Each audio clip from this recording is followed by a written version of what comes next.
Assalamualaikum warahmatullahi wabarakatuh. Salam sejahtera and good morning. Board of Director and Council members of Climate Governance Malaysia, members of the Diplomatic Corps, distinguished guests, ladies and gentlemen, welcome back to Sasana Kijang for the Day 2 of the National Climate Governance Summit 2025. Thank you so much for coming here bright and early.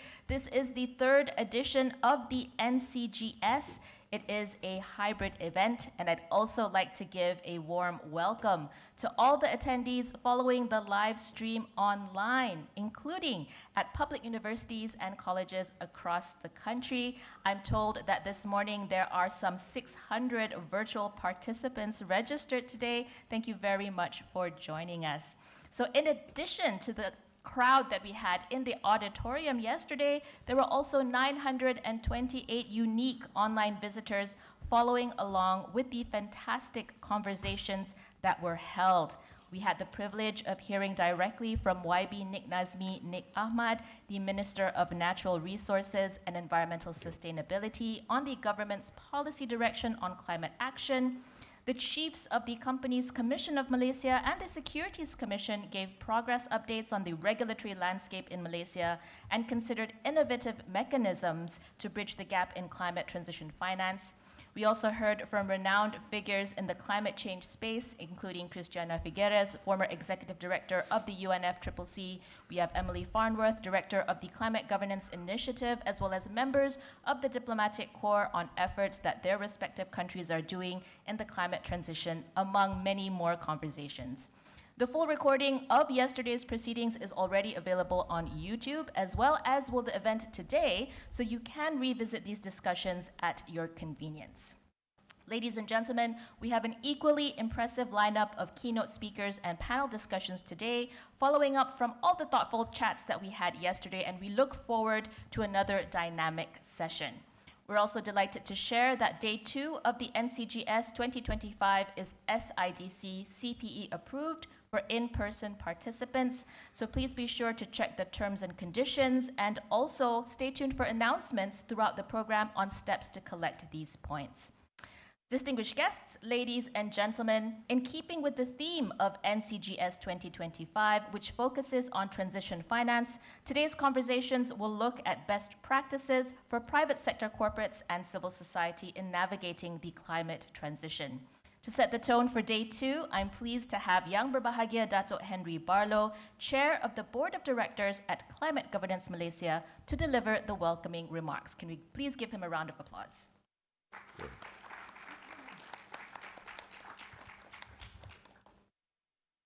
Good morning.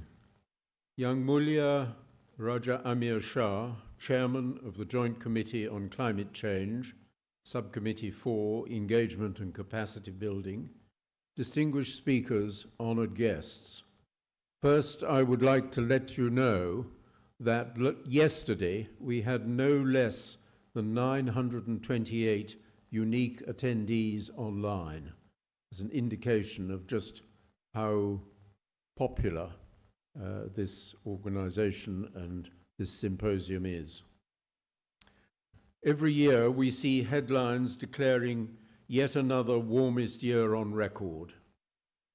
In 2024, for the first time, global average temperatures exceeded 1.5 degrees centigrade above the pre-industrial levels. Despite this, the world remains heavily dependent on fossil fuels, particularly in developing economies where energy security is an immediate priority, and in many cases where energy poverty remains dire. Asia's rapidly growing population and increasing energy demand present a stark challenge. If we do not act now, more coal plants will be built to meet this demand, not out of disregard for climate goals, but because access to reliable and affordable energy remains a fundamental necessity. This challenge extends beyond power generation. The world still requires cement, steel, and petrochemicals, industries that are essential to modern economies, but notoriously difficult to decarbonize. These sectors must transition, but the reality is that they cannot do so without significant capital. This is where transition finance becomes essential. It enables high-emission industries to decarbonize responsibly, not by shutting down, but by investing in cleaner technologies, improving efficiency, and shifting towards sustainable practices. Financial institutions must support rather than exclude businesses that are committed to credible, science-based transition pathways. At the same time, companies must recognize that sustainability is no longer a side initiative. It must be integrated into core business strategies to ensure long-term resilience. Investors are increasingly making decisions based on clear and transparent decarbonization roadmaps, and businesses that fail to adapt risk losing relevance in an economy that is rapidly aligning with net zero objectives. The question is no longer whether to transition, but how to do so in a way that is financially viable and strategically sound. We're honored to have with us today a distinguished group of leaders who are at the forefront of driving the transition to a more sustainable economy. Their insights and expertise will help us better understand the best practices for mobilizing transition finance, ensuring that businesses, financial institutions, and policymakers can work together to accelerate meaningful climate action. I look forward to the discussions ahead and the diverse perspectives our speakers will bring to this critical conversation. Ladies and gentlemen, thank you very much. Thank you very much, Dato Hezri. You well laid out the conundrum that all countries face in this energy transition, and especially developing countries like Malaysia. And these are issues that we're going to be teasing out throughout the day. Ladies and gentlemen, for those of you who are just starting to learn about the work of Climate Governance Malaysia, allow me to provide some brief background and introduction on this 5-year-old organization. So CGM was one of the first international chapters of the Climate Governance Initiative led by the World Economic Forum with the aim of building momentum within corporate board of directors for climate action.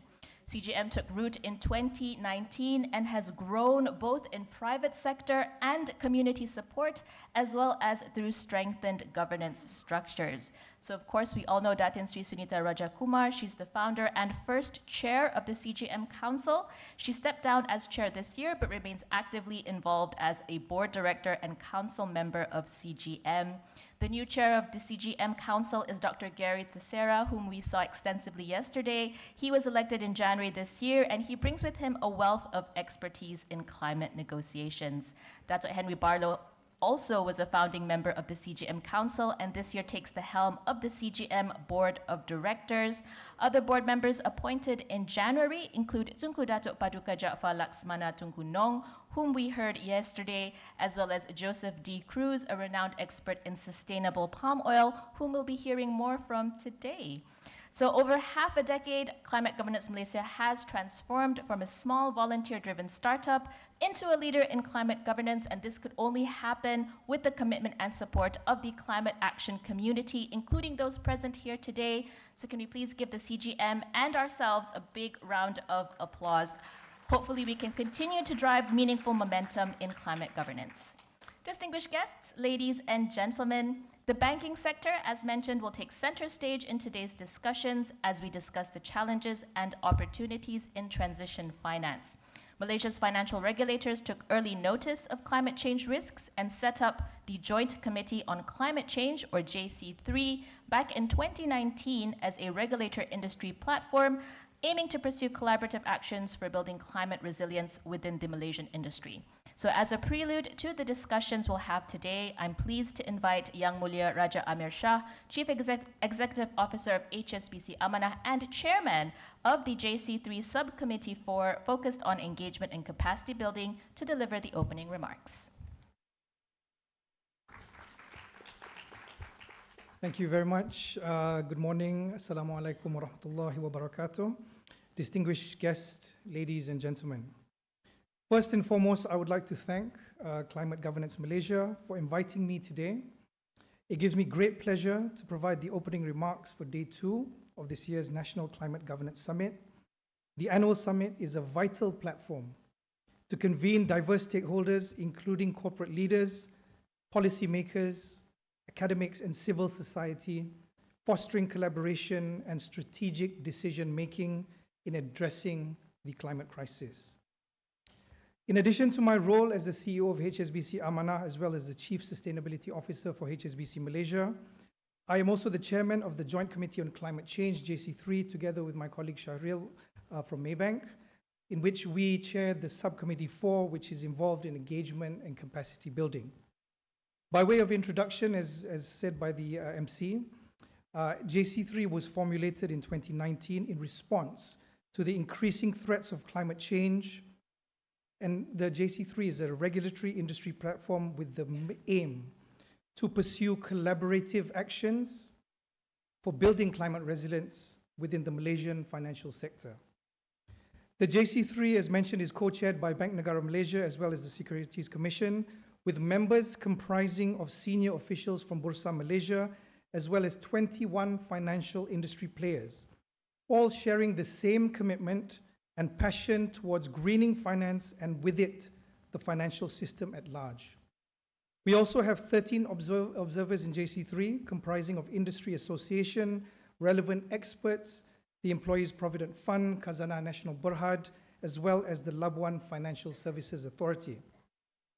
The key role of JC3 towards facilitating the economic transition of the Malaysian financial sector towards a sustainable growth is within the following 2 categories. Firstly is facilitating change, which is ensuring that the financial institutions play a vital role in helping the economy transition towards sustainability. This involves guiding financial institutions to support real economic shifts with effective financial solutions. The second lever is support as well as guidance to financial institutions, enabling them to back initiatives that drive economic transformation as well as sustainability. Over the past few years, the JC3 has been focusing on developing practical tools for use by the industry players in several areas, i.e. firstly in risk management, secondly in governance as well as disclosure, thirdly in terms of product and innovation, and fourthly capacity building, and lastly the perennial issue of data issues and its associated challenges. To ensure our work is carried out in an effective as well as productive and inclusive manner, we are structured into 5 subcommittees. The first subcommittee, SC1, looks at risk management, SC2 covers governance as well as disclosure, SC3 looks into product and innovation, SC4, engagement and capacity building, and finally SC5, which is tasked with bridging data gaps. We also support the transition by SMEs towards a more sustainable operations, given that about 60% of SMEs believe that strengthening ESG practices can increase business opportunities and create long-term value. However, only 28% of SMEs have adopted element of ESG practices in their business. This has led to the formation of the SME Focus Group, known as the SFG, in May 2023, that aims to enhance awareness, build capacity, promote green certification, and facilitate data disclosures by SMEs. Ladies and gentlemen, in early 2020 as well as 2021, the JC3 developed building blocks for a strong foundation in climate risk management as well as catalyzing climate finance. This could be seen in the establishment of the Climate Change and Principle-Based Taxonomy, which we all know as the CCPT, implementation group, as well as a standardized due diligence questionnaire. This was also coupled with a value-based intermediation, financing, and investment impact assessment framework called the VBIAF sectoral guides in collaboration with the VBI Conference of Parties. So you can see there's a lot of cross-collaboration as well being done. The JC3 has also created awareness as well as capacity building through the JC3 Flagship Conference, which was last held in 2023, and the Intents capacity building programs, which we roll out on almost a monthly basis. Over the past 1 year, the JC3 has started focusing on tangible actions to unlock growth opportunities and drive sustainable development, such as providing guidance and support on SRI-linked Sukuk frameworks, as well as SRI fund frameworks, as well as transition planning, financial incentives such as the Low Carbon Transition Facility and High Tech and Green Facility. Thirdly, the release of the TCFD application guide for financial institutions. Fourthly, the launch of the SME focus group as mentioned, JC3 SME Jumpstart, as well as a simplified ESG disclosure guide for SMEs. And finally, as mentioned, intensified capacity building with the rollout of the JC3 Upskilling Sustainability Training known as the JUST series, just to name a few. JC3 initiatives have indeed assisted in driving greater traction in the financial sector response and increased awareness as well as commitment on sustainability. Some of these achievements, at least the early achievements we see, include 100% of FIs now have a dedicated department or cross-department setup for sustainability. 83% have set some form of climate target in the form of a net zero 2050 or carbon neutral by 2030, etc. Thirdly, banks have begun integrating the CCPT classifications into their lending origination and monitoring process, and some have also commenced transition planning. Fourthly, growing climate finance solutions, just to give a few examples. ESG fixed income securities and asset management funds have exceeded more than 240 billion for FIs for ESG financing, 13.3 billion ringgit issuances under the SRI framework, of which 15 were just first-time issuers. In 2025, JC3 seeks to intensify its efforts on urgent priorities while sustaining ongoing initiatives. In 2025, we will focus on the support for policy development as well as implementation, capacity building on climate as well as sustainable finance, developing innovative sustainable finance solutions, leveraging on the Climate Finance Innovation Lab, known as CFIL, improve data availability and accessibility, which we know is a constant challenge for players, and finally, strengthen support for SMEs in transition, which we all know are critical for the Malaysian as well as the wider global economy. Ladies and gentlemen, in conclusion, working together with stakeholders such as Climate Governance Malaysia is a key component of our engagement with the business community and the public, as climate action and resilience requires a collaborative nationwide approach to ensure all actions are aligned as well as effective. In this, and on behalf of JC3, I would like to echo our gratitude towards the work of Climate Governance Malaysia in bringing various parties together to raise awareness about the critical roles of governance in achieving climate resilience as well as sustainability. I urge all of you present today, including myself, who are not already involved, to lend your thoughts, your ideas, your people, and perhaps most importantly, your commitment to the journey for a sustainable future for Malaysia. This is perhaps the most fulfilling purpose and greatest journey we will see in our time on this planet. With this, I thank you for your attention, and I look forward to the interesting and challenging discourse ahead. Thank you very much. Thank you very much, Raja Amir, for these opening remarks and for highlighting the efforts being taken by the JC3 and its subcommittees to strengthen business community readiness. We will be hearing more from Raja Amir and other banking sector leaders in later sessions this morning. Distinguished guests, ladies and gentlemen, before we continue with the next agenda item, we'd like to take this opportunity to capture a group photo for posterity.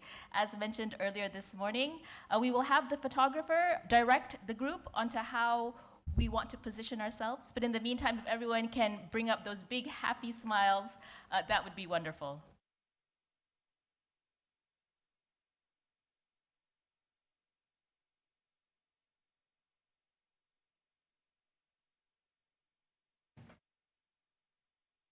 Think of the most optimistic climate scenario, and let's manifest that together and make it happen.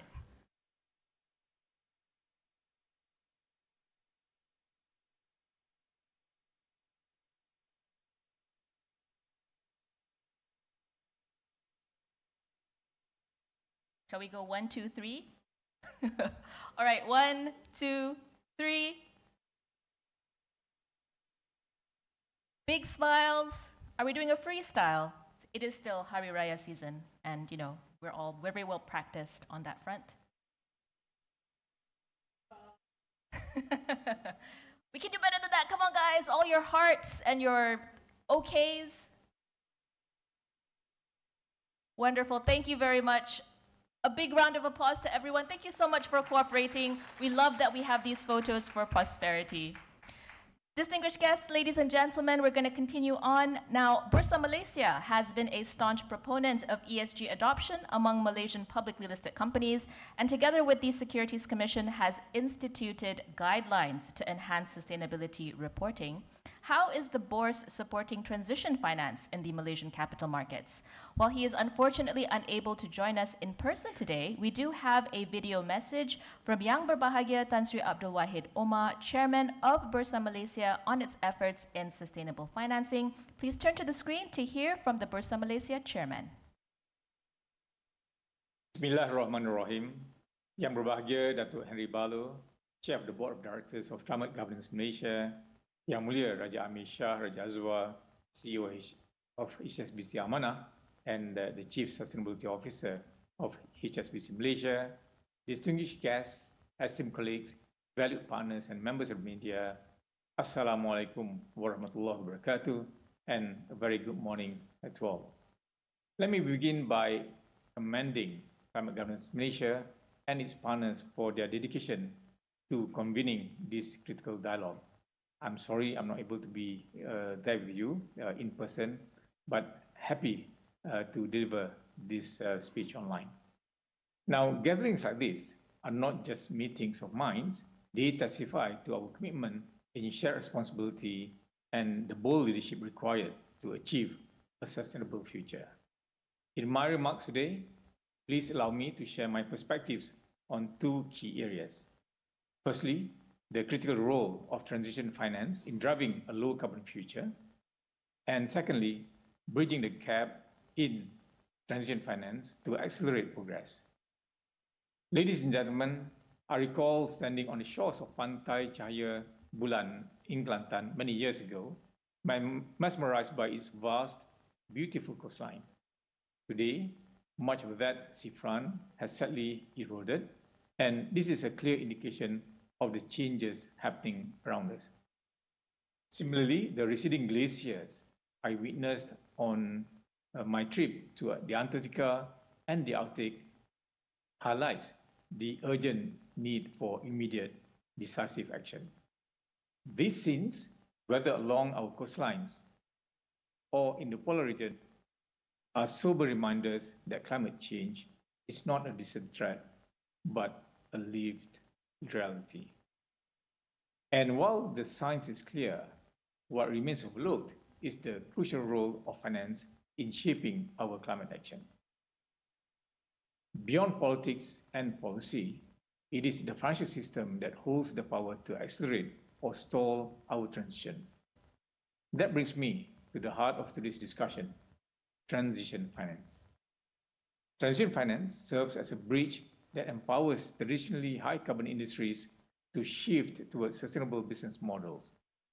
Hard-to-abate industries like steel, cement, and chemicals, while fundamental to our economy, are major contributors to the environmental footprint. Transition finance can facilitate these industries towards adopting low-carbon technologies, reshaping our industrial base to be more sustainable. However, transitioning an industry is not something that can happen overnight. It requires strategic planning, substantial investment, and time. This is where global initiatives such as the Glasgow Financial Alliance for Net Zero, or GFANZ, the Science Based Targets Initiative, SBTI, and the Climate Bonds Initiative come into place. They play a critical role in providing sectoral pathways, establishing science-based targets, and defining financial standards to ensure integrity in the transition process. For Malaysia, addressing this is a pressing issue. Some 20% of our economy is tied to high-emission sectors. consider their impact. The metal industry, for example, generates 23 million tons of carbon dioxide equivalent in emissions. The chemical industry contributes 9 million tons. The waste sector emits 57 million tons, while the cement industry produces 18 million tons. Collectively, these sectors accounted for 32% of Malaysia's total emissions in 2019. Without robust and targeted transition finance, these sectors face significant obstacles in achieving decarbonization and ensuring economic sustainability.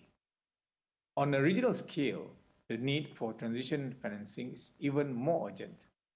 According to the International Renewable Energy Agency, or IRENA, ASEAN will require $29.4 trillion to fund its energy transition by 2050. Yet, climate-related disasters such as floods and extreme weather continue to disrupt economies and communities.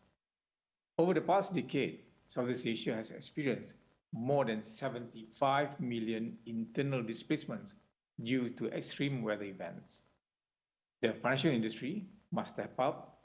Investors and markets are increasingly pricing in climate risk and are rewarding businesses that proactively invest in that transition. Simply put, capital follows clarity. The clearer we define and support transition finance, the faster we can mobilize the necessary investments, which is critical to achieving a low carbon future. Ladies and gentlemen, despite the importance of transition finance, there remains significant challenges in its development and deployment. The gap between what is available and what is needed remains large, primarily due to limited financial incentives, technological uncertainties, and the lack of standardized frameworks. Addressing these challenges requires a concerted effort from policymakers, regulators, financial institutions, and businesses.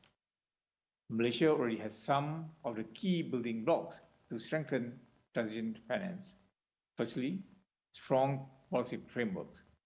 Bank Negara Malaysia has set an ambitious target by 2026, where at least 50% of new bank financing should align with climate supporting or transitioning activities.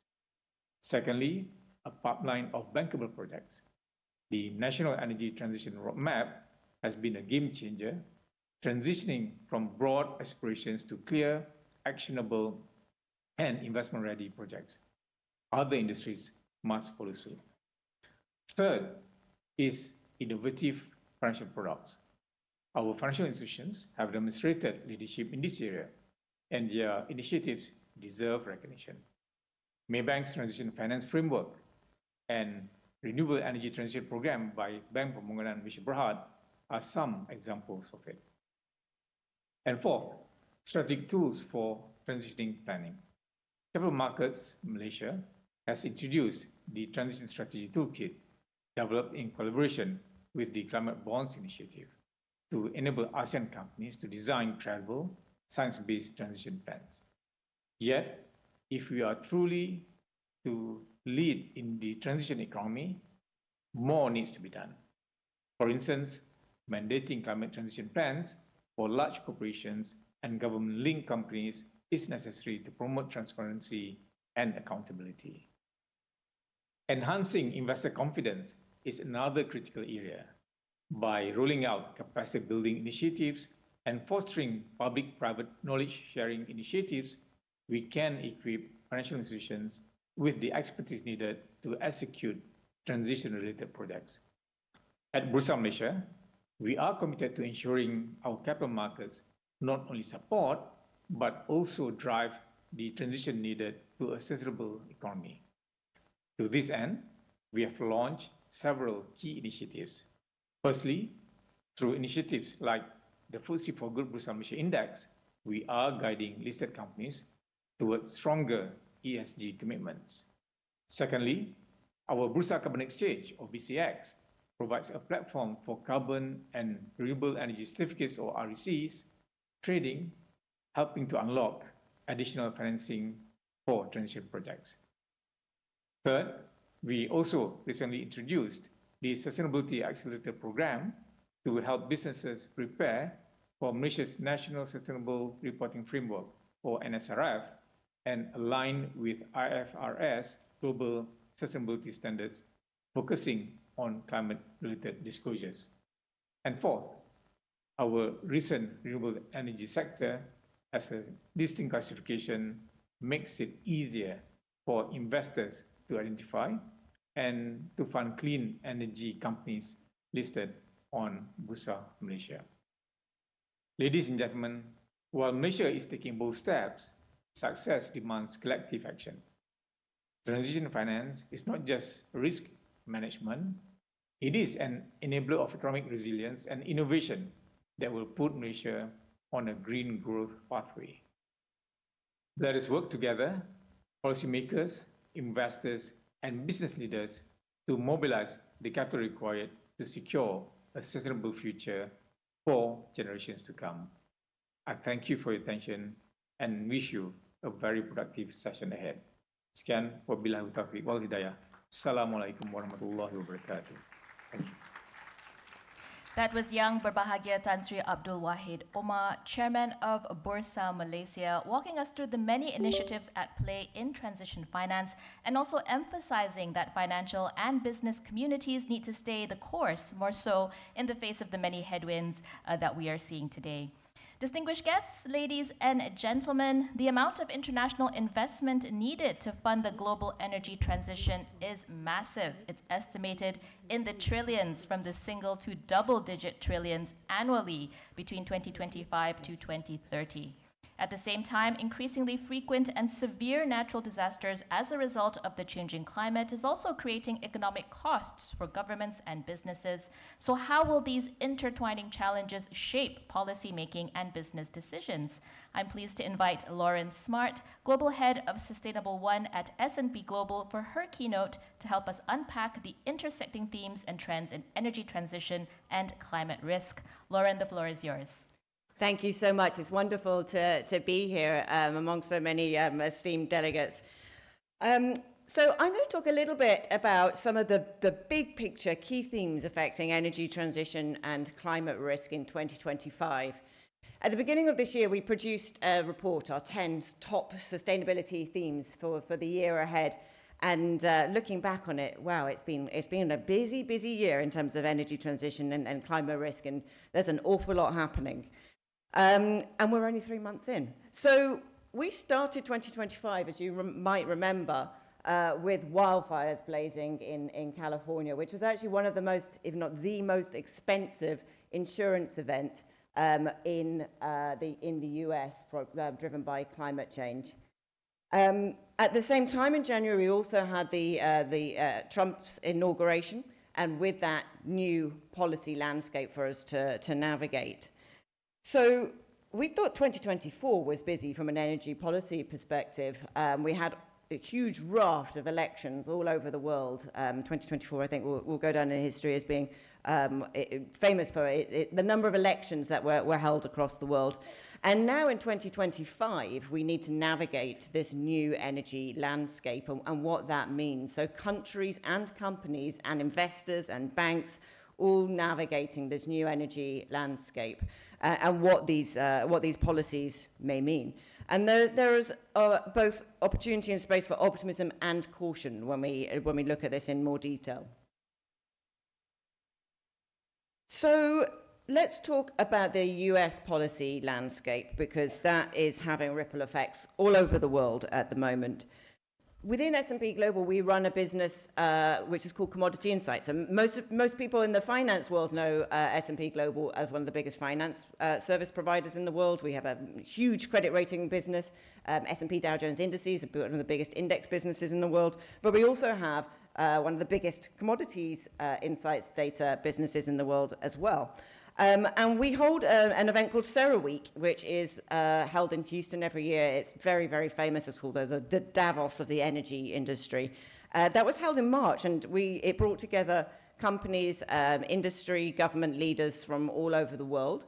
And what were the key themes that we heard about? So everybody's interested in what the Trump administration's energy policies are and what that means. And it's very, very clear that there is a desire for the US to be powering AI and to have enough energy to be able to power the AI industry. And that means the key themes are around energy abundance, energy dominance, and what's been called the all of the above agenda. And what's meant by that is really that all energy sources are on the table in terms of their potential. And it's likely that the US energy landscape will be varied in terms of energy sources. But there will be some areas that will probably fare better than others. So for example, we will hear a lot more about increases in gas and also nuclear. To drive consistent sources of reliable energy, again, for AI. So we will also see, and we've already started to see, that the new administration is beginning to unwind many of Biden's policies, and that does mean, in some respects, turning their back on some areas of clean technology, but certainly not all. We do think there'll be some areas that will benefit. So, for example, we think that carbon capture and storage and geothermal are likely to do very well, but we will see a resurgence in some areas of fossil fuel investment as well. Drill, baby drill, as you'll be familiar with. We're also like to see a nuclear renaissance and the bringing back of retired plants and investing in newer, smaller reactor technologies. And then globally, what do we see? Well, we see that energy security is a critical driver, and countries seeking domestic energy security in particular. So that means we'll have a divergent energy policy landscape as countries seek to leverage their own areas of opportunity and security. We've seen also, for example, that China has built energy dominance in clean energy and in particular in affordable energy, and especially in the solar, battery, and electric vehicle space, which is likely to also mean then that developing countries will have a higher volume of lower cost renewable energy sources as well, as China dramatically increases affordable energy in emerging markets. So there's an awful lot going on right now across the world when it comes to the energy landscape. But obviously, climate doesn't care a great deal about policy landscape. And we still see, at the same time, the huge rise over the last several years in terms of natural disasters associated with climate change, and in particular, how the physical impacts of climate change affect economies, businesses, and people. We've done some analysis within S&P about what the potential cost is associated with climate change from the physical risks. And we analyzed 1,200 of the largest companies in the world, that's the S&P 1200. And we looked at their changing climate hazard exposure out to 2050 under a net zero scenario. So what did we come? We calculated that $25 trillion is the cost in terms of the cumulative financial impact that those companies would face. And to put that into perspective, that is around 30% of 2024 market cap. So that is a huge amount of potential exposure. And we also see that it doesn't affect all companies in the same way, and not all regions in the same way, and not all sectors and segments of industry in the same way. So the biggest climate hazards that we see in terms of the overall financial impact is around extreme heat. That's about 58% driver of the costs. Water stress, 21%, and 11% driven by droughts.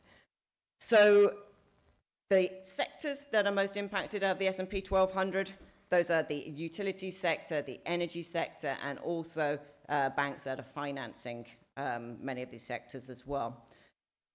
So there's clearly a huge exposure, and that requires adaptation plans from companies to better manage and mitigate risks. And in the absence of a strong policy environment, that becomes even more important. So, as we said, the policy environment is looking very different in different parts of the world, but these large companies will need to adapt and to make sure that they have the appropriate plans in place to mitigate risks. Obviously, when we think about climate physical risks and adaptation, and we think about the costs involved, the other side of that coin is actually opportunity. And we've also calculated a huge opportunity when it comes to financing energy transition and clean technologies. So the climate finance gap, as it can be called, is something that we have looked at, and it's going to require private capital mobilization in huge quantities. So $60 trillion is the amount that we have calculated will be needed by 2050 in order to close the climate gap under a net zero scenario. So that does mean unlocking this huge amount of private capital, which means opportunity for banks and for investors, for companies in terms of financing the entire landscape, the infrastructure, the clean technologies that will be needed in order to drive change and to help to mitigate some of those risks associated with climate change. We also know that this needs to be a just transition. A just transition means different things to different people, but put simply, we do know that some of the people most impacted by climate change and physical risks associated with climate change are some of the people who can least afford it in the world. So we have been doing a lot of work in this area as well within our businesses, and we have seen that lower income countries are 4.4 times more exposed, and in particular from areas such as water stress and extreme heat. We also understand and can calculate as well that some of the least wealthy countries are also those who have the most exposure in terms of the least readiness in investment in adaptation. And we calculated for South Asia that this is actually, South Asia being the most economically exposed region with 12% of GDP at risk. So on different measures, there are different levels of exposure, but what is very clear is that we need to make sure that energy transition is holistic in nature and takes into account all people so that we have a just transition. That also means that the role for multilateral development banks will increase. How can we make sure that we can underwrite projects, de-risk projects in order to get to the scale that is necessary? And how do we also think about areas such as transition commodities, such as lithium, for example, which is very water intensive, and the nexus around energy, water, just transition, and energy security and energy poverty. Many of these topics coincide and need to be looked at in collectively in order to make the right decisions. As we think through innovative ways of financing to fill that financing gap, we also need to be thinking about all the different ways in which that can be done. And carbon markets is a very exciting area and one where there's a huge amount of opportunity. And of course, in this region as well, we have seen a lot of movement in terms of the role of carbon markets in Southeast Asia. We also see areas and opportunity for other financing mechanisms, green bonds, interestingly, the potential for biodiversity markets around biodiversity credits, which is nascent but interesting, blue bonds, also sustainability-linked loans, and I think we'll see a plethora of these innovative financing mechanisms helping to fill that gap. And again, for banks and for investors, that presents financing opportunities, and for companies, alternative methods to acquire capital for financing transition. I touched on nature as well. I think over the 25 years that I've been involved in sustainability, I've seen nature come on and off the agenda. And I think that when more recently, we have seen nature very firmly on the agenda with initiatives such as TNFD, the Task Force for Nature-Related Financial Disclosure. What's becomes incredibly apparent when we dig into it is that we actually can't talk about climate change risk mitigation without also thinking about nature. Obviously, nature is one of the greatest carbon sinks that we have, and is entirely interconnected. At the bottom of every supply chain is nature in one form or another, whether that be water, whether it be resources, wood, coal, soil fertilization, you name it, the bottom of every supply chain is nature. And climate change obviously has a profound impact on nature, and as well as the carbon sequestration capabilities that nature provides as well. So many of our biggest opportunities for when it comes to climate change mitigation is around nature-based solutions, and also preserving and expanding the rainforests and other forested areas that we have, and other sequestration opportunities. But for many companies and for many investors, nature can seem very remote and very difficult to quantify. And what we are seeing, though, is this year we're seeing more companies beginning to get their arms around nature, to better understand how they are impacted by nature, how it impacts on their strategy, and what they can do about it. So that interconnectivity is absolutely vital. And when we look, though, at the corporate commitments around nature, we also see that this is still very nascent. So the chart that you can see here shows you the sorts of policies that companies have got when it comes to nature. And when we looked at corporate biodiversity and deforestation commitments around the world, we found that the strongest commitments are in Latin America, which may not be surprising, given the nature of the economy there, but you'll also see that the commitment levels are still very low. Companies are grappling with how to put in place effective nature targets, but we will see more, and we will also see more in nature-based solutions and financing mechanisms. But it would be remiss of me not to talk about AI in a little bit more detail, given that this is 2025. AI is an incredibly exciting and interesting area. It's touching all of our lives, and our personal lives as well as our work lives. And when it comes to AI and energy, what's very clear is that energy demand is being driven by AI. Many of you will be familiar with the stat. It can require 10 times more energy to do an AI-driven, some AI-driven searches compared to a traditional internet search. However, we're also seeing that AI can create enormous efficiencies.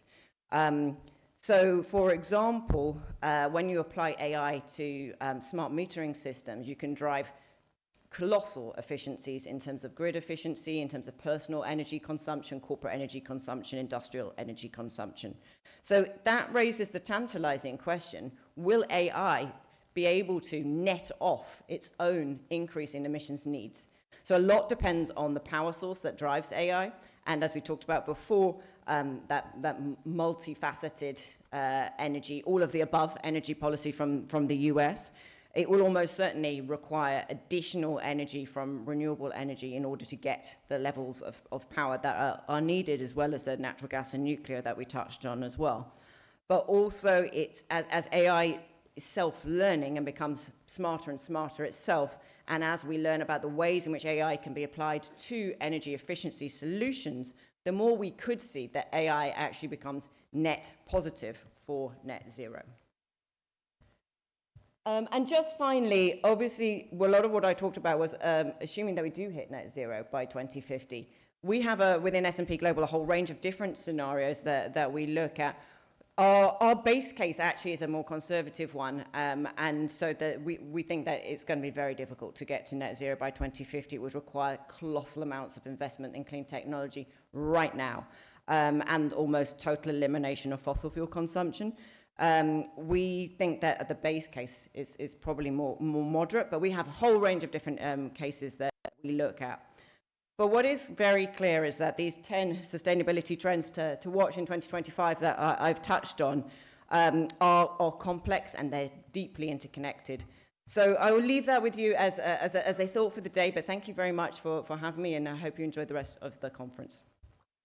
Thank you very much, Lauren. That was a very insightful presentation mapping out the global energy policy landscape and what that means for businesses, alongside the multiple factors that interplay with climate action. These slides will be available to attendees via Hoover later today, so you can check the app for updates. To also give us your feedback on this session using the poll function, as well as you can submit questions using the Q&A function.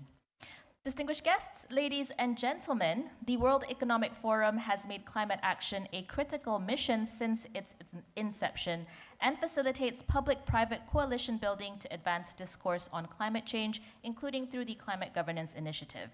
For more insights on the high-level action needed to the world in order to achieve climate ambitions, we'll now hear from Pim Valdre, Head of Climate Ambition Initiatives at the World Economic Forum. She was unfortunately unable to attend in person, but she did record a fireside chat with Datin Sri Sunita Rajakumar, founder of CGM. Please turn to the screen for a video of that conversation.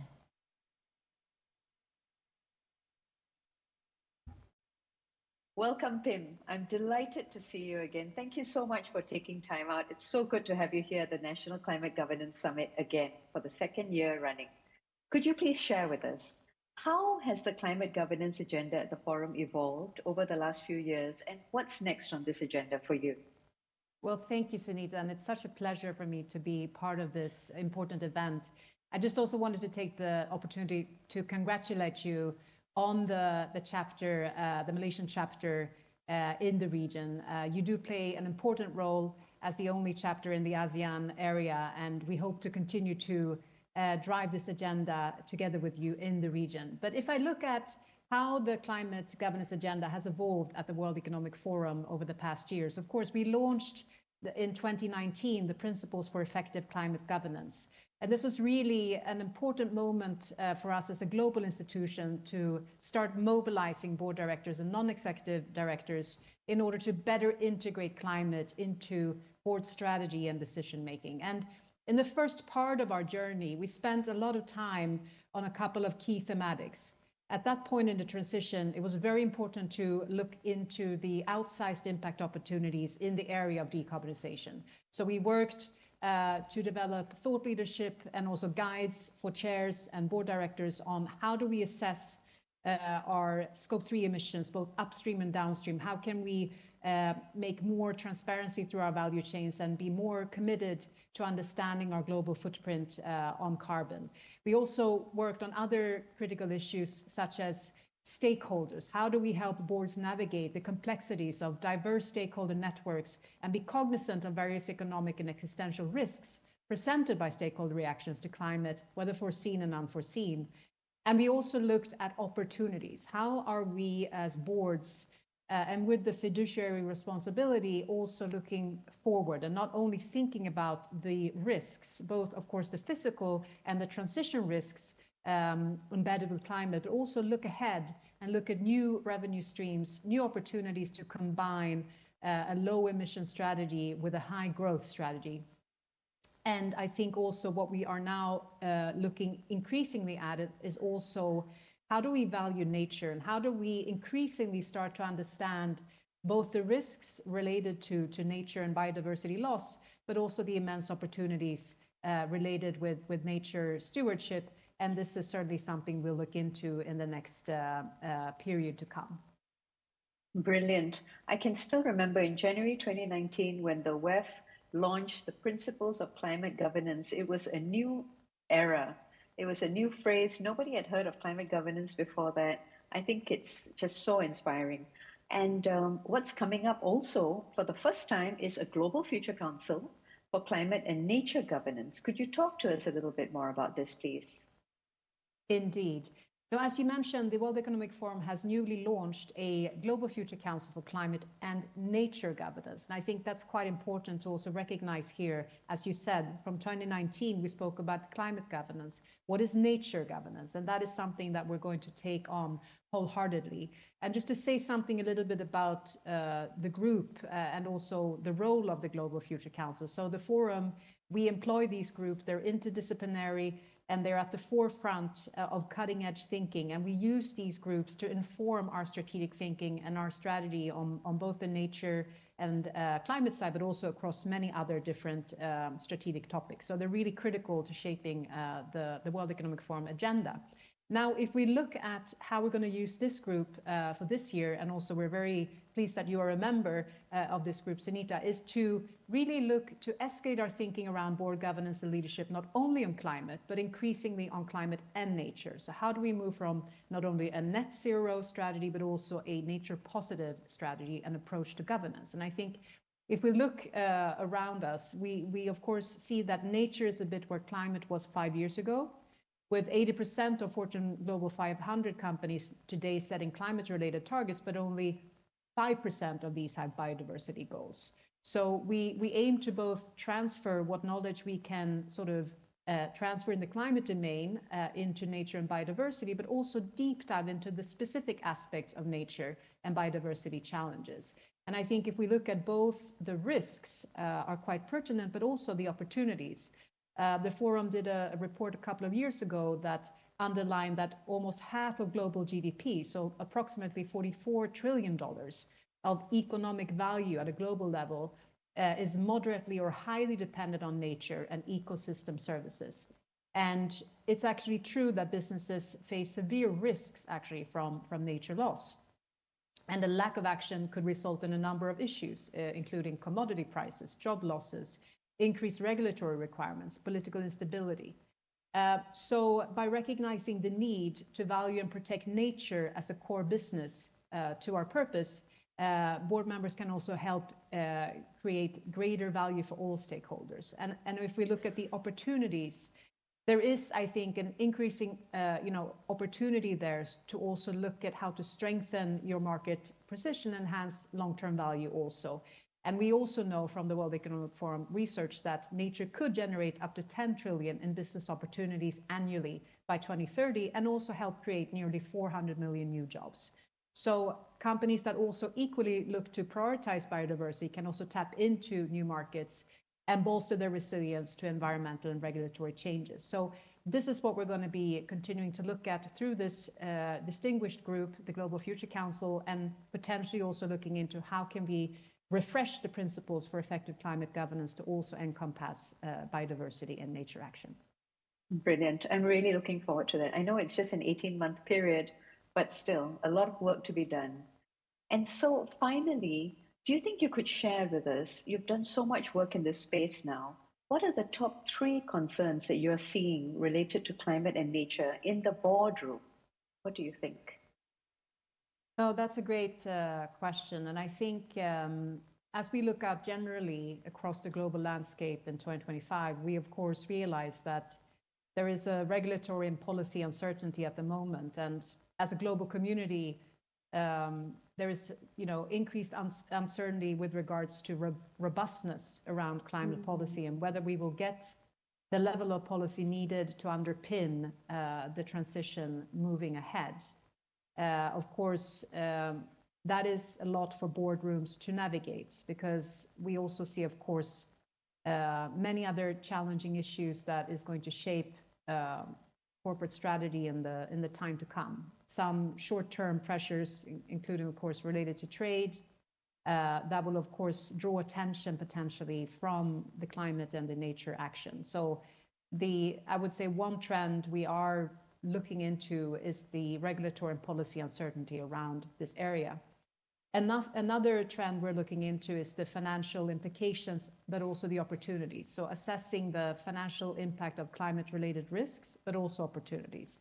We launched a report in Davos this year in January looking at the cost of inaction and what increased both physical and transition risk related to climate is going to mean actually for revenues for companies in the time to come.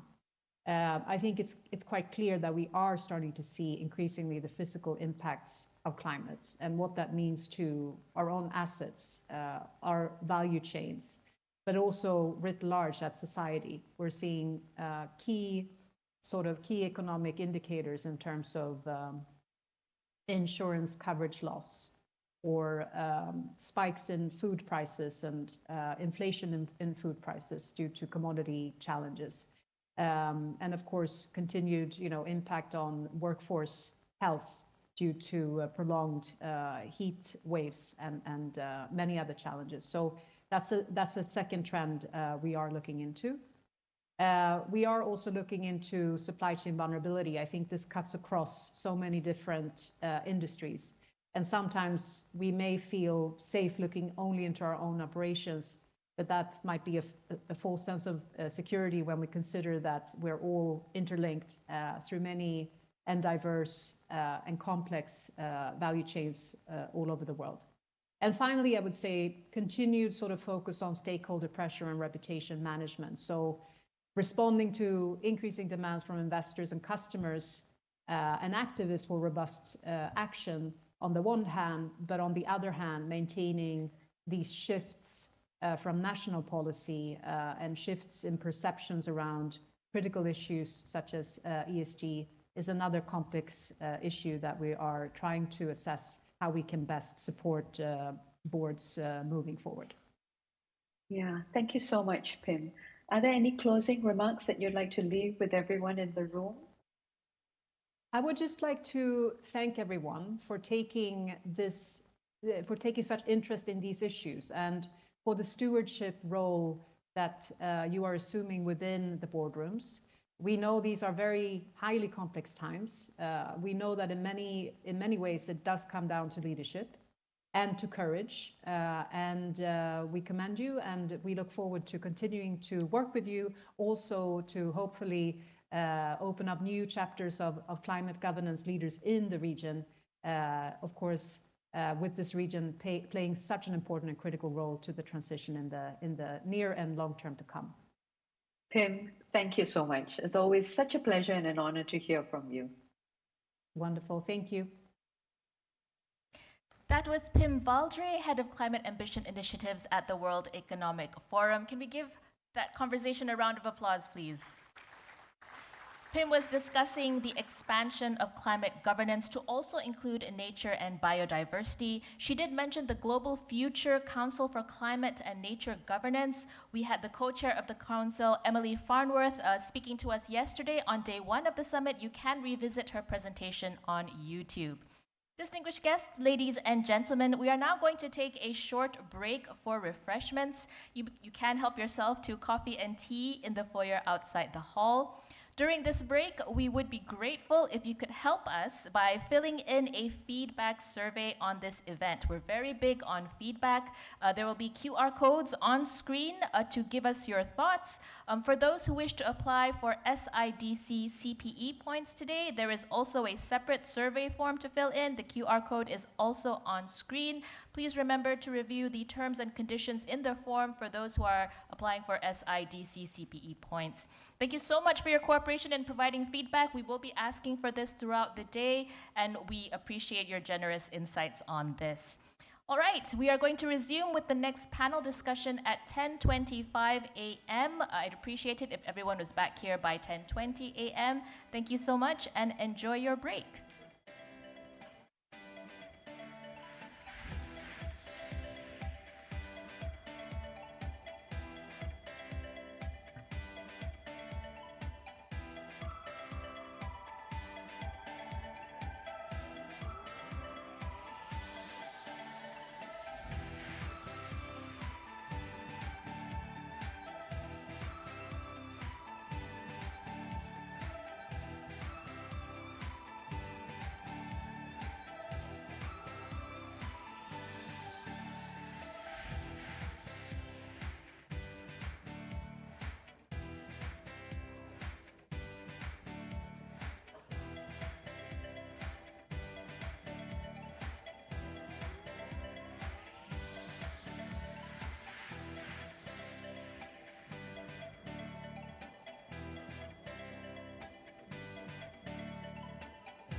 Ladies and gentlemen, the session will resume in 5 minutes, so we welcome you to take your seats.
Ladies and gentlemen, we are ready to begin the next agenda, so appreciate it if you could come back into the hall and take your seats so that we can proceed.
Distinguished guests, ladies and gentlemen, I hope you've had a productive break. It's wonderful to see the buzz of discussion in the foyer, and I noticed that some of you are using the Hoover app to connect, which is fantastic. Please continue to do so.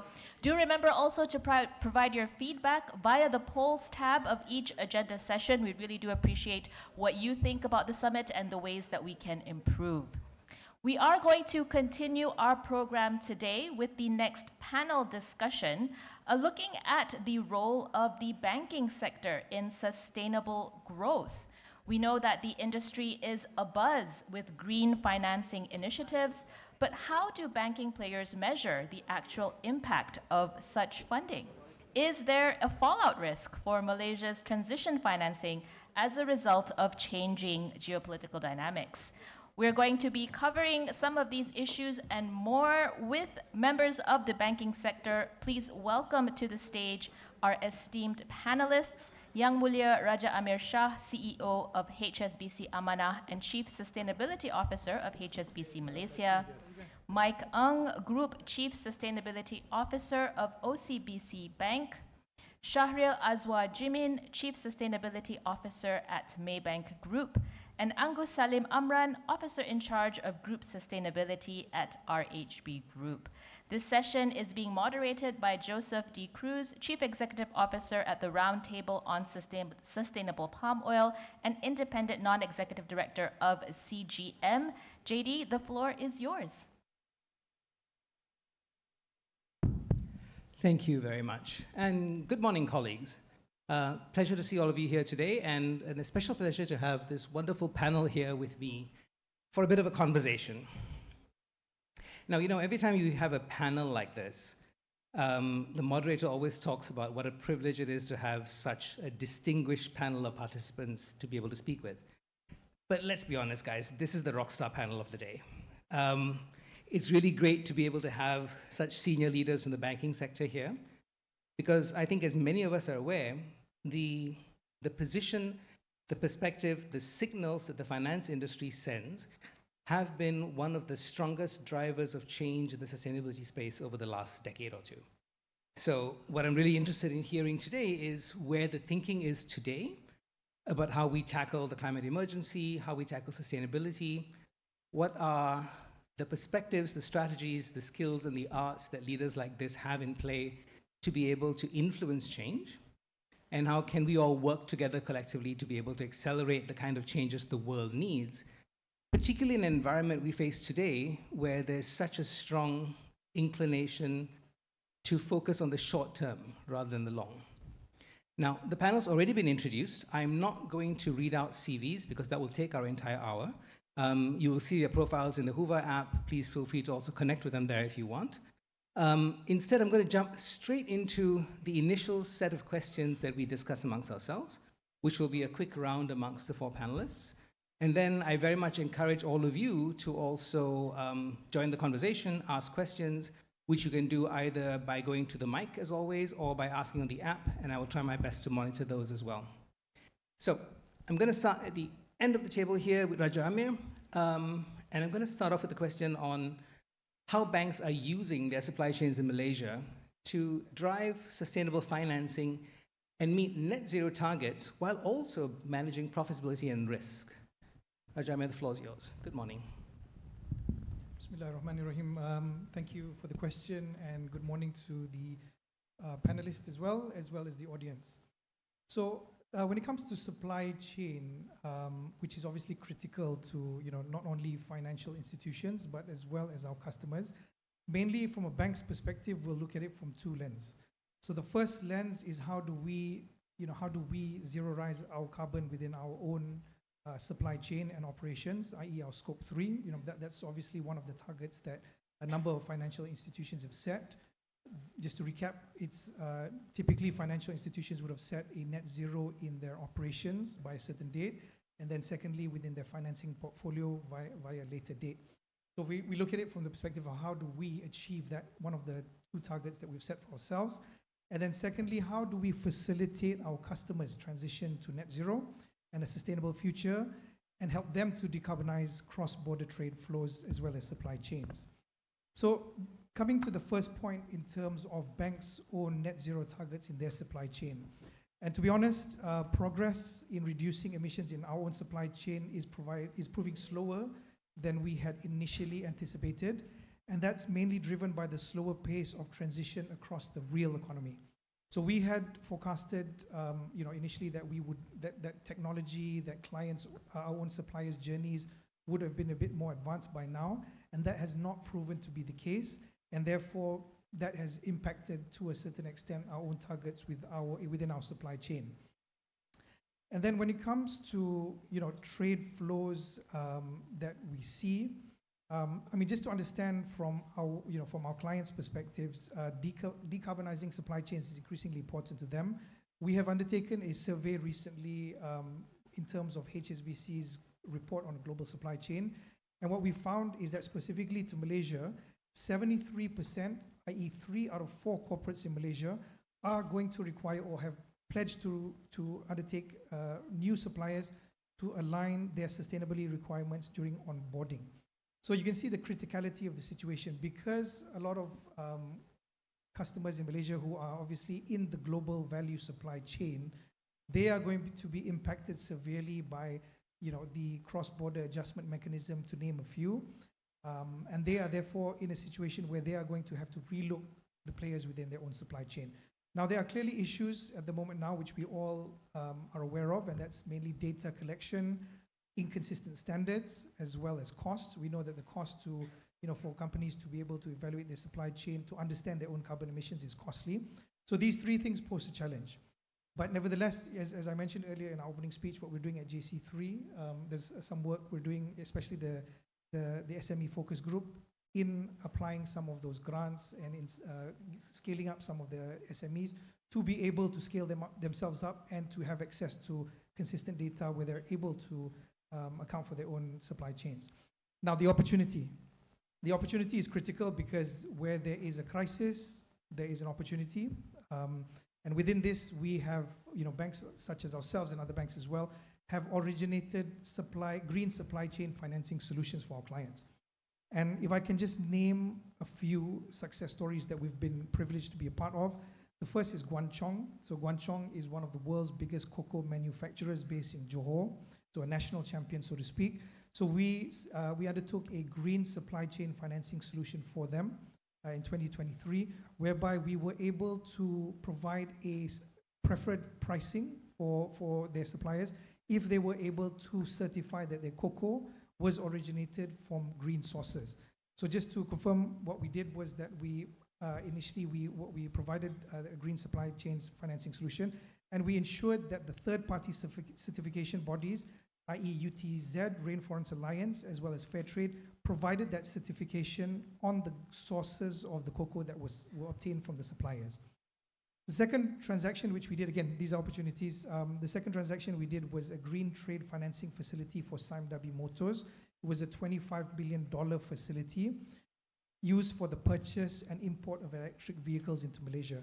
These 2 financing solutions were able to help the companies scale up these solutions, and also it gave them the accreditation, because they were given awards, particularly by Euromoney and Asset, in terms of these facilities. Also globally, because we also, just to cite a global example, HSBC participated in Walmart's green supply chain facility. So Walmart is the world's biggest retailer. They have committed to SBTI as well as CDP targets. And under Project Gigaton, which is a project which has been initiated by Walmart, similar story as well. If the suppliers are able to prove that they are sourcing from reliable sources, certified, and able to demonstrate that their emissions have been reduced according to science-based targets, we will provide preferential rates to these suppliers. So, these are some of the examples I would like to cite as just kind of to kick it off in terms of the opportunities there are. But increasingly, in terms of banks' own supply chains, these are something that we need to focus heavily on. And unfortunately, our own suppliers have not made that progress which we require in order for us to be able to reduce our Scope 3 emissions. Thanks for kicking that off with a couple of really good examples. Shameless plug for my own sector here. I think one of the biggest ironies we have in the palm sector is so much work has already been done to certify sustainable production in the Malaysian space over the last 20 years, that there's actually not a lot of upside potential left right now for us to be able to make as much progress as many other commodity sectors. Moving over, I think, to Shahrial just now, we were talking about Maybank's own net zero commitments, and you were one of the first banks to actually also include agriculture in scope there.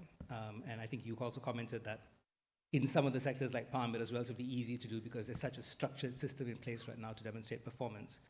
But I'm going to come to you with a slightly different question, which is, with some of our global banks now seem to be scaling back their sustainability commitments in the face of political pressures and others.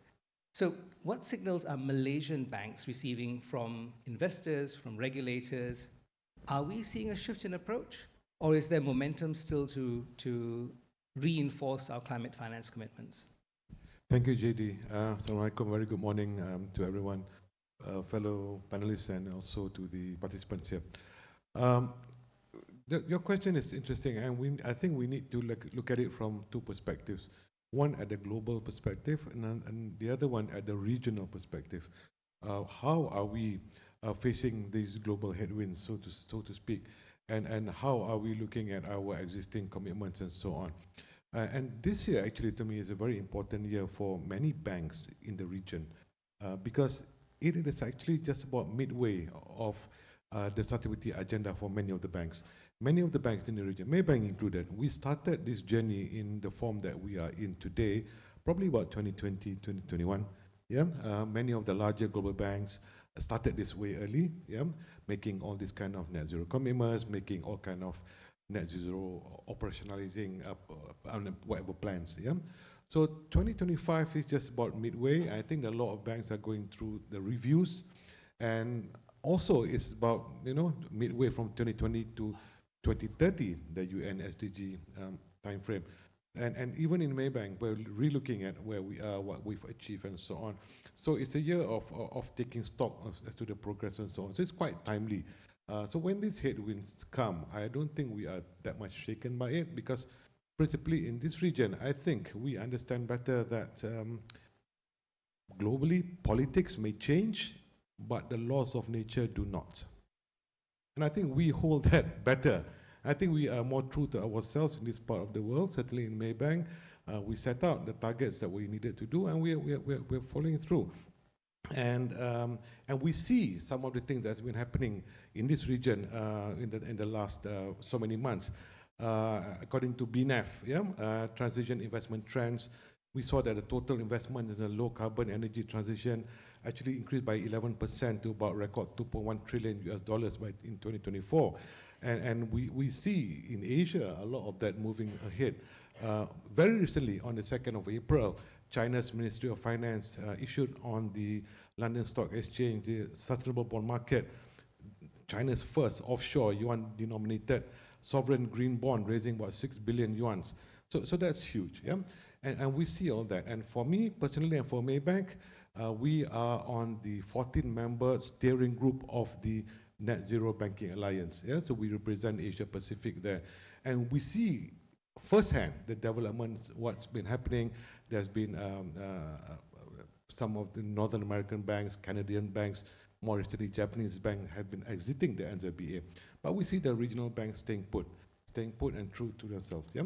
And I think we are not scaling back on the sustainability commitments. In fact, I think, and partly also driven by the regulatory framework and the regulators, we're seeing an increase. And very recently, for example, late last year, Bank Negara Malaysia issued what we call a Dear CEO letter to every financial institution in Malaysia, clarifying Bank Negara's expectations under the CCPT. Yeah? And it wasn't a gentle nudge, it wasn't a reminder. It outlined mandatory steps for climate risk screening, sector classification, and the remediation of negative impacts in lending portfolios.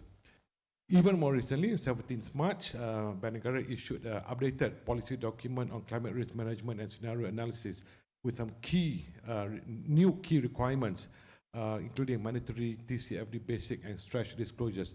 So these are all happening, yeah. And I think for Malaysian banks, you asked Malaysian banks in particular, I think we're keeping true to the path, yeah, what we're doing. We've seen a lot more, not just net zero commitments. Maybank, as you mentioned, we have come up with our white papers giving specific transition plans for key industry sectors. In fact, Tan Sri Wahid, earlier in his keynote, I don't know what more to add. He spoke well on behalf of the Malaysian financial industry and also on behalf of Maybank, yeah, in terms of what we need to do. So, and I'm going to take this opportunity to also mention that whilst we do all this, it is unfortunate that banks are still easy targets. Yeah, banks are still easy targets. There was a mention about difficulty in getting transition finance. In fact, yesterday, one of the keynote speakers was also suggesting that it is still difficult for banks to mobilize this kind of financing, which is not true. Yeah, Tan Sri Wahid also mentioned earlier. Again, he was a previous CEO. I didn't spoke to him for this. When we came up with Malaysia's first transition finance framework that was launched at COP28 in Dubai by Minister Nik Nazmi and Governor Rashid, very few asset owners came rushing. We had to go out. We're still doing that marketing. Look, we actually have a transition finance framework. We have eligibility criteria. That's what we can do. We updated this transition framework twice already to make it easy for asset owners, yeah, to transition. And so much so that in COP29, very recently in Azerbaijan, McKinsey very clearly said, after gathering a panel of experts, it is not a financing issue. There is excess liquidity on the sidelines. Yeah? Banks are more than happy to provide this financing, right? But I think we need to shift the focus a little bit more, from the banks to the asset owners, what they need to do so that they do not scale back on their sustainability commitments. Banks are here, Malaysian banks are here to support transition. Malaysian banks are here to do their part. Brilliant, thank you. I was just thinking a minute ago that quote you gave at the start, politics may change, but the laws of nature do not. I bet you the LCGS social media team is already out there right now, putting that out there as a tweet, or whatever it is we use in place of Twitter these days.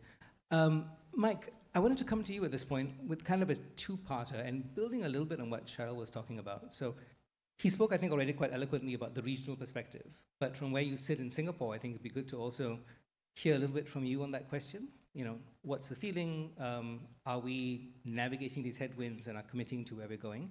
But also, Cheryl talked just now about that gap between the banking sector clearly indicating there's a lot of money available for this kind of financing, and still a message coming out going, we can't get it. So beyond the opener, my kind of core question to you is, are we actually seeing a difficulty with traditional financing frameworks struggling to accommodate these kind of emerging climate technologies and solutions?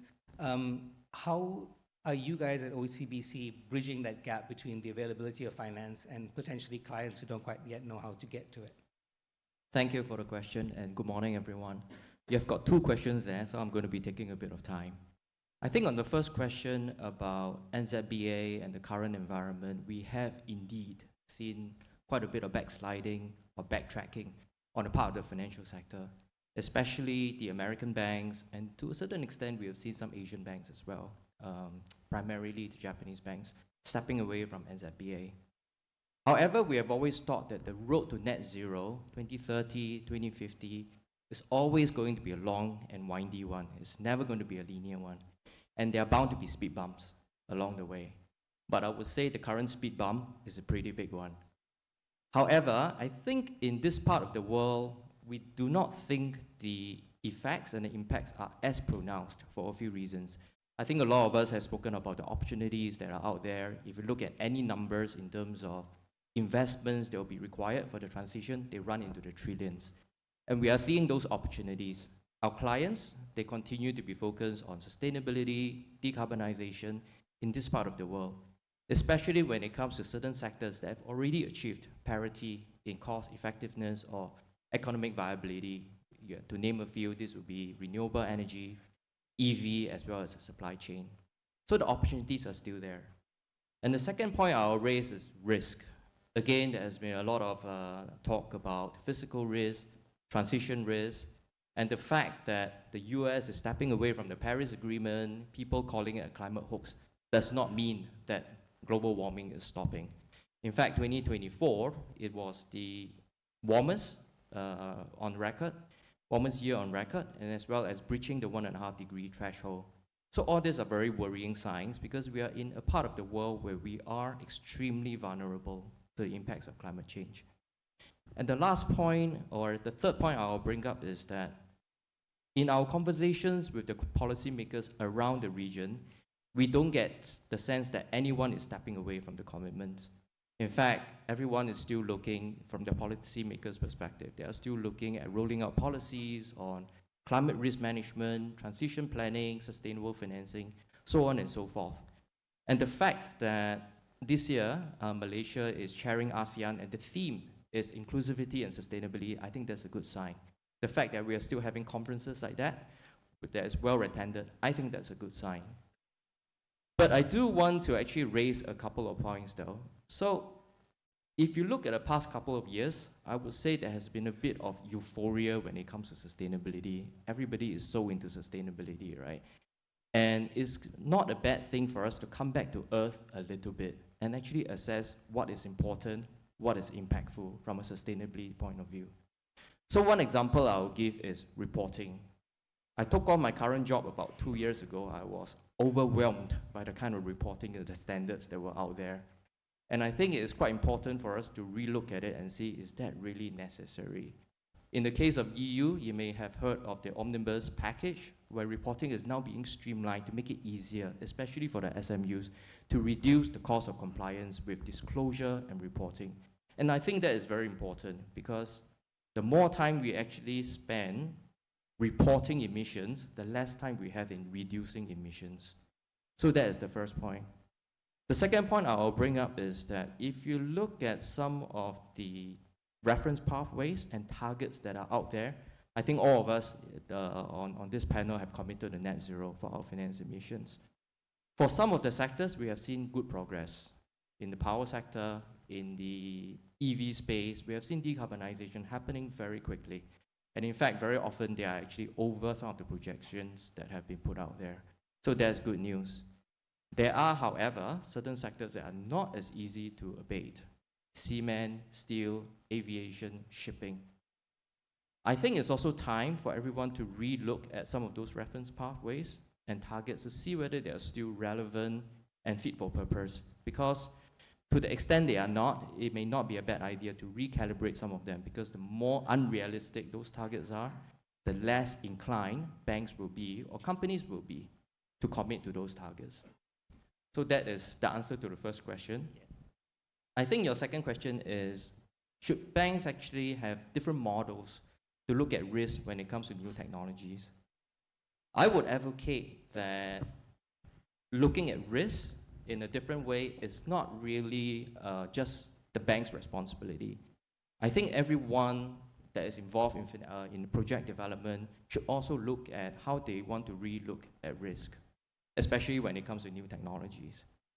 And by that, I refer to the project developers, investors, policymakers in particular, technology providers, operators. They all need to think about how they should assume some of the risks that are out there.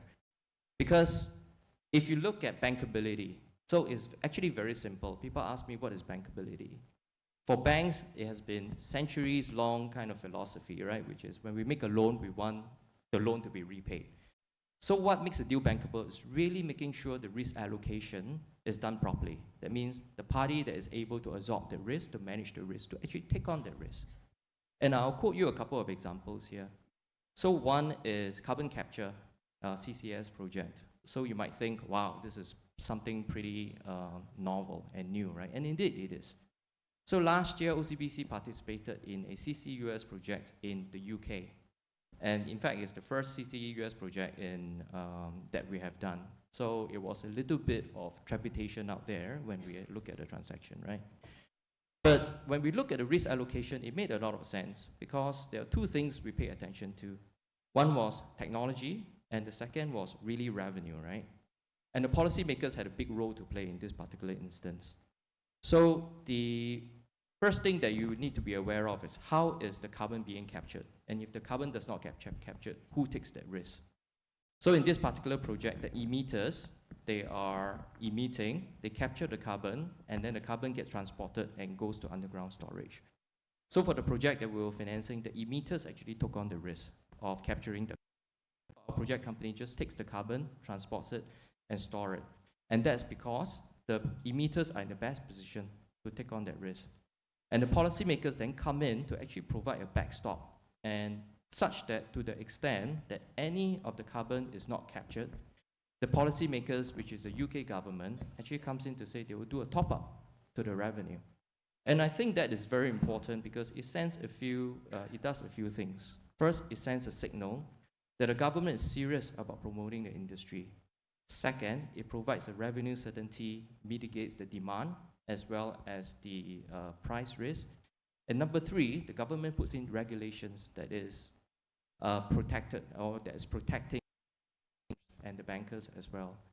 So I think those are the two key things. One is looking at the revenue, looking at the technology, and how those risks are being mitigated and being allocated in such new technologies. Just one more example I will quote. We are actually quite active in the offshore wind farm financing space. We have done a lot of deals in the UK, in Taiwan, and various parts of the world as well. And again, offshore wind farm is not exactly new, but in certain jurisdictions, they are still relatively new. And I recall maybe 3 or 4 years ago, we still were looking at turbines of about 12 megawatt per piece, and currently it's 50 megawatt a piece. Again, every time when a new turbine is being introduced, people will be wondering, does the technology actually work? Will it actually perform to the specs that it's supposed to? Because investors are taking that risk, banks are taking the risk if they don't perform. Again, risk allocation. Who is the best party to actually take on the risk? The guys who actually design and manufacture the turbines, right? So what we have seen is that those turbine manufacturers actually guaranteeing the performance of the turbines when a new turbine is being introduced. So 12 megawatt comes out, the guarantee will come from the manufacturer, 13, 14, 15 megawatt. But every time when it is introduced, it comes with a guarantee, but the guarantee falls off after a few years, after the turbine is proven its worth, until a new turbine comes along and then the cycle repeats, right? So again, allocation of risk, very important.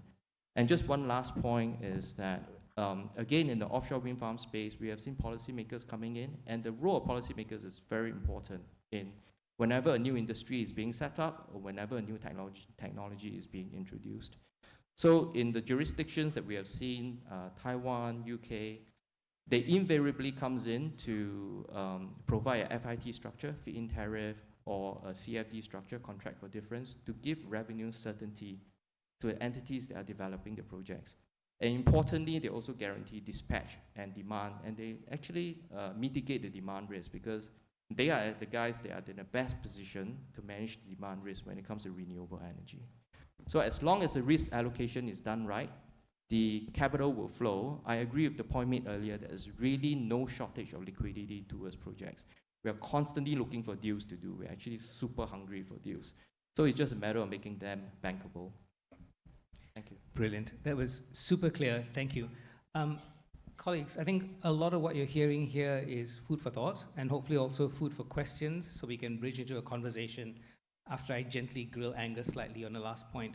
I think the message we're hearing just now was very clear. It's not about a question of a lack of financing, but those of us who work in the space of climate and sustainability also need to get better at being able to frame and package what we're doing in the frames that work for bankers, to be able to provide, as Mike rightly said, a package and a proposition that allocates risk sensibly to the different actors involved, which means we need to move out of the space of going, I have a wonderful idea, I'm going to go to the bank and they're going to give me lots of money, to recognizing that you need to build an ecosystem of partners who can all come to the table together to share the risk and the reward that's being built there. So hugely important takeaway.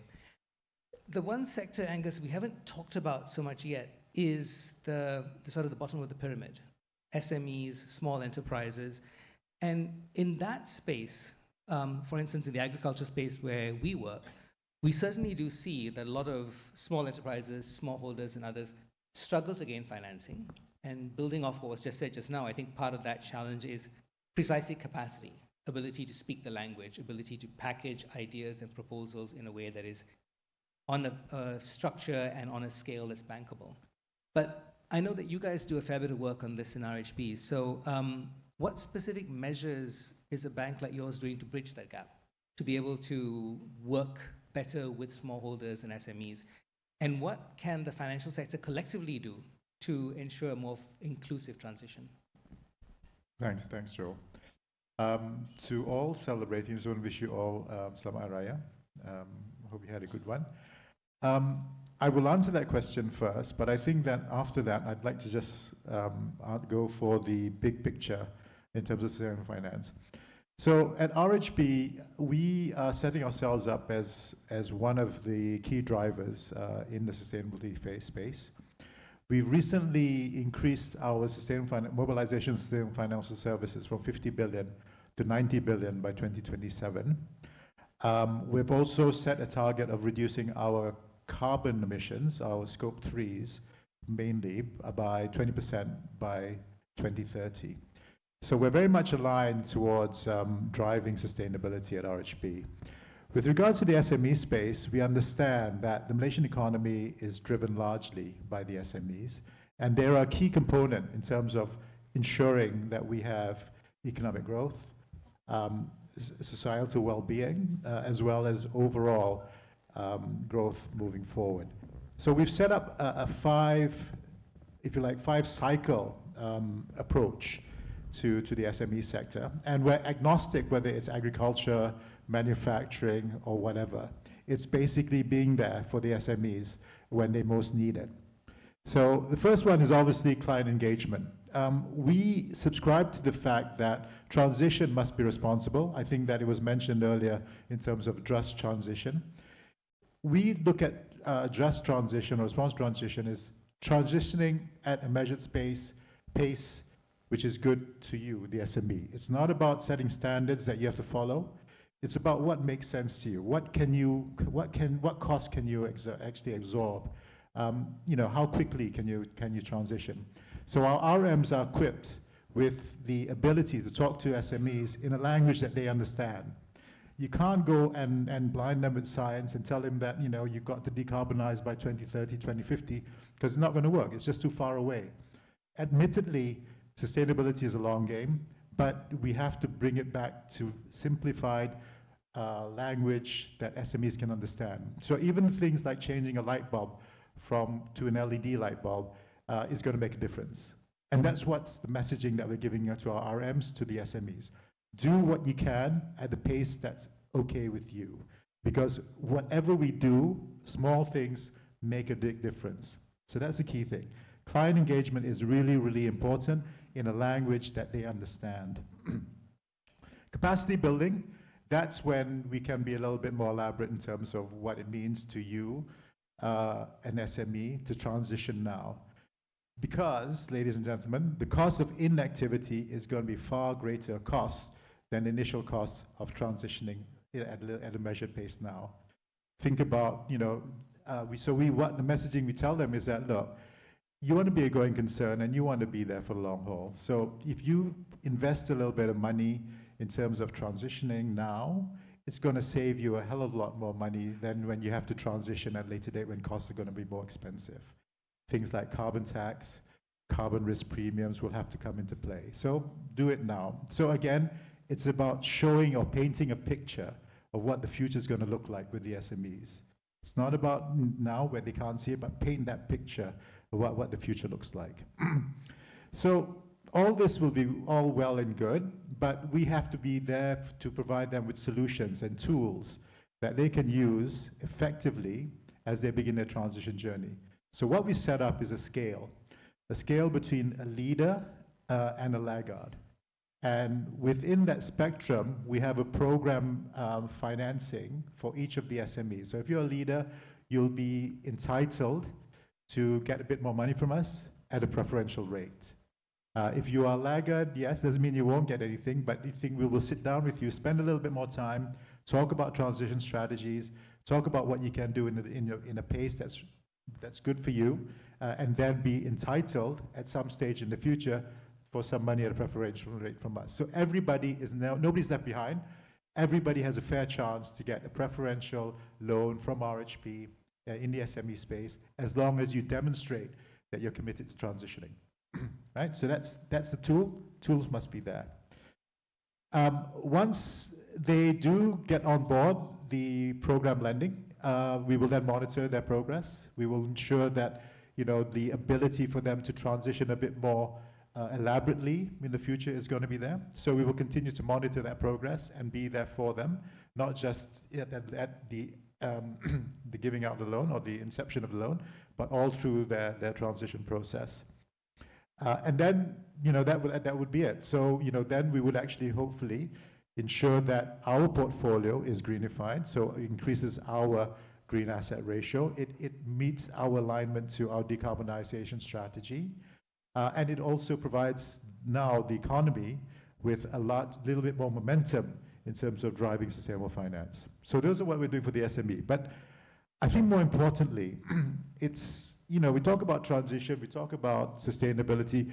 I think the language that we're using is that sustainability is a product, a banking product. It's not. I think that sustainability is the way of banking of the future, right?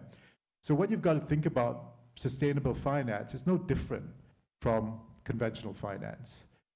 However, I would argue that conventional finance is mispriced, because what we're not doing with conventional finance now is we're not pricing carbon risk correctly. It's not about, because I get this all the time. I get the SME saying, well, hang on, you're giving me a green loan, so it's cheaper, right? I said, well, no, not necessarily, because a green loan is just basically based on your creditworthiness as a borrower. What we're not charging you is that you should be paying more for a brown loan or conventional loan, because there is an emission of carbon risk premium in that loan. And that can't be the case. So what we're doing from a macro perspective now is that we have to go back and find out what the true cost of carbon is. It's not the carbon tax.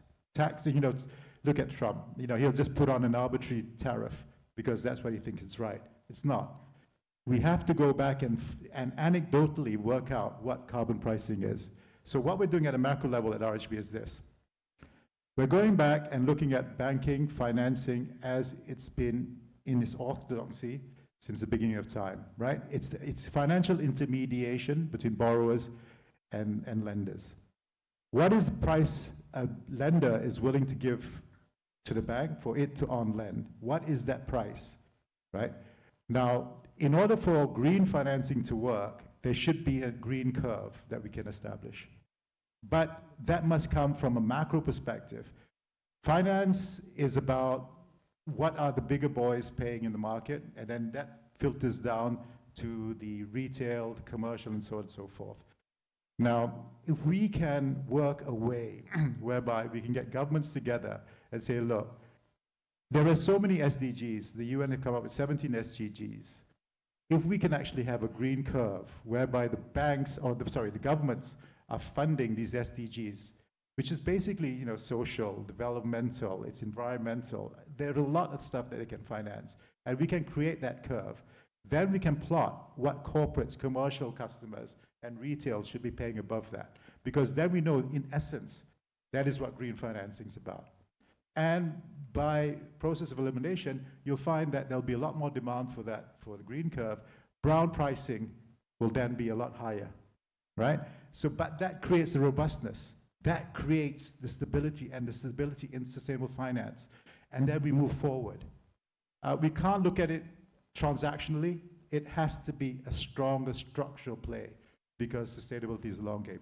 And I just want to come back about this point about Malaysia. Malaysia is great at doing this because the netta is what we have to look at. Netta bankable projects, 120 billion by 2029, 1.2, 1.3 trillion by 2050. That's to get energy security. That's to get a transition going, right? So banks have a lot of projects that they can finance, meaning that the lenders and investors have a lot of projects that they can invest in. And sustainability is not just about environment, social and governance. It is, of course it is, but it's also about our fiduciary duty to our shareholders. We have to make sure that banks are a going concern, projects are viable and profitable for banks, because the fiduciary duty to shareholders is still something that we have to abide by. Thanks. Thank you, Angus. There's a couple of things you guys said there I'm going to come back to in a minute. I was also monitoring the questions on Hoover, and I think there were 2 or 3 that were kind of answered about, current impacts, scenarios, etc. I'll pop in a minute again and see what else is there. In the meanwhile, if there's anybody in the auditorium who'd like to ask a question, please stand up, and if you're at the back, wave frantically, because I'm old and my eyesight's not so good. Okay, I'll keep an eye out. But guys, I wanted to come back to you because I think, Angus, what you're saying at the end about current financing being mispriced, essentially having to reframe the model of the business in order for us to be serious about sustainability. To me, that speaks to one of the things that I think a role that CSOs constantly have to play, which is to be the voice in the C-suite and the board to advocate for a longer term view of what risk and what proper business models ought to be like. And I know, speaking to many CSOs and being part of that fraternity, that can sometimes be a challenging role to play. So just as a general reflection, I'm going to toss back to all of you. How do you deal with that role of being the voice in the C-suite with the board? Mike, you're nodding, I'm going to come to you. That has to be the one that says you have to take a different view. That if you're serious about sustainability, how you perceive risk and how you allocate capital has to be done fundamentally differently. How does that work on a day-to-day basis? What advice can you give to the people in the room who have to also deal with boards and C-suite executives who may not necessarily get that perspective? Mike, can I start with you? Sure.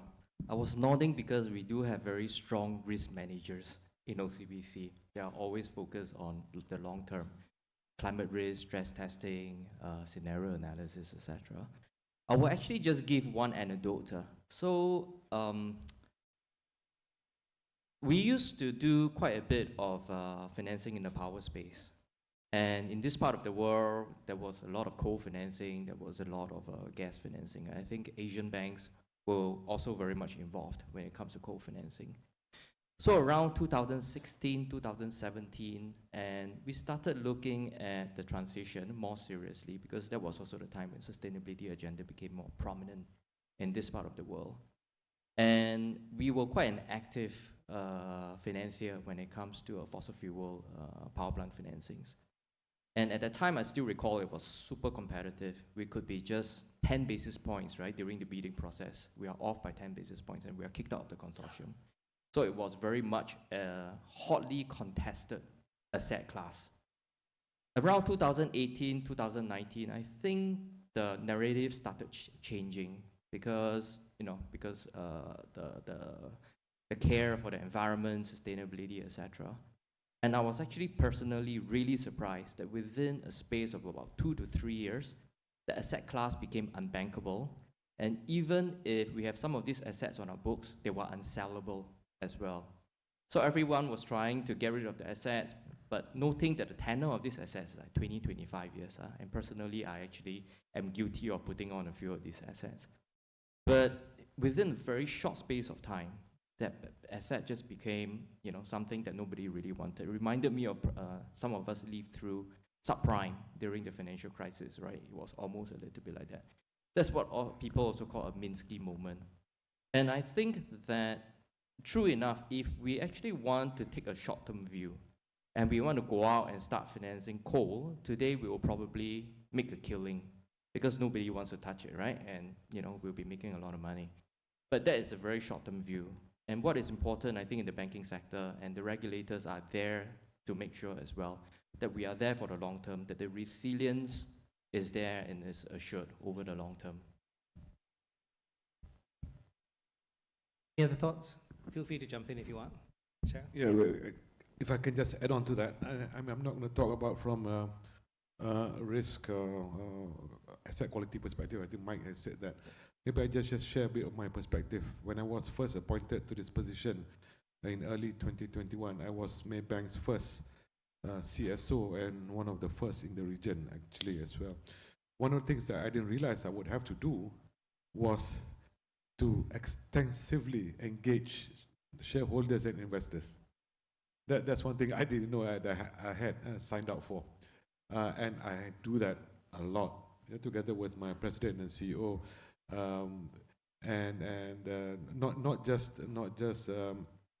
the primary shareholders of Maybank, PNB, EPF, Co-op, or whatever it is, but also institutional investors and fund managers and so on. So, it's very interesting because I can tell you, we are blessed.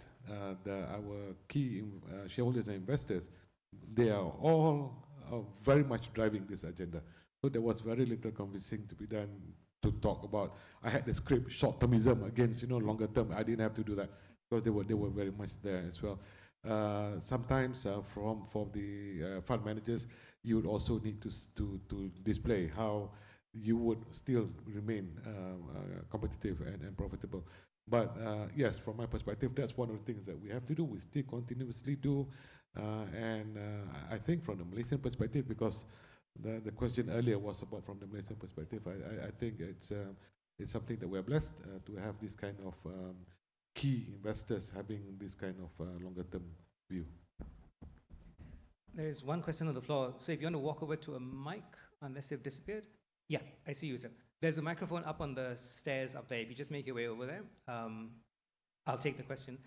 But I think while we're doing that, a perspective I picked up speaking to some of the bankers in the region is coming back to that question earlier on about the backlash or the pushback we're seeing in some overseas markets, is perhaps that in some markets there was a frothiness in the way in which people embraced sustainability, ESG, and others, whereas the sense I get from all of you and other bankers in the region, some of your peers in Singapore, is there's always been a much more sensible, longer-term view of this transition in this region.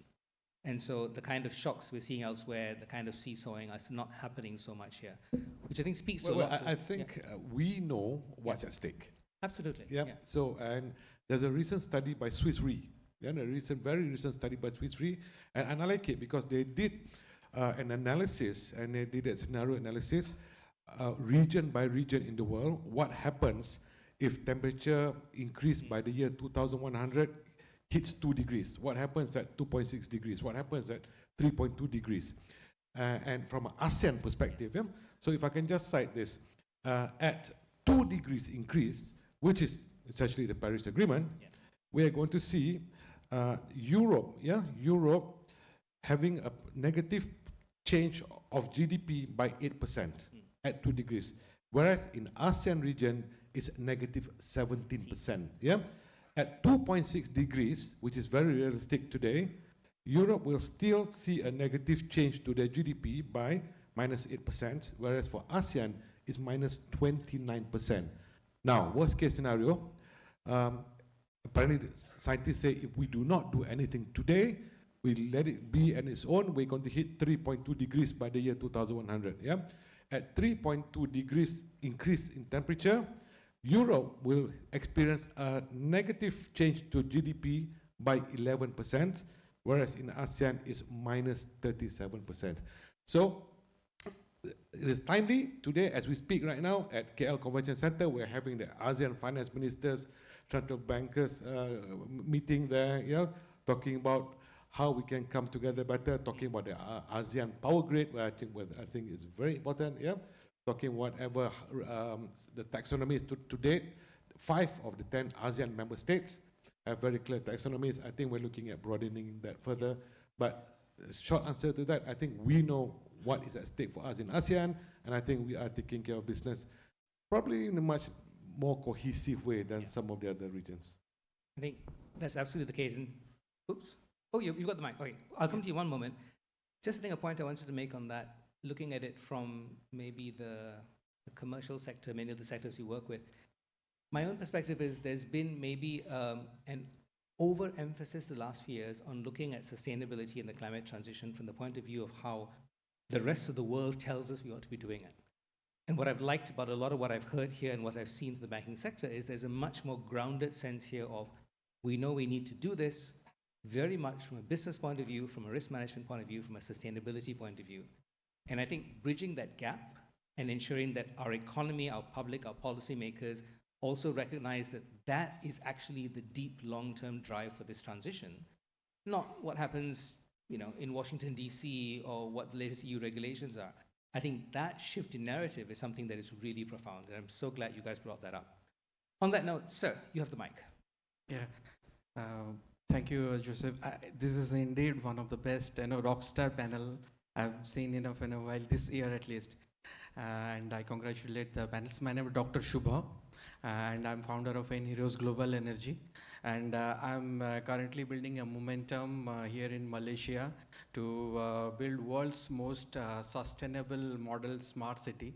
Here in Malaysia, that's a prototype that I'm planning. I would like to share one small story, and then I'll put one question. So what happened during the pandemics? If you could keep it pretty brief, please. Yes, Thank you. So when the pandemic strike and no one was willing to develop the vaccines, so there was an advanced market commitment concept that came up, where the Bill and Melinda Gates Foundation, Swiss Bank, and all the governments, they come together, and they said that whoever is developing this vaccine, it doesn't matter, but we will buy it. So it's like a pull mechanism. Same thing got applied to the climate case. That's a frontier climate that is being led by Nobel laureate Michael Kramer. So same thing like carbon removal units. Those innovative companies who are developing this technology, if they do it, then they will buy. So there is a guarantee and certainty is coming. So my question to here, panelists, anyone of may answer. Here in Malaysia, do the banks, they find this concept, advanced market commitment, to be valid, so that we can create the uncertainty when this, in this era, when we are finding a lot of uncertainties around. So do you think the banks will be having some kind of financial instruments for such kind of projects to support them, so that this sustainable innovation in the carbon capture or climate action that can be really catalyzed? Thank you. I see another hand at the front, the lady in the blue jacket. I think she wants to ask a follow-up. So advanced market commitments, I think, was the question there. And I think, Mike, you touched on this a bit in how you package the allocation of risk. We'll come back to it. Sunita? Hi, Sunita from Climate Governance Malaysia. Nice to meet you, yes. Two questions for the Rockstar panel. So number one, I think we're hearing from Rockstar CEOs who have a lot of resources allocated, who have time, who have the support of the C-suite. We're going to start a series of masterclasses for CEOs in other sectors, and they are going to be struggling if their board doesn't give them the allocation that they need, resources, team, time. What would you recommend to them?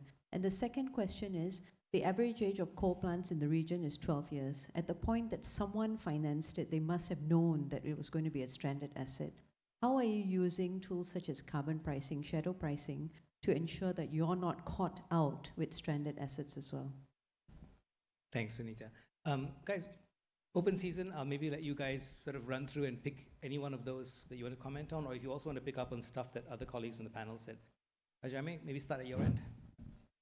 Yeah, I think just on the advanced climate solutions, I think it falls back, to what Mike said, and also, what Sharil said as well. I mean, yesterday I was in a panel at KL Convention Center where we were discussing two key projects for ASEAN, which was, as Sharil mentioned, the ASEAN Power Grid, as well as carbon capture, utilization and storage, which is being undertaken by Petronas. So I think when we talked about the sufficient liquidity in the market, things like this, I mean, that is for bankable, credit-worthy projects. If we are talking about something which is unproven, it's unscalable, there needs to be a different financing structure which has been put in place in order to mitigate or risk absorb the first level of the risk, to de-risk the structure. So this is where we talk about blended finance, things of this nature, where there is the participation of a plethora of participants, i.e. multilateral development banks, export credit agencies, for example, governments who provide grants and so on. So, just talking about the undersea cables under the ASEAN Power Grid, Tenaga needs 250 million ringgit to undertake a feasibility study, right? They are asking for grant. I mean, basically, they're looking at grants. So this is where people like the ADB can come in, where the EU can come in and provide these grants. They have these programs. So we need to start thinking, and then Petronas said it very clearly yesterday, when they look at the CCUS project, and I think Mike talked about the Teesside project in UK, which we were part of as well. I mean, he talked about the fact that the government came in, They provide, loss absorb. They provided some backstop. They provided minimum guarantees on volume, things like this. So unless we see all players come to, the field, essentially, to be able to provide this sort of layered structure. So you have your first layer, which comes in and de-risks the transaction. Then you have your commercial tranche, which comes in, which has commercial elements. We are not going to get these marginally bankable projects off the ground. Now, another way to do this as well is via off-balance sheet structures. And this is being done by some entities such as Bank Islam, who have an off-balance sheet structure for these kind of programs. So it doesn't, because at the end of the day, we need to put risk aside. We are governed as financial institutions by Basel III requirements. We need to put capital in respect of the degree of risk. So there's been these innovative kind of methodologies, such as HSBC has partnered with Temasek to set up an entity outside of HSBC, which invests into marginally bankable projects to scale it up. And the way it's done is that Temasek, the government of Singapore, for example, comes in, provides equity at so they initially loss absorb. So I think, these are the kind of thinkings that are going on now. How do we bring all the players, the multilaterals, the development financial institutions, the philanthropic capital to the fore to be able to scale up these kind of transactions? Dato Sunita's question was a bit more, complicated. I don't really know how to answer that, but I think in terms of resources, Dato Sunita sits on my board, so I'll let her, vocalize that at the board the next time. But give us more people to do the job, and then we can then break off and undertake these kind of trainings. In terms of coal-fired power plants, I think the last IPP that we did was Jima East. That was in 2016, if I can remember. And most of we have a coal phase-out policy, segregated between OECD and non-OECD countries. We look to be on track for the non-OECD countries where Malaysia falls on, save for one power plant in Malaysia, which is about 3 years shy, three years beyond that 2040 date. But conversations are undergoing currently right now with the sponsors. Is there a way to sort of early retire that coal-fired power plant? But in order to do that, nobody's just going to turn off the coal-fired power plant. In order to do that, there needs to be incentives. There needs to be sort of acknowledgements that setting up a CCGT plant, for example, to replace a coal-fired power plant, we need some transition credits to mitigate that loss in revenue that has been initially factored in when the project was approved. If I can just add on Amir and Hezri, you're absolutely right. Average age of coal-fired power plant is 12 years, which would have meant that that deal would have originated 14 years ago. In the world of sustainability, 14 years is a long time. We didn't know a lot of things then, right? The present way that we're operating today only came up probably about 4 or 5 years ago. We were trying to, I think the banks are trying to do right now, trying to do the right things now. And we're actively talking about how we can have early retirement of coal-fired power plants. Certainly no new coal. As for Maybank, no more new coal. We're not doing it. And in fact, I take this opportunity to mention the exposure to coal for Maybank is actually very small, 0.2% only. But that is declining. I think that is declining because as a region, I think we know we need to do the right things. And the right things include also that just transition, right? That just transition. So of course, with the G funds, the guidance, transition, there will still need to be a bit of financing. So we're looking at how do we do things in a pragmatic manner. But going back to what you said, 12 years, yes, 14 years ago, many people didn't know what we know today. So, and it's a journey we're going through. If I could pick up on the two questions that you raised, are very good questions. First is resources, right? I recall when we started looking at sustainability, it was very much a reporting exercise. Then it became a risk management exercise. And towards the back end, it became a strategic revenue opportunity exercise. I think the way to get resources is always to see where the revenue opportunities are. And the moment when you see customers, clients actually coming to you and say, I want your advisory, I want the value-added services, I want you to help me draw up framework and things like that, that's when we realize that we are making an impact. And there is actually a strategic priority there. And that's how we get resources. That's speaking from our experience, number one. The second question on coal-fired power plants. Actually, when we did the deals, we never thought that they would become stranded. And even now, we don't think they will become stranded, simply because the deals were structured so tightly that the governments and off-takers are actually taking that risk. So even if they close down the plant, the banks will still get repaid. So it was very tight. But going forward, how do we mitigate some of the risk of asset stranding? I think there are various ways we can do it. One is through policy that was mentioned earlier. And one is internal carbon pricing. Not many banks have adopted yet, but there is a possibility. But I think quite importantly, if you look at putting on another gas plant or a coal plant on any of these heavy emitting assets, a lot of banks have committed to net zero. And the moment you put on an asset, you're just going to blow up your emissions, intensity or absolute emissions. And because of that, I think it also drives discipline in the way banks actually approach it, and that mitigates the risk of stranding. I just want to talk about the how do we get the board, or how do we get the shareholders on board. So what we did at RHB is that we actually brought this right front and center. So sustainability now is part of our long-term strategy. So it's one of the programs that we actually enshrined in terms of what we're going to achieve in the next 3 years. So that's how we get everybody on board. So it's part and parcel of our business strategy moving forward. In terms of coal plants, we have very little exposure. We've stopped altogether. We're not providing any new financing for that. And I think coming back to Mike's point about internal carbon pricing, that's something that we need to look at. But again, I think that the off-takers, because coal fire was a clear energy driver for many years, so those contracts are still being fulfilled by the off-taker. So from that perspective, we seem to be good for now. Thanks, Angus. Finally, I'm seeing questions come up in the app, and I see one more hand up there. We'll try and get a mic to you. In the meantime, I'm going to pick up a question from Hoover, which is talking about how it's been interesting to see how FI is adapting their role in sustainable growth. But the question is asking for insight on how Bank Negara monitors the growth of transition finance in FIs, and whether or not there's also assistance from BNM to support financial institutions in this initiative. And maybe to be a bit mischievous, I'll add to that question, what would you like to see Bank Negara do more or better to support you in this transition?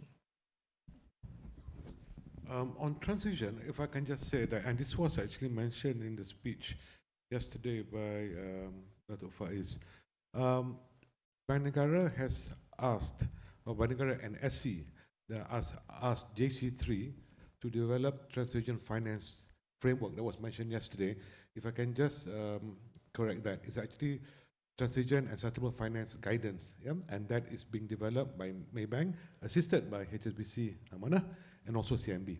And we are doing that out of JC3, even though we are active in Subcommittee 4, and that is going to be positioned under Subcommittee 3. But that's principally being driven by, as I said, Maybank, HSBC, Amanah, and CMB.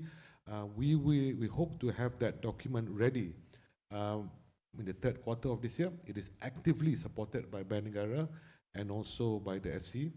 So as I said, we are looking at potentially launching that at COP30.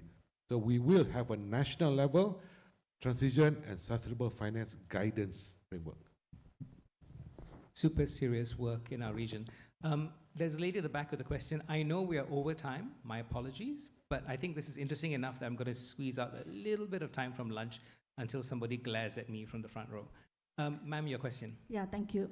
My name is Carol. Thank you for all the bankers that have been sharing all those loans that you would like to offer. I'd like to speak on behalf of the SME. As an ESG consultant, I have given awareness programs to 1,200 of the SME.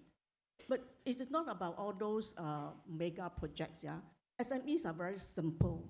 They do want to fill up their scope 1 and 2 to support the scope 3. But after the training and all the tools like MGCT have those low cost tools, but when they went to the banks have their standard. Your relationship manager will give them cost series standards to checklists. And all those checklists actually give them a strong rejection. So being the SDG 17 goals, which is the green curve that you like to achieve, actually sustainability is so new to them as well. They wanted to do something about it, but they need loans. They need banks to support them. Where do they actually meet because relationship managers, their level is also learning, and the risk to the banks are high to take up. So where can SME goes? Thank you. Thanks, Carol. I'll add to that a question that came in from the app, which is about how banks can effectively educate their customers on the transitioning. So adding to what Carol asked, what maybe can the banking sector do better to be able to communicate this shift to their clients, particularly SMEs? Can I take that first? Yeah. So Carol, I concur. I really concur with what you're saying. I think banks are guilty of saying one thing and doing another thing. It's clear to me because I see that all the time. And because, how we're doing this now, sustainability in RHB, and I believe this is with other banks as well, is that you have a sustainability department that we want to talk about environment, saving the world, and our grandkids will be living, for the next 500 years. And then you got the loan department, gives a loan, and no, you can't get it because you don't meet certain criteria. So that's why we have come up with program lending. I think that this is what we're doing. So we've got SME program lending. We have a laggard, we have a leading spectrum. If you fall within that spectrum, it doesn't mean that we're going to leave you behind if you are a laggard and you're way behind there. We will then talk to you about transition strategies and how you'll get back onto the spectrum. It is going to take a bit of time, but the banks, we are very noble when it comes to actually trying to help people. And Bank Negara is also very supportive of this. So, bear with us, but I do understand your frustration. Thanks, Angus. I think that was refreshingly honest. And it's a dilemma we all face in large organizations. Strategy intent sometimes takes time to translate into decisions and choices on the ground, but we're getting there. Colleagues, I was watching the Secretariat team put up a slide here in 80-point font with exclamation mark saying time's up. So I'm going to take that as a signal to say, JD, get off the stage. But I think before I do that, genuinely, I'd like to ask all of you to join me in thanking our panelists. I think this has been a brilliant panel, and thank you so much, guys. Thank you very much, gentlemen. A round of applause for the Rockstar panel this morning. It was a very nuanced take on the considerations that bankers make in climate finance, especially as chief sustainability officers meant to mainstream ESG principles and investment decisions in a traditional risk-averse financial framework. As was extensively discussed, it does require rethinking and changing of mindsets. This is a work in progress, as was emphasized by that brilliant panel. Thank you very much, gentlemen, for all the contributions today, and thank you to the audience for your questions. We are going to proceed to our next panel session, which is no less challenging and interesting. We're taking a look next at the insurance sector, which is also at a crossroads as it grapples with climate change impact upending the financial stability of the industry. Our earlier keynote speaker, Lawrence Smart of Sustainable One S&P Global, cited the California wildfires earlier this year as an example of the massive costs that climate disasters will inflict not only on insurers, but the broader economy. So how are insurance players responding to these growing risks, and what's needed to actually ensure their resiliency? The next Fireside Chat is going to be tackling these issues and more. I'm pleased to welcome on stage Fabrice Bernard, Chief Executive Officer of Generali Insurance Malaysia, Chua Kim Soon, Chief Executive Officer at the General Insurance Association of Malaysia. And this discussion is going to be moderated by Pang Oi Cheng, Executive Director and Head of Sustainability Advisory with KPMG. Ms. Pang, the floor is yours.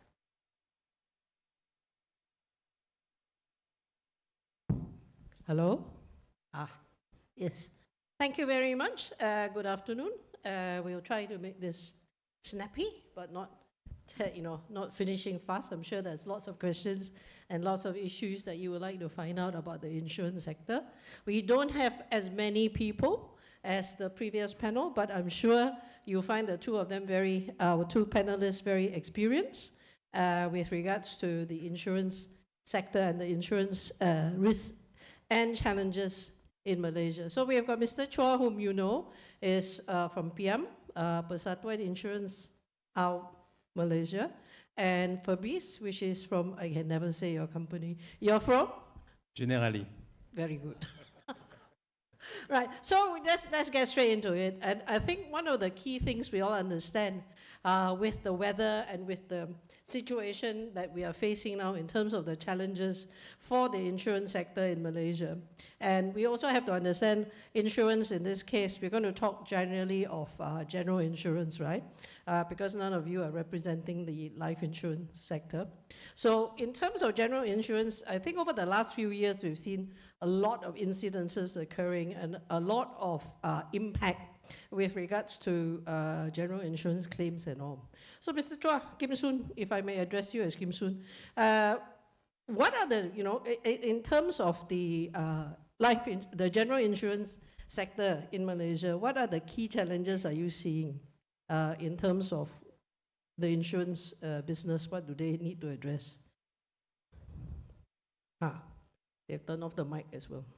Siaran tergendala. Hello. Okay. Thanks, Arjun. I'm just glad for me to be here, addressing all this established audience. Maybe just let me take a step back. When I first started off as an insurance professional in my career, we always felt that Malaysia was a lucky country, right?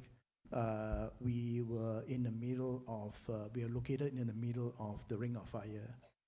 We are not exposed to hazards like earthquake, volcanic eruption, typhoon, hurricane, and so on.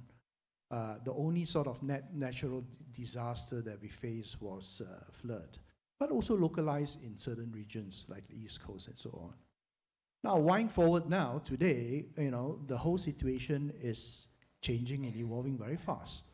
We see that, we are getting more frequent sort of flood, and flood is not as predictable as before, right? Those days I remember during the November, December school holidays, it was monsoon season and flood in the East Coast, but nowadays, just the recent Chinese New Year, it was raining, and we have floods in East Malaysia and so on and so forth. So it's now so much unpredictable, and it's all to do with the climate change that we are facing. We get incidences like earthquake in Sabah, never heard of before during my youthful days. We also get situations like tsunami and so on. So these are all the hazards that the industry is facing, both old and new. Just to quote some statistics, from 1969 to 2016, the study has shown that the average temperature in Malaysia has gone up by 0.24% and is still rising very fast. And over the last 20 years, there have been at least 50 natural disasters, costing loss of assets, life of at least 8 billion ringgit. And added to that, 3 million Malaysians were affected by these natural disasters. In 2024, Munich Re had a sort of assessment of what was the global damage by natural disaster. It came out to a mind-boggling amount of $240 billion US. So what does it all mean to us down here in the insurance industry? We are facing very complex and evolving sort of risks, which the insurance industry needs to understand. At this moment, it's still a very nascent stage for general insurance in Malaysia. We have to fully understand what sort of climate-related risks that are present now, and build up the kind of capability to be able to address this.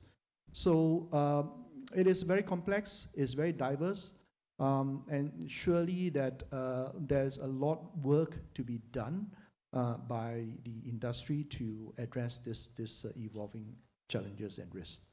Thanks, Kim Soon. Apart from climate risk, right, before I get to you, Fabrice, I'm sure we all know generally in Malaysia, there are also emerging risks like, cybersecurity, personal data protection, AMLA, anti-money laundering and all of that.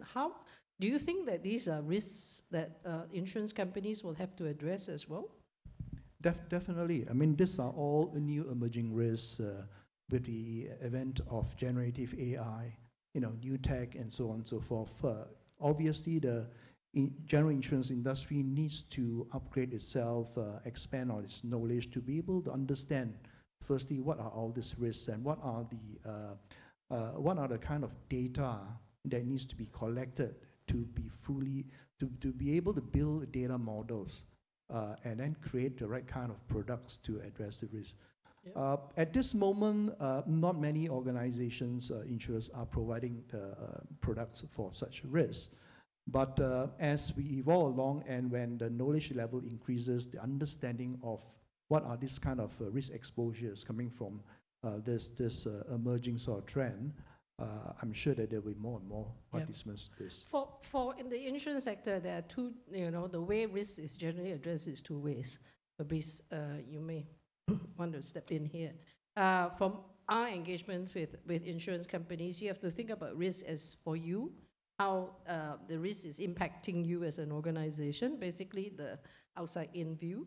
And there's also the inside-out view, which is basically what can you do to address the risks and opportunities that's out there for your marketplace in terms of the activities that general insurance, most insurance companies are involved in, which is basically investments and then looking at driving your portfolios in terms of the various products that you have. So in terms of mitigating this risk, right, climate risk is fairly clear. And as an international insurance company, generally has had, I'm sure, lots of experience in terms of managing this risk and addressing this risk in these two ways. Fabrice? Yeah, I think the sector is quite clear of the fact that our main mission is to manage risk. Okay, we have been managing risk forever. If you take our organization, but also some of my peers in Europe or US, our organization is close to 200 years old. So we have survived many wars.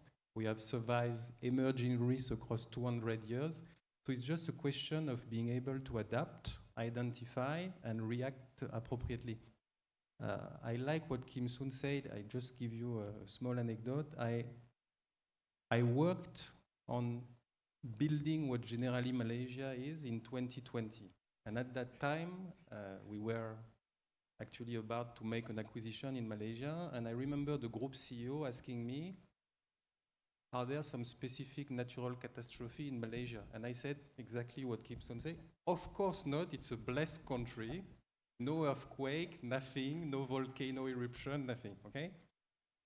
The deal was not sealed yet, and I came to Malaysia December 21, when you guys experienced the biggest flood ever. So you can imagine the reaction of my group CEO when I had to justify that, and the deal was not sealed. So, but the message is, it doesn't really matter what it is, if it is natural catastrophe, emerging risk, we will always react appropriately, and it's always a trade-off between the repartition of the risk between the insured, our client, and our appetite to take it. We also, like the bankers before, need to make business, and we also, of course, have our agenda to deliver, especially from the climate agenda or the sustainable agenda, which are actually clear to us, both internationally, but also in Malaysia. Yeah.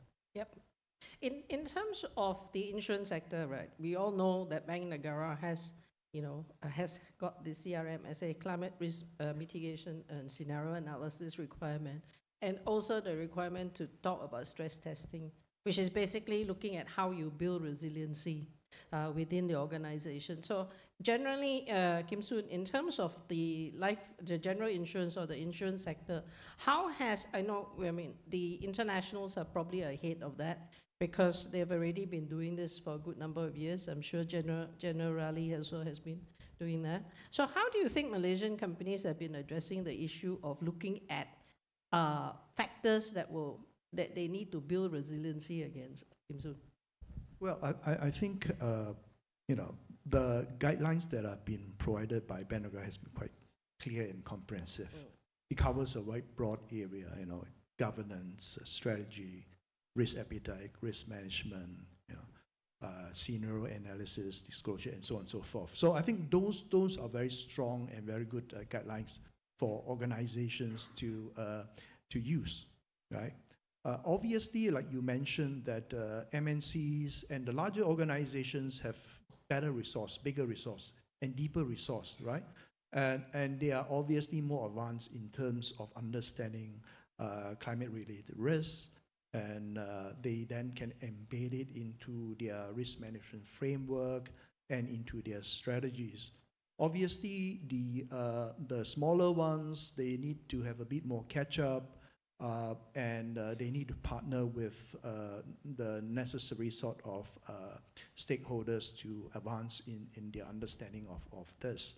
And one of the ways that you know, some of these members of our industry are doing is partnering with reinsurers. Because reinsurers are global, they have huge and vast experience and knowledge globally, and they also understand what are the best practices that are, you know, are being used around the world. So those business cases are being then adapted to the organizations. But it's a way of passing risk, right? That's right. Yeah. So at the end of the day, if local insurance passes on to reinsurers, yes, where does the reinsurers pass it back to, if not the consumer? Yeah, but it's not only just risk transfer mechanism, but also knowledge transfer. Because the research that are done by, you know, reinsurers provides a very deep and broad insight into such risks. They do modeling with regards to where your climate risk, physical risks are. But one of the key things that reinsurers do not address very closely, sorry, I work in this space, Kim Soon, and questions from the participants are most welcome, is that the addressing of transition risk, right? A lot of models actually show where the flood risks are going to be, and by and large, if you look at all the different models in terms of physical risk requirements and evaluation, is more or less the same, more or less there. But how do you address the issue of transition risk? I suppose what I'm interested in from you as well as from Fabrice is how is PIAM? All right, Fabrice, you also sit on the board of PIAM, and as a member of a fairly large insurance company globally and also in Malaysia, what does the insurance sector need to think about? What does PIAM need to do if we're going to talk about building resiliency, right? How do we pivot against this risk? Because let's face it, I mean, we had the bankers up here, right? We as the business, as in bankers and insurers, we have banker insurers, right? Banks are providing mortgages or loans, and they are working with insurance companies, and they are sharing that risk, if not passing that risk on. So how does the insurance sector in Malaysia protect itself in that case? Yeah. Let me just share a little study that we did in PIAM.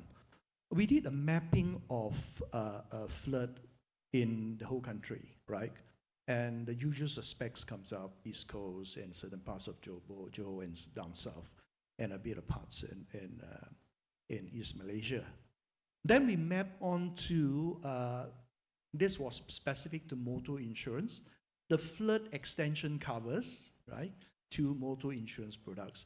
And we mapped on the claims that were made for flood onto the same map, right? What we found was that most of the flood claims that were made were on the West Coast, not on the East Coast.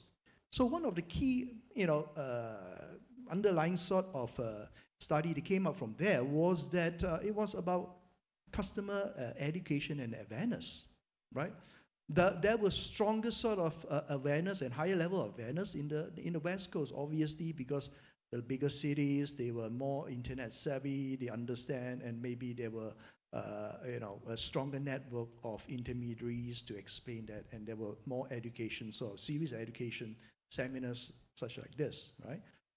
But in the East Coast, it was a factor of, one was awareness. The second factor was about affordability, right? Because over there, income levels were much lower, whether they could afford the additional sort of extra premiums to be paid for such risks. Yeah. So to me, one of the points to respond to you is more of also the industry is now embarking on education and awareness. So ensuring that the consumer understand what are the kind of risks that they're exposed to. For example, the recent Putra hike explosion, right? We had a lot of questions on what does insurance cover, and so on and so forth. We had to explain to them what is being covered by different products, right? So the education program, awareness program has to be increased a bit more and broaden so that then there is higher level awareness. Yeah. Yep. So maybe just to add on your question, so if we take the same logic that one of the bankers said around assuming that we meet the Paris Agreement in 2050, it is assumed that the type of natural catastrophe that any country will face will cost 2 to 3 times more than it costs today. Okay, so this means that when we fulfill as insurer the requirement of the regulator to protect ourselves against a scenario that will happen in 50 years, in theory it should cost me 2 to 3 times more capital. Okay, so it's costly. So which means we have to do a lot of investment around that. So, and we cannot continue as an industry to just bear it on our own capital. I mean, it's very clear that everyone has to participate. And one clear message that we took, that I took also suffering by doing it on my own business, is that we take tough decisions. So anyone that do not participate in this sustainability agenda, we are not willing anymore to insure them. So, and between saying things and doing it, that's the real difference. So my group is committing, for example, on a no-call strategy. Okay, so it's very obvious.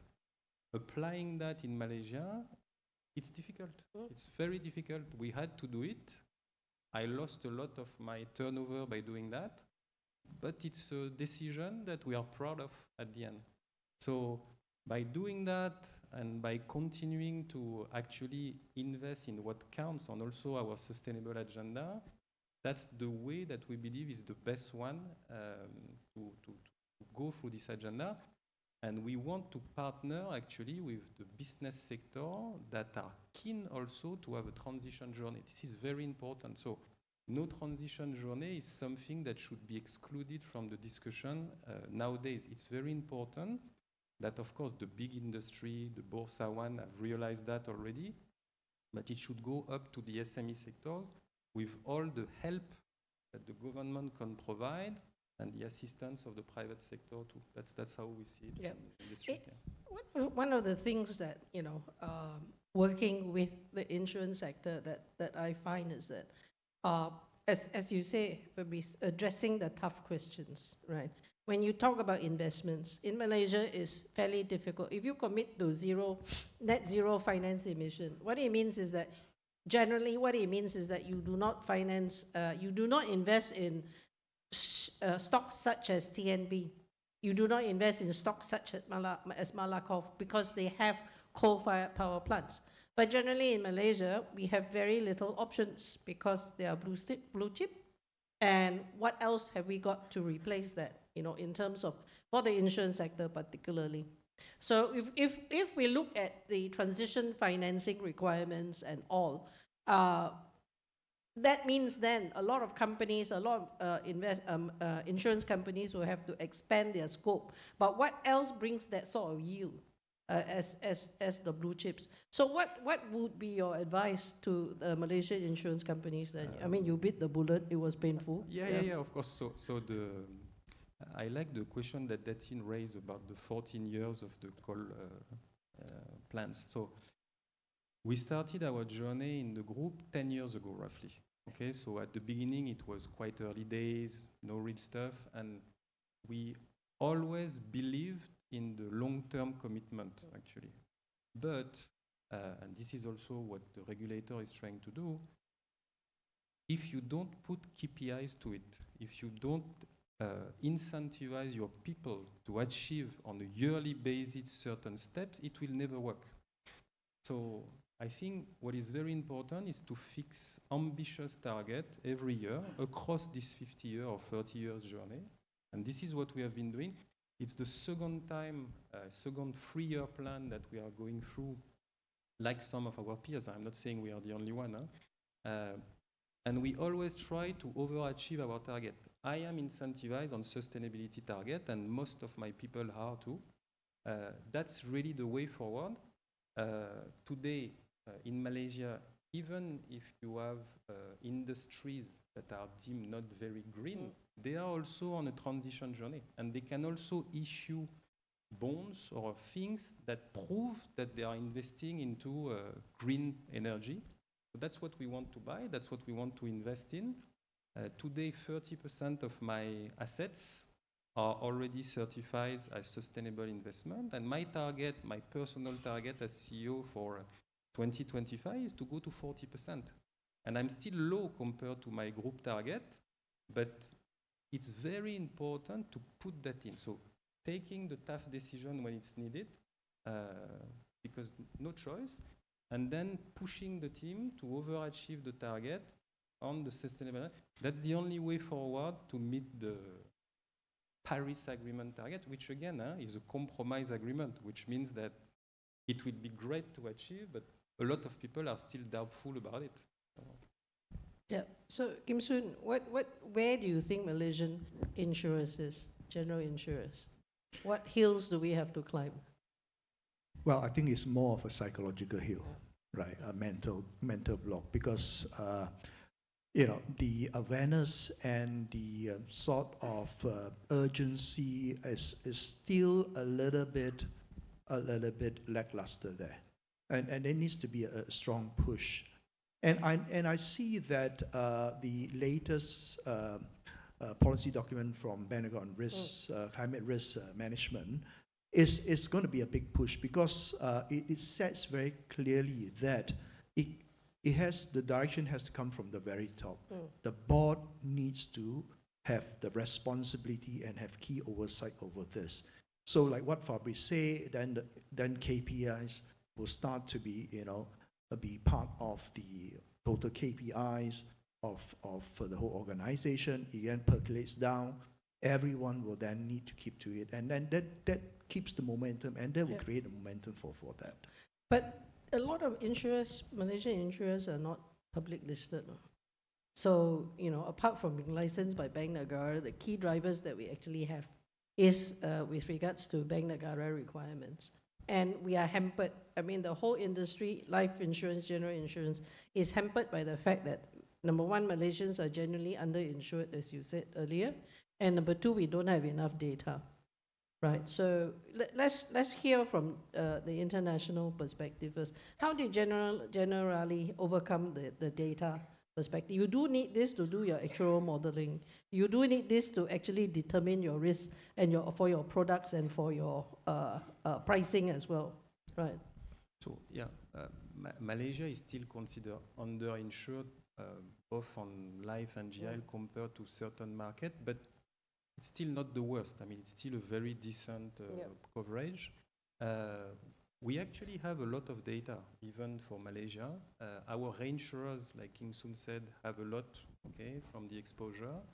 And it's a bit sad to say, but the more flood you get, the more data you get also, So the more you are able to analyze what will happen.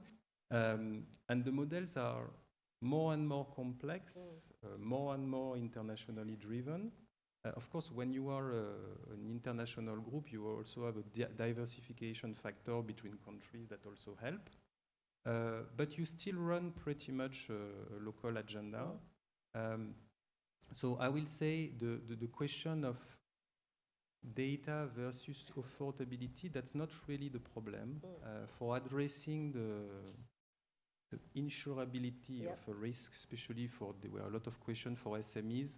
They come to us, they come to PIAM on how to be insured against flood, especially in areas where you already know that there will be flood all the time. So by definition, insurers are not keen to go because it means a loss almost granted for us. But you do have a social role, of course, but we have a social role. So that's why we communicate and we work with the regulator, the reinsurers. We have several panels where we participate into trying to make a collaboration between private and public. And if you look at the models that have worked in several other countries, each country has its own problem. It can be earthquake, volcano, flood, snow, whatever. Okay, it's always a collaboration and always an aggregate of protection between the public and the private, and that's what we are trying to work on also here in Malaysia. So, from Ben's perspective, how far have we got in terms of this public-private model? Well, I think just to jump on the back of what Fabrice mentioned in terms of risk assessment and so on, there is a role to be played by the consumer, by the policyholder. You know, if they know that they themselves understand what are the risk exposures that they face, you know, as insurers, we can also provide risk mitigation sort of help. You know, by suggesting what are the kind of risk precautions that can be taken to reduce or manage such risks. Yeah. So that part is where, you know, we from our own experience we have seen what type of losses that comes about, what sort of assets that will be exposed and will be heavier damaged by such sort of incidences. So those kind of support and assistance can be provided by the insurers. Yeah, but when you partner with banks through banker insurers, where the bank provide the mortgage, particularly for new developments and all, and they partner with insurance, and generally is the onus should be on the insurance companies to do their own modeling as well. But by and large, they don't. They do rely on the banks. Well, I've seen some partnerships that have been quite advanced in the sense that when a bank is about to provide financing to a developer in say a new sort of area, the insurers also participate in terms of providing advice, in terms of risk mitigation, in terms of managing sort of landslides, floods, and potential risks of such nature. When such sort of inputs are taken into account, so that then it's built as part of a loan sort of agreement, then you know you get a better sort of management of such risk and mitigation of such risk. Yeah, but not all insurance companies in Malaysia do that, right? Particularly the smaller ones. So what would your advice be? Well, I think there needs to be a closer and strong collaboration with, firstly, in the financial services sector, right? Between bankers and insurers. Do you think Bank Negara has a role to play there? Obviously, yes, and they're playing a very active role. They have been they've been co-chairing the JC3, right? And they've been rolling a lot of seminars such as this and so on. The education level is there, and they're pooling together, you know, all the various, you know, actors in the financial services industry together. There's a strong network of that, and hopefully that would create a stronger and closer collaboration in this area. Thanks. Fabrice, what do you think? No, I think look, and what advice would you give to the smaller insurance companies? Yeah. So not only the smaller, so the big ones also. Yeah. So the example I gave on, I think that's the most important. It's ready to commit on the agenda. You know, it's very easy. I guess you have all experienced that, to do greenwashing.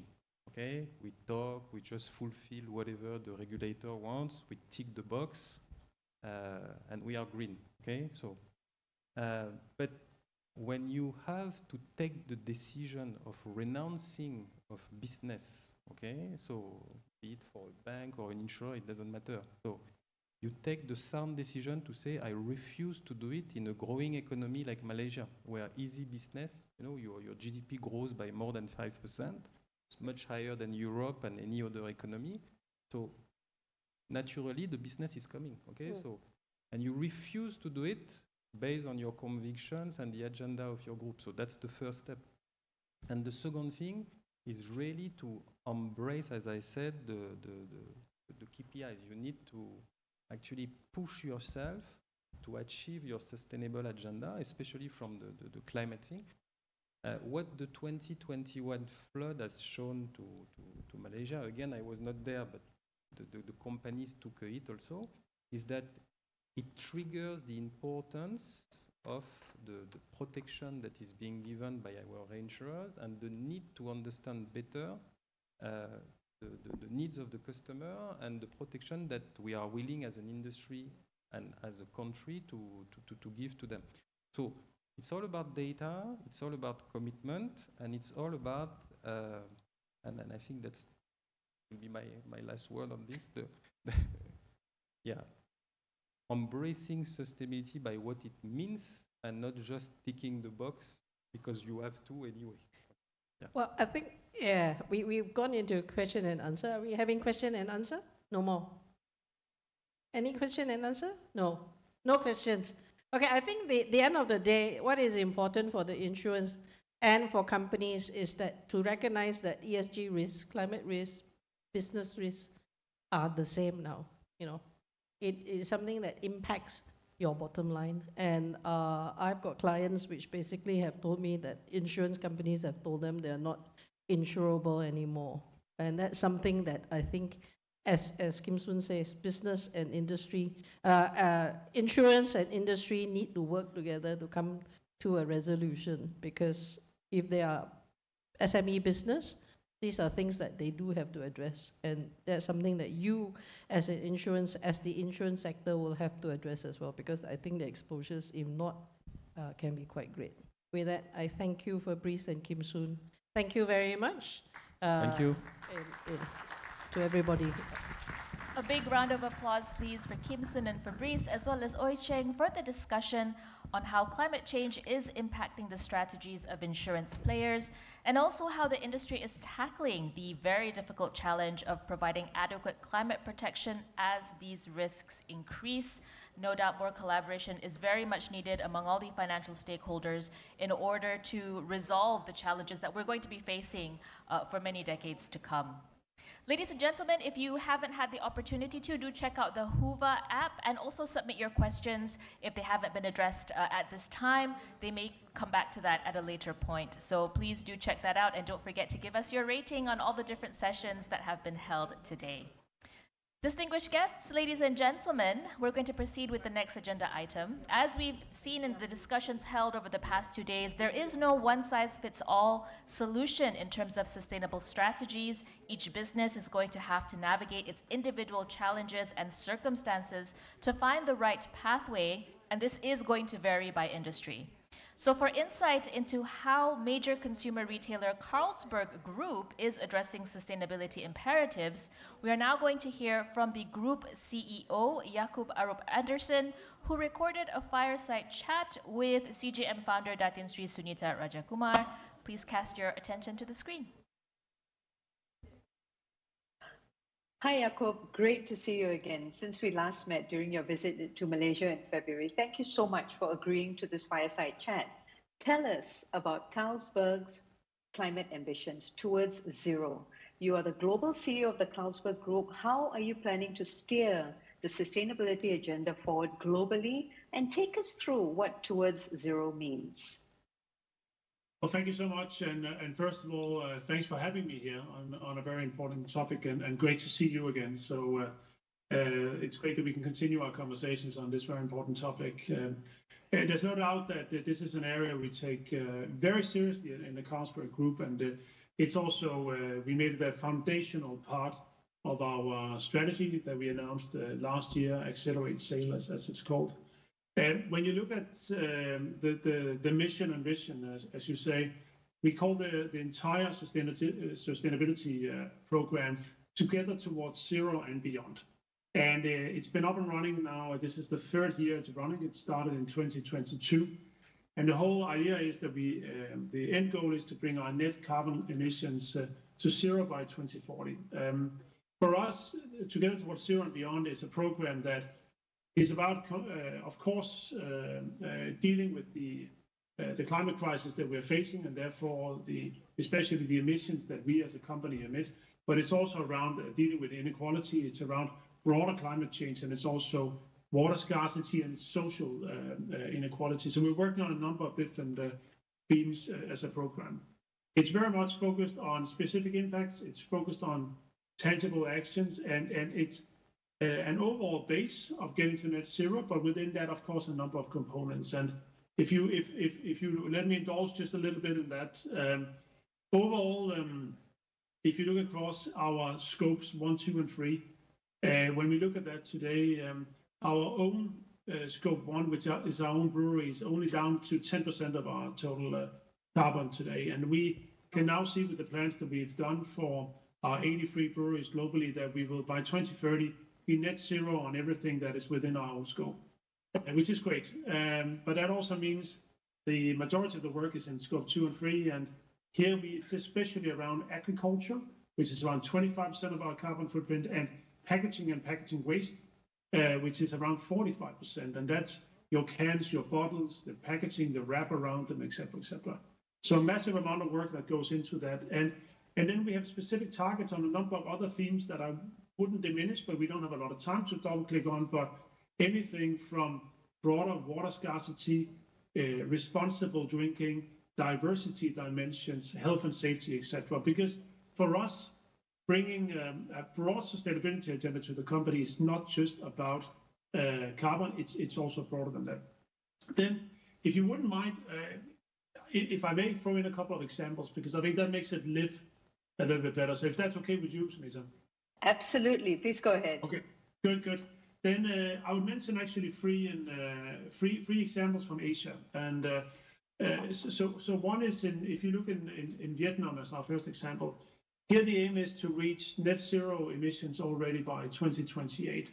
And the way we do that is we are implementing some quite innovative technologies, we have to say, around biomass boilers. It's around energy efficient refrigeration, because that's a massive energy consumption in our footprint. Refrigerators, so often when you buy our product, whether it's a soft drink or whether it's an alcoholic beverage, it's always very often cooled. And then we've also taken a major task in terms of bringing our production lines into net zero by bringing in green energy PPAs, et cetera, et cetera. So in only 3 years, we'll be net zero in the country of Vietnam, which we think is a big thing. And Laos Brewing Company, Laos is a big market for us. We have a big market share there. We've gone as far as now moving into regenerative farming of rice. We even have our own rice fields working with local farmers. And last year we've produced 600 tons of rice, regenerative rice, and it's going to be a significantly higher amount in the coming years. That's a way of us going into the agricultural supply chain and changing the dimensions there. The third element I would mention is in India, where we work a lot on water scarcity.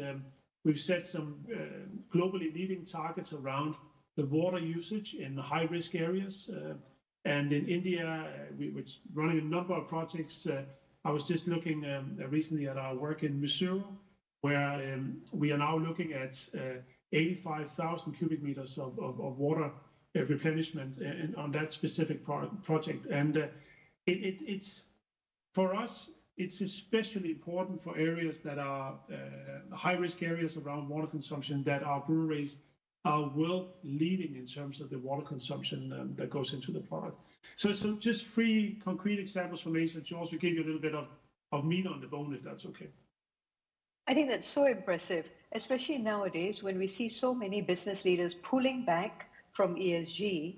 To see a business leader such as yourself really understand that this is what's going to create resilience and sustainability.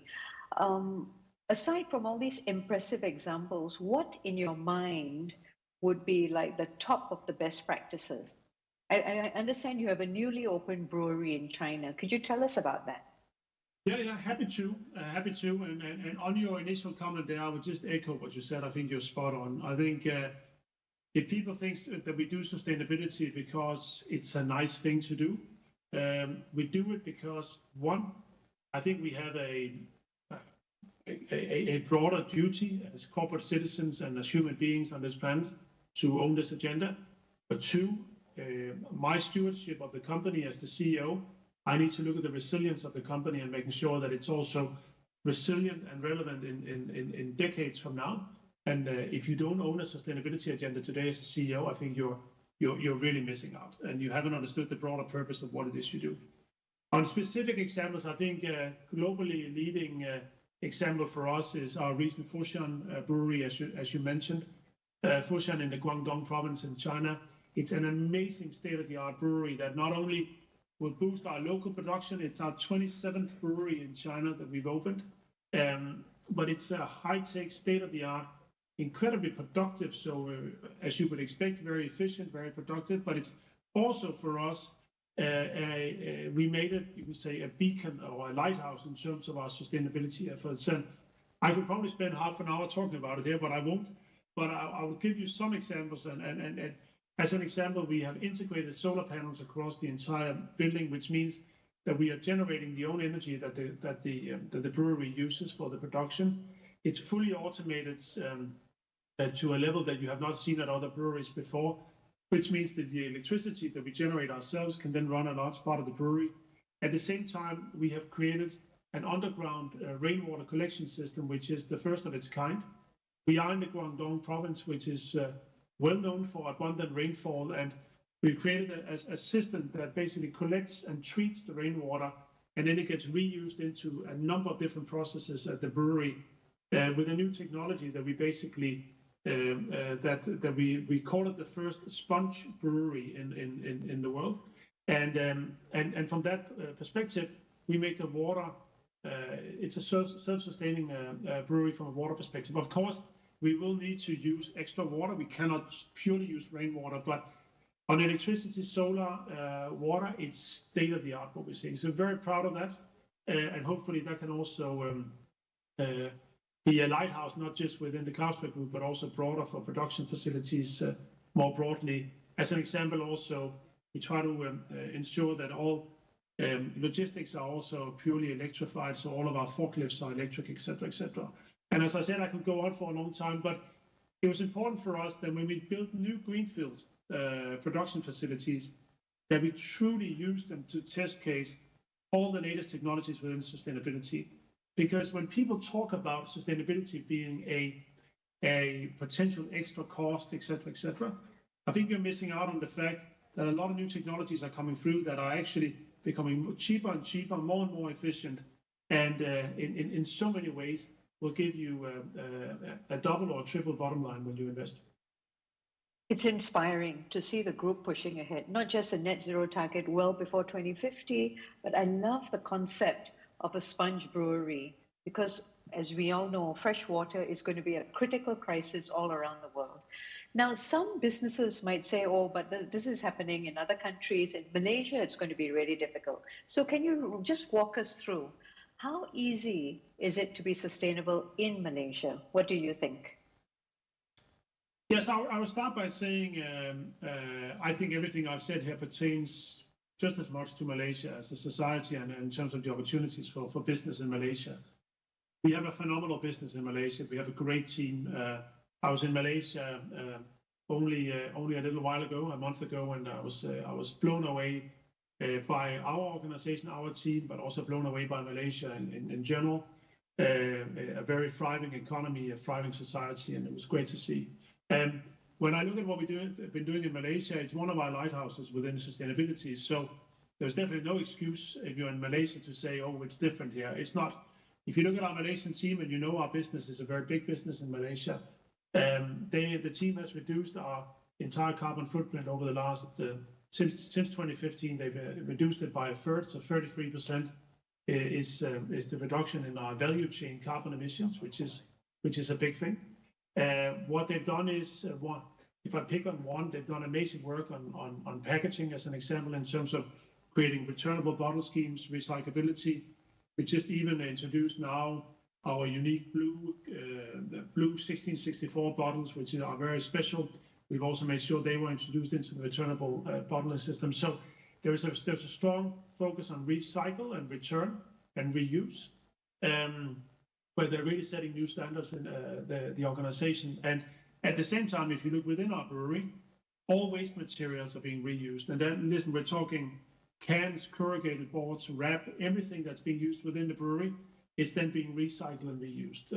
On top of that, the team is seeing very strong improvements on water efficiency. So back to, I just gave an example on water efficiency from other countries, but you will find that in Malaysia as well. And then, if I may just move a little bit out of carbon for 1 second, it's great to see also all the work our team is doing around one of our missions, which is zero irresponsible drinking. So a lot of campaigns there, a lot of work with our customers and the end consumer around the need to consume our product in a responsible way. And finally, the other social dimension for us, which is diversity, equity, and inclusion. A lot of work happening in the organization, recognizing the many nationalities that works at Carlsberg in Malaysia, and now also including programs around neurodivergent colleagues being introduced, etc. So very, very happy to see that. So all in all, it's one of our champions of sustainability, and if you look at it, it's driven by a leadership team in Malaysia with an unwavering commitment to deliver on sustainability, and then of course being part of a global group that also helps on the tools and the best practices, etc. So, but I would say that the Malaysian team are as much giving back to the group as the group is giving to them. So that's great to see. So I really look forward to seeing Malaysia, the Malaysian team continuing that amazing work we've seen so far. So inspiring, Jakob. From very aggressive net zero targets to regenerative farming methods to being so responsible about fresh water. I love the idea of a sponge brewery and zero packaging. 100% of your cans, corrugated boards, shrink wraps are recycled. I think this is so inspiring. We look forward to welcome you back in Malaysia again. Thank you for your time, Jakob. Thank you so much. That was Jakob Aarup-Andersen, the Group CEO of Carlsberg Group, giving an overview of how the beverage maker is working towards net zero in Asia. Let's give him a round of applause. He did have a lot of very inspiring initiatives that hopefully can be food for thought for companies here looking to incorporate more sustainability initiatives in their business strategies. Distinguished guests, ladies and gentlemen, the passage of the Carbon Capture Utilization and Storage Bill in the Malaysian Parliament recently has sparked debate and discussion on the future of this industry in the country. So how might energy players like Petronas leverage this technological innovation to achieve Malaysia's net zero aims? I'm pleased to invite to the stage Emry Hisham Yusoff, Senior General Manager in the Carbon Management Division of Upstream at Petronas, to deliver his keynote. Please give him a round of applause. Assalamualaikum and very good afternoon. First of all, thank you very much for having me here. What I'm going to touch today is a bit on what we do in Petronas on decarbonization, and of course I will touch a bit on CCS itself.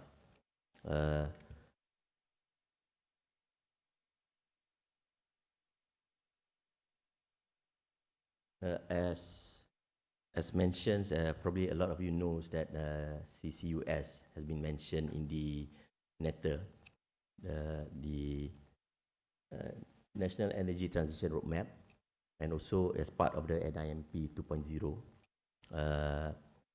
When we embark on the CCS, we'll show you later, is really on trying to decarbonize a lot of our operations. But then when we look at while trying to decarbonize our operation, we can also help in terms of decarbonizing the industry also in Malaysia, but also not just Malaysia, but also on the region. As we see when we talk about CO2, the movement of CO2 is not just stick in one country, it's actually moving. Just to share with you, when the satellites move, the UNEP, when they have these satellites moving and they're measuring this methane, some of the methane actually, when the image comes, it looks like it's from Malaysia, but many actually comes from Vietnam and also Thailand, that it actually move into Malaysia too. Or it depends. So when we look at CCS, we are not just talking about CCS trying to decarbonize Malaysia alone. When we have abundance of storage that we believe that we can actually cater for decarbonizing also the region.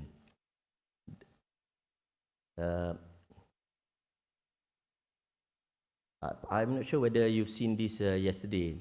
We had Puan Frida, our VP of Treasury here. whether she shared this. This is a real target that we had in Petronas last year. Is all targeted based on our baseline, is actually 2019. Just to share with you, in 2024, end of 2024, we are supposed to reduce our emissions as a total at 49.5 million tonnes of CO2 equivalent. Compared to our 2019 number, is close to about 60 million. So last year, actually, we achieved about 46 million tonnes of CO2. So a lot of reductions from last year. So, and then, of course, we also look at methane reductions. We're targeting about 50% of methane reductions by 2025 from all our operations group wide. And then by 2030, if you look at 49.5, it's actually what we operate, the one that we have control. But in 2030, that 25% reductions of emissions should come from our equity, meaning that even though we don't operate, but we have equity in those operations, we are also trying to push for it to be to reduce our emissions. And of course, we also have that 70% target in our methane reductions emission. And of course, for Malaysia, we are talking about 50% methane emissions reduction from the whole gas value chain. And hopefully by 2050, we can achieve our net zero carbon emissions. So our decarbonization levers, if you can see there, we had, it's not about just CCS. We work on zero routine flaring and venting. I'm coming from upstream. When you look at the upstream's emissions, about 80% of our emissions are actually from venting and flaring. And just to share with you, I think last year we have achieved zero routine venting.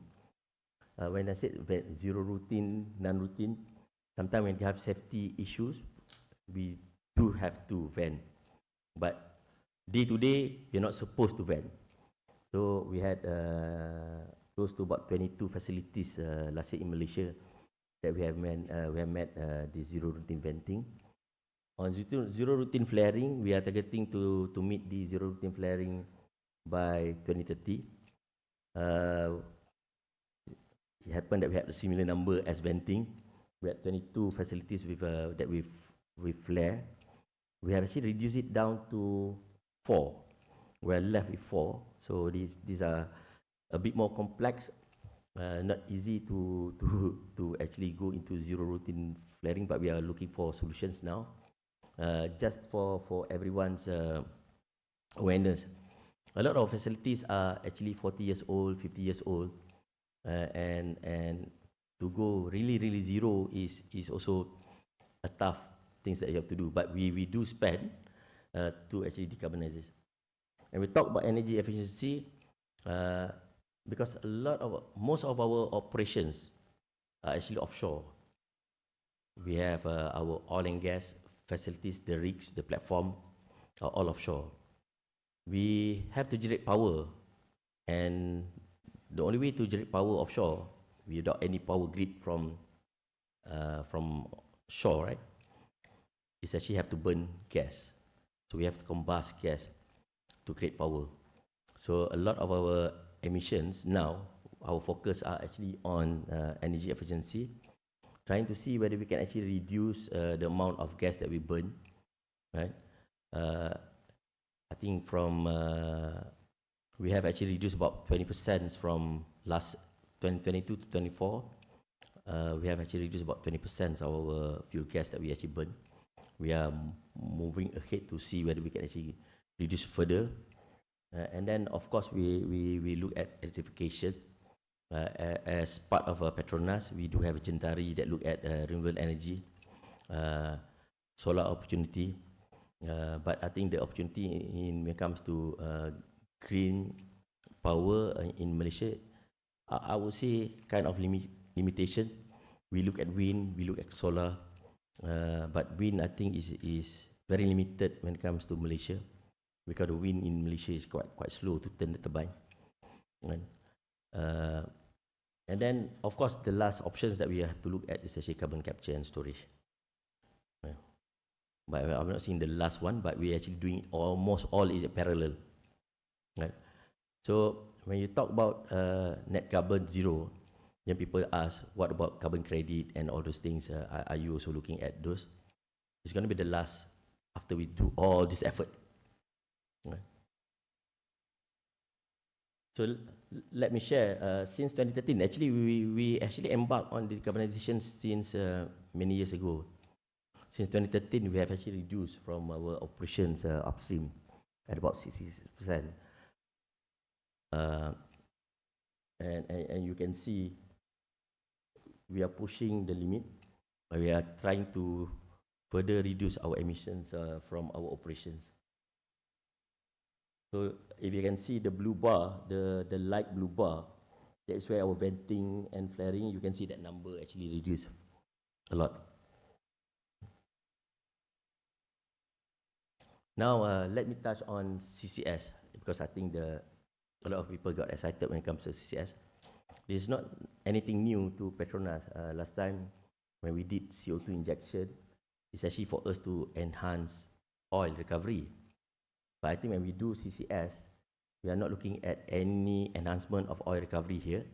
We are doing CO2 as CCS as part of a permanent storage of our CO2. So a total reductions of what you emit going down. So what is this carbon capture and storage?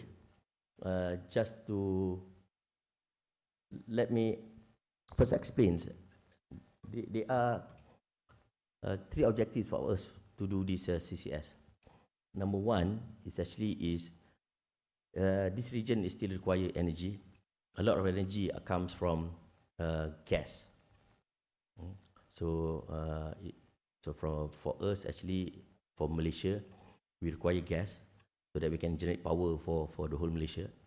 And if we not develop any of the gas fields, then we're going to have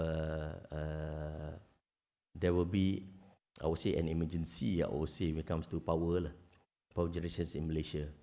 So to sustain the supply of gas in Malaysia and also the region, the next coming gas fields that's available now, because we actually produce all the sweet gas already. So the remaining gas fields are actually with some CO2. We've been deferring this development of this gas field.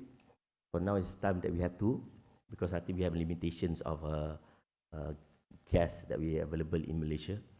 So for example, you heard about Kasawari, the gas content is, the CO2 content in the gas is about 28%. Next, we are developing BIGST, a cluster of 5 fields. The range of CO2 is about 20 to 50%. And I think we will not develop any of the gas field if we do not do CCS. So what we are doing is actually to capture CO2 from those gas fields and capture and actually inject into the reservoir. Secondly, we also have operations, not just offshore, but we do have like our LNG, our downstreams, our gas business, the petchem business that also emitted, and of course, they're also doing all this lever. But what we see is actually there's some, probably 30 or 40% still require for us to capture and store if we want to achieve this net carbon zero. So that's why we do this. And then while we're doing this, we also see this opportunity also for us to abate, especially the hard to abate industry like cement, steel, energy. I think if you look at Malaysia, we also produce some. If you look, just look at Kuantan at the next to the Kuantan port, the industry there. There's a steel mill, and they are emitting about 7.5 million ton per annum of CO2. And if we believe there are something that we actually can do, if we can capture the CO2, since we do have the storage, we can actually bring this actually to decarbonize those industry too. In addition to that, there are countries that unfortunately they don't have storage capacity. The country like Japan, Korea, Singapore, which emitting, And I think for Malaysia, we do have that site, and we have sites that actually, abundance of sites that actually have the capacity beyond what Malaysia require. So we believe if we want to address climate, we have to address it in the region. It's not just address it within Malaysia. If Malaysia can help to also address the region, we should. I think this is something that also we are looking at. So when it comes to CCS value chain, just to share with you, of course the capture will come from the industry. There is the capture technology that you needed. Of course, when you go to the hard to abate industry, it's harder to actually capture, because the content of the CO2 from the emissions that they produce is actually very low. And for you to capture and make it towards higher concentrations of CO2 is, at this moment, is quite expensive. If you look at the whole CCS value chain, maybe about 50 to 60% of the cost is actually at the capture. Secondly, once you capture, then if it in Malaysia, we can see pipe, whether you pipe or you truck it, or actually, or even if you or by rail, then there will be a receiving terminal there where we will gather all the CO2 and then we inject into the depleted fields offshore. Not all depleted fields can be turned into storage. There are certain criteria that you have to meet, it's very strict. Right? I will share a bit later, not all. And then we prefer the gas depleted field rather than oil, because that's the nature of the reservoir itself. Yeah. If it comes from other countries, or even from, because a lot of our sites are actually in Southeast China Sea, so in the east of Peninsular Malaysia. When you look at the industry in Malaysia, a lot of it is actually concentrated on the west side of Peninsular Malaysia. So if we want to capture and to gather the CO2 from this, say from Penang, you can actually do pipeline, maybe very costly, and you're going to go cross a lot of communities too, or you can actually do it by ship. Right? Transfer it by ship to the terminal, and then we inject. Same goes to the so other countries, international. So the industry will capture, go into the export terminal, liquefied, stand by the ship into the receivable, and also to inject. It looks simple, but actually it's not that simple, I would say. A lot of things we have to look at from technical. Good thing about CO2 is not as hazardous as oil and gas. We've been operating LNG, carrier LNG operations before, moving LNG from one place to one place. Even as you know, methane is more potent than CO2. We believe that we can actually, from a technical spec, we actually can meet all this standard requirement. These are the three hubs that we are working now. If you can see, all the hubs actually mainly closer to our operations, Petronas operation. You look at Lawet, the northern hub is actually in Kerteh. So a lot of our operations are actually in Kerteh. We are trying to capture some of the emission that we had in PGB, in our downstreams in Kerteh. The southern actually is near to many of our petchem operations in Gebeng. So we talk about Kuantan there. And then the other one in Bintulu is actually in Samalaju. As you know, our MLNG is actually in Bintulu. The main target for us actually is try to decarbonize some of our emissions from MLNG.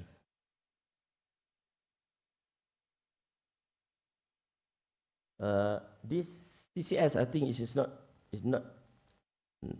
new to oil and gas operations actually. We've done this many years.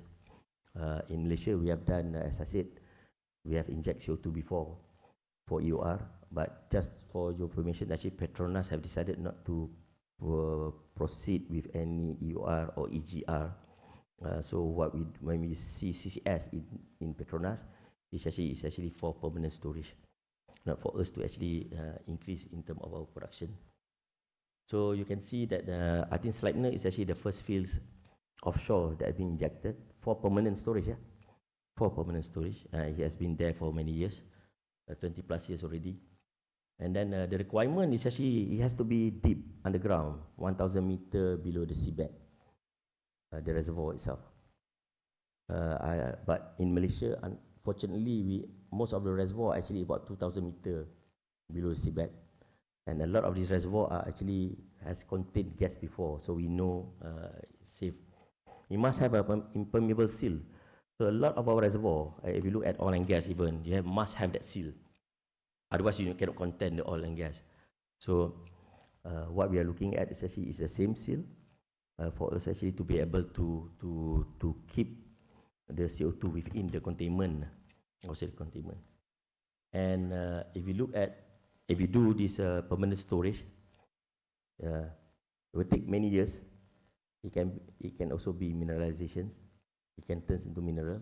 But there are certain minerals in the world where you can actually turn, if you can inject into this mineral, it can turn into, the CO2 can turn into mineral quicker.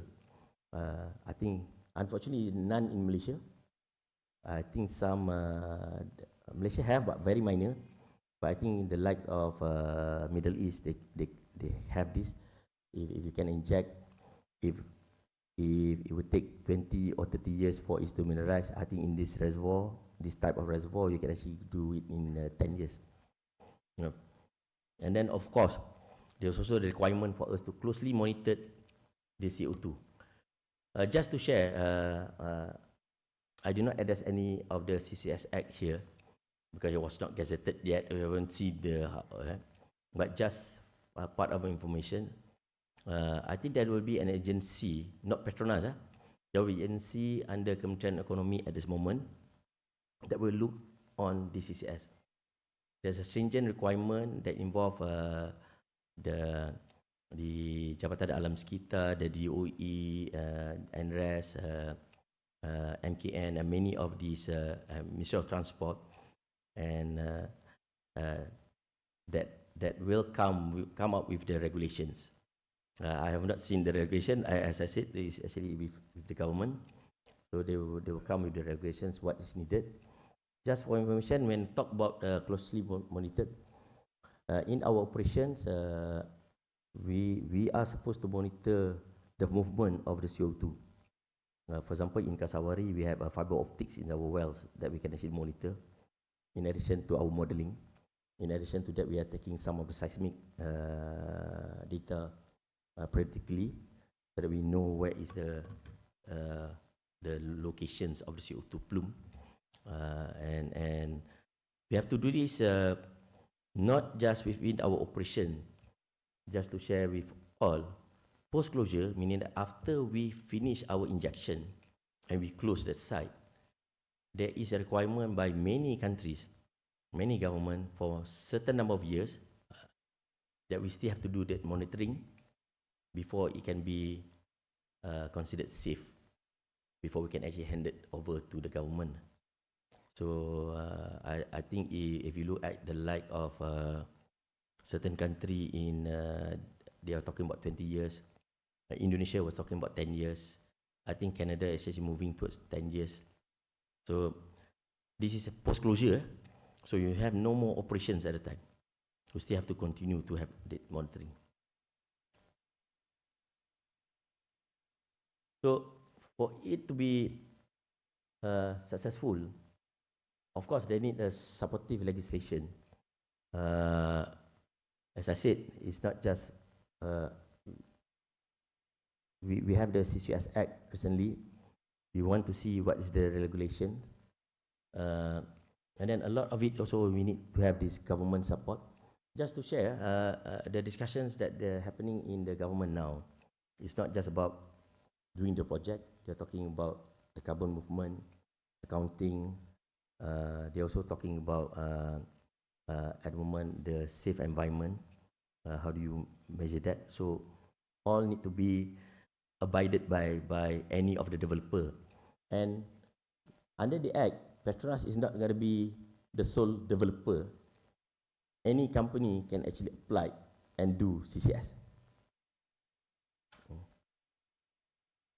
So of course, if you want to push the emitter, just like what happened in Europe or in Canada, to really look at decarbonization, not just CCS, there must be some ETS or carbon tax or even incentive. Otherwise, there's no motivations for people to do this. When Petronas did the decarbonizations of our operations, there's no differentiated price that you can get from the crude or even from the gas. So it really is actually cost.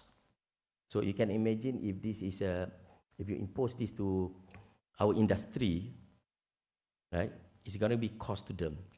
And how do they become? I think this is a lot of discussions within the government to look at how can this industry become competitive if they have to compete with those that do not do any decarbonizations. If there is no requirement. But a lot of tractions that we got from overseas emitters are because of CBAM. A lot of their products actually went to Europe, and they need to look at how they can reduce their carbon footprint. I think that's one of the reasons why people, the emitter actually is pushing. But in addition to that, in this region, without any of this carbon pricing, tax, or even ETS, a lot of it is being pushed by the government of the country. In Japan, I think there is there's a target from the government to really do CCS to reduce about 120 to 240 million ton per annum of CO2. Even in Singapore now, just to share with you, we just received a request for proposal from Singapore government on their decarbonizations of the Jurong Island. So they are talking about 2.5 MTPA up to 10 MTPA reductions of their emissions in those islands. So we also look at CO2 because it's not hydrocarbon. So how do we make it fit for purpose? Right? Because I think for us to drive, really we want to drive this decarbonization to really drive also the cost down. So we look at these two. Of course, technology and AI, can we predict? A lot of people ask us what happens if the ship actually, we have incidents of a ship and the CO2 being released. Right? First, actually, we look at all our LNG carrier. We've been operating LNG since 80s. Probably we had just one incident. But if that happened, is only for that ship amount. It's not big. It probably will not tick the NDC of Malaysia even. If it happened in our operations, say our tank is actually leaking, we can stop our operations. So it's can be, we can actually limit in terms of what will be emitted. Of course, funding. When we look at CCS, yesterday I joined the roundtable, ASEAN Investor Roundtable in yesterday, and we talked about CCS. When we started on CCS, because it doesn't fall under green, I'm not sure whether it fall under transition, but we're doing something on trying to reduce emissions and CO2 here. So there are discussions on looking at what will be probably a different type of funding or proposals. Of course, partnership. When I say partnership here, for Petronas, we have multiple players within the value chain, and we are trying to get the best out of the best. For example, in our storage, we do have the like of Total that is operating CCS in Europe. We have MOL and MIC for our shipping. So we do have this. And then also, of course, the partnership between not just B2B, we also have a partnership with the government to make, it's not talking about awareness and also for us to understand the requirement from the government when we do CCS. And lastly, actually public acceptance. I think, yes, we haven't started a lot of this public awareness. I think we're going to start soon. I think we'll start with, we will be behind Kementerian Economy as they are actually the owner of the act. We'll try to help them to make awareness. Part of my being here also is also to provide this kind of awareness. Sometimes people look at the one that we're looking at CCS is, and a lot of questions that I got is actually we are trying to push for more oil and gas to come out from our reservoir, while we actually try to do really a permanent storage here. My boss said we are creating nirvana here actually. Because it's expensive. I think that's all from me. Thank you very much. If you have any questions, I know we don't have a Q&A here, but you can actually, my email is very simple. My name is Emry, E-M-R-Y, @petronas.com. That's all. Thank you. Thank you very much, Emry, for that overview of what CCS activity entails and its role in Petronas' decarbonization strategy. I'm glad you spoke about public acceptance and awareness. I think it'd be great to have more engagement on this technology moving forward, and I'm sure you have a lot of questions. You know where to find him. He gave his email. Don't be afraid to reach out. All right, ladies and gentlemen, we've reached the midway point of the day. We will shortly adjourn for lunch. It's the same place as yesterday, with lunch being served in the cafeteria for those who have registered. Do remember to produce your lunch pass when you reach there to access your meal. During your lunch break, you may want to visit the small exhibitions that we have in Conference Hall 2. We have some of the event sponsors, we have NGOs, we also have the independent bookstore Sunda Shelves. Please take the time to pay them a visit and also grab a signed copy of the climate fiction novel Fair Haven while you're there, authored by Steve Willis, who, by the way, is also conducting a workshop this week for those interested to explore how fiction can be a tool of climate action. The conference is going to resume at 1:35 p.m., so please return to the hall by 1:30 p.m. We really appreciate your cooperation in this. Selamat menjamu selera, everyone. See you after lunch.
Huh? Later.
Ladies and gentlemen, we do invite you to take your seats as we should be starting the next program shortly. Thank you.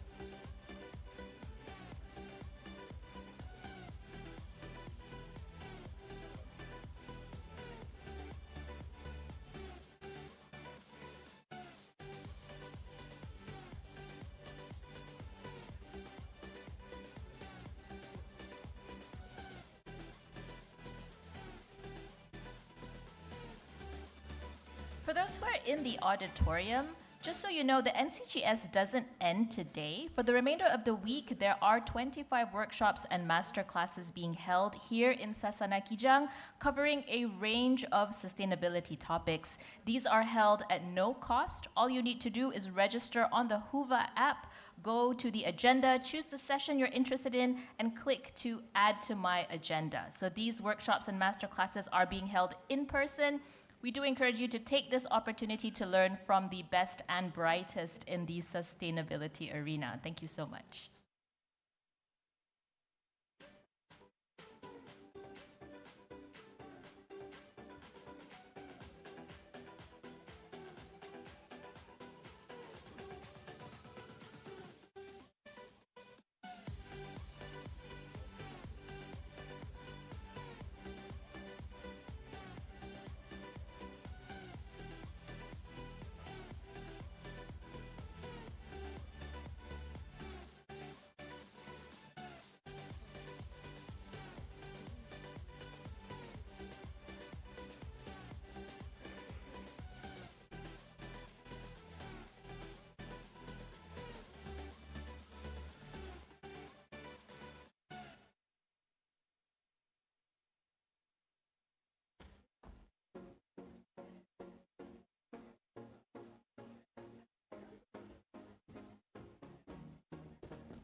Become the first climate neutral continent in the world by 2000.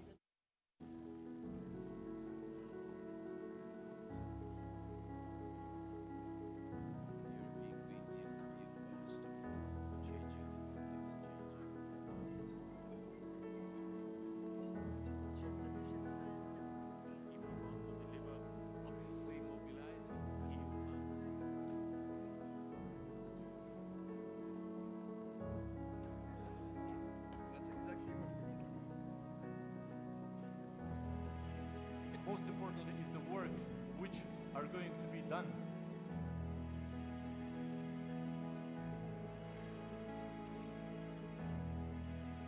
Appropriate support for paid obligations. We need everyone, and no one will get left behind. As we continue to battle the pandemic, we must also focus on our long-term challenges. This is why the Green Deal, as a growth strategy, remains our compass throughout the recovery. We will reduce emissions by at least 55% by 2030. And today's agreement puts us on a clear path towards climate neutrality in 2050. It gives certainty to investors, to businesses, to public authorities, and to citizens. It future-proofs our union.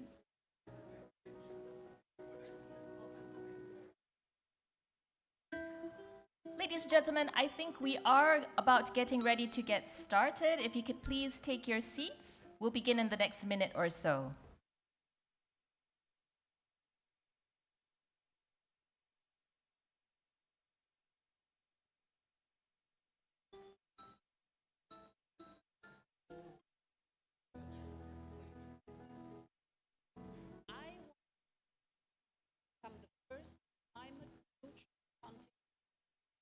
By 2000.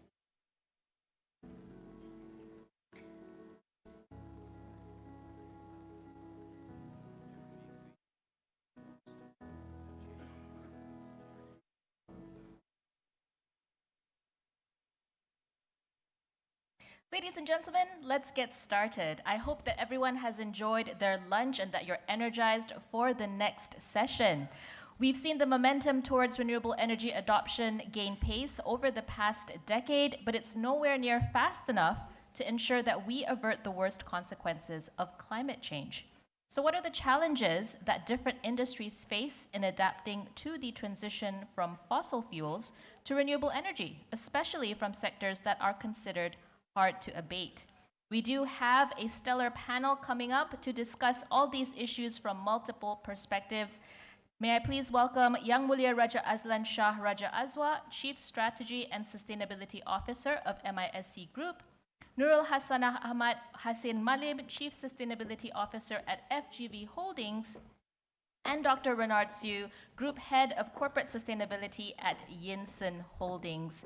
This session is being moderated by Dr. Hezri Adnan, Director of Group Sustainability at Bursa Malaysia and a Council Member of Climate Governance Malaysia. Can we give the panel a warm round of applause, please? Dr. Hezri, the floor is yours. Thank you, Shazana, for that introduction. Well, good afternoon, everyone. Congratulations on being able to come back to the hall on time, because it's not easy after lunch. We are in for a hopefully an interesting session and interesting conversation on powering progress, shaping the future of energy and sustainable resources.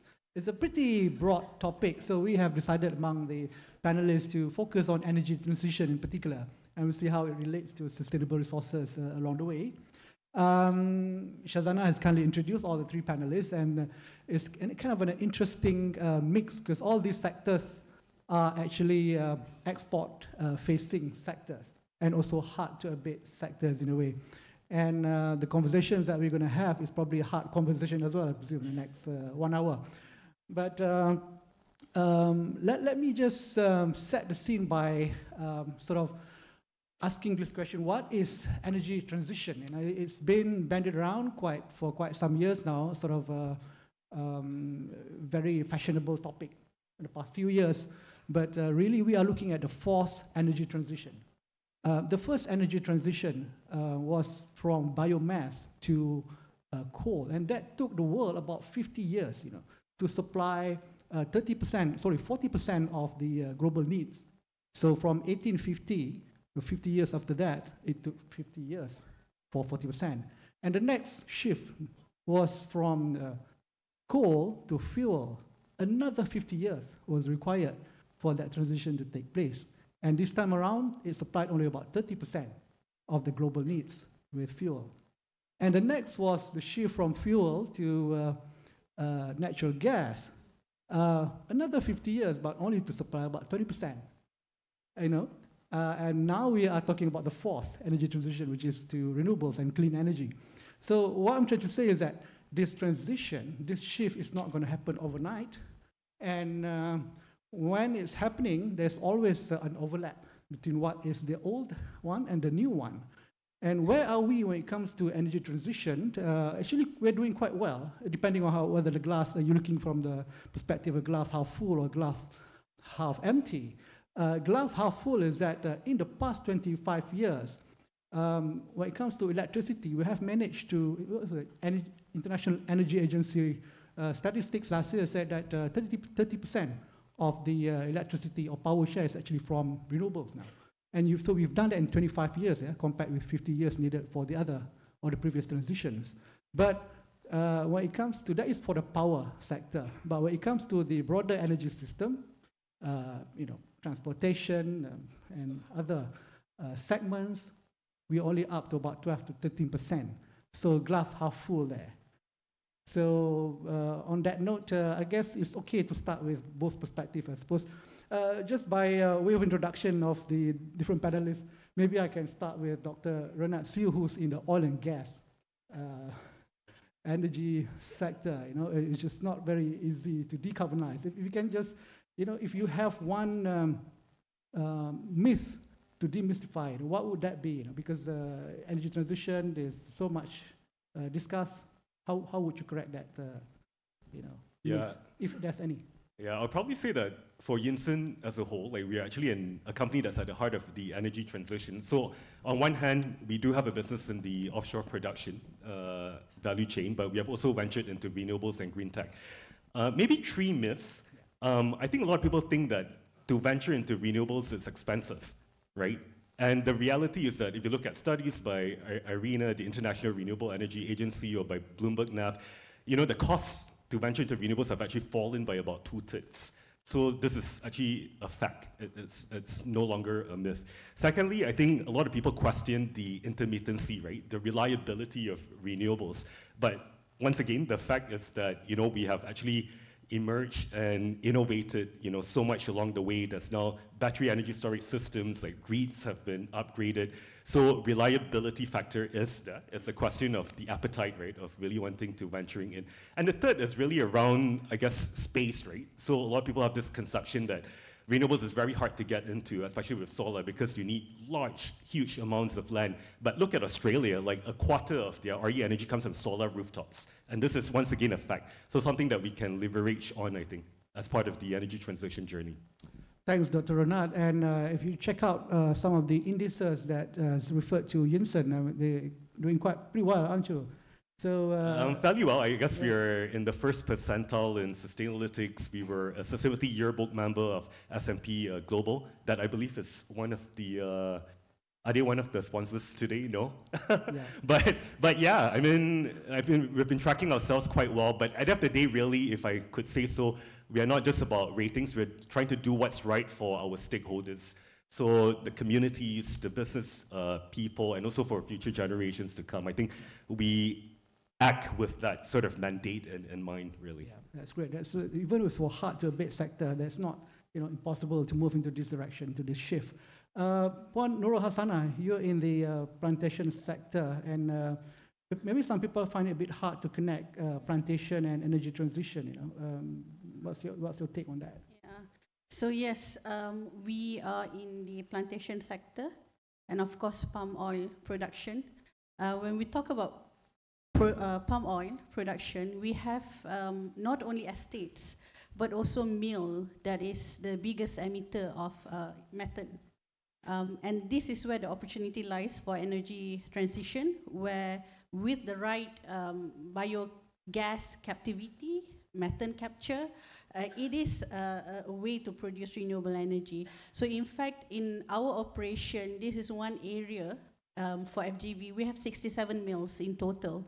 So throughout Malaysia, we have 67 mills, and we are looking at ensuring that all 67 mills have methane capture. At the moment, 28 is equipped with methane capture, which provides the opportunity to supply energy. In one of our area in Sabah, we actually provide rural electrification for one area in Sabah through our renewable energy called UMAS. That area is UMAS. And we also have another biomass facilities. Of course, when you talk about palm oil, the empty food branch is the source for biomass power. So we have IPP. The feedlot is biomass, our EFB, and it generates electricity to one of another area in Sabah, Cendrawasih town in Sahabat. So that is two of our initiative at the moment.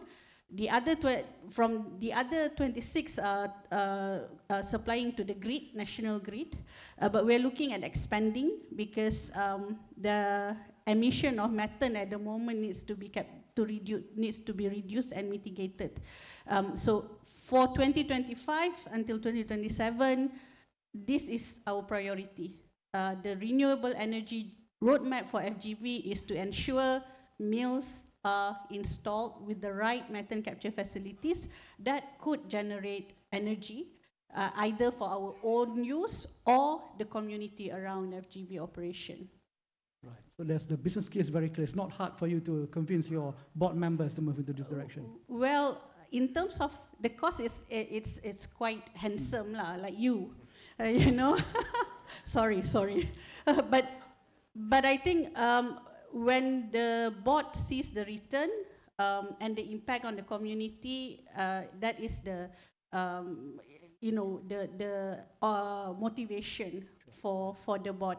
Of course, we cannot do it at one go. 28 mills with biogas facilities has been 28 since 2018. Right. So you see the slow transition. But in 2025 onwards, we have a commitment because it's also partly compliance reason. Those in the palm oil plant sector would understand the requirement under the regulation under MPOB and all that now requires mills to be equipped with methane capture facilities. So this is also part of meeting the requirement. Thank you, Puan Rolasana. Next is Yang Mulia Raja Azlan Shah, the Chief Strategy and Sustainability Officer.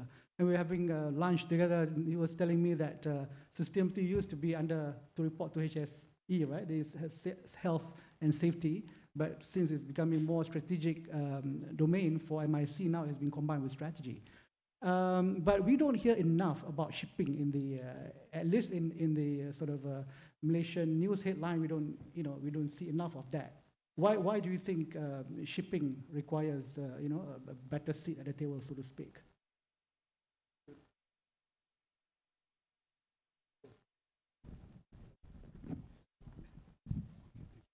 Thank you, Dr. Hezri, and I'd also like to take the opportunity to wish everyone here Assalamualaikum, good afternoon, and Selamat Hari Raya.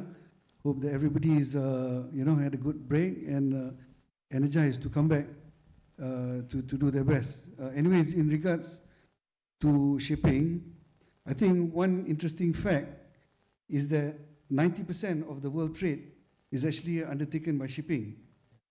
And in terms of emissions, it's only 3% of the emissions. You compare that to road transport, for example, is about 15% of the emissions, aviation about 2% of the emission. And if you compare on, emissions per ton mile, the difference between road and shipping is like 20 times different. And you compare to aviation, it's like 200 to 300 times different. So, I mean, shipping is a way to reduce emissions. And then if you look also at, to reach net zero, we need like fuels, we need alternative new fuels, right? To drive this decarbonization, ammonia, methanol, all these things, right? And if you look at the amount of new energy that is required, is like we need to increase the capacity by 20 times from where it is today. And when we then convert those new energy to fuels, 50% of it will need to be transported by ships. So maritime is certainly, core to the energy transition. And in MISC, which is basically 60 to 70% shipping, another 30%, we have the same business as our friend Dr. Renat here. We've got FPSO business in the 30%. Yeah, so 70% of our business, we are driving decarbonization in our business through the development of new vessels which can operate on the future fuels. So that's just a brief overview. Thank you, Raja Azlan. The 3% means that you're just, about the emission of Germany or Japan, right? When it comes to your carbon footprint. And you now have the International Maritime Organization tightening the bolts on what the maritime and shipping industry should be doing, moving towards 2030, 2050. So it's upon everyone now. Okay? I guess this conversation about energy transition is everywhere. So I'm coming back to Dr. Renat now. I think we are in the second round of looking at what are the bold strategies you have in place. Of course, you have diversified into new businesses, green businesses. But when it comes to partnership or financing, if you can highlight one, Sure. At Yinson, at the end of the day, the puzzle or challenge that we're trying to solve is essentially the energy trilemma, right? Trying to address energy security, affordability, and also making sure that environmental sustainability is there. And it's quite challenging to navigate through this because depending on the context, the region where you operate, the pace of energy transition acceleration isn't always the same. There's always this, debate or argument around, common but differentiated. Are we moving fast enough in developed versus developing countries?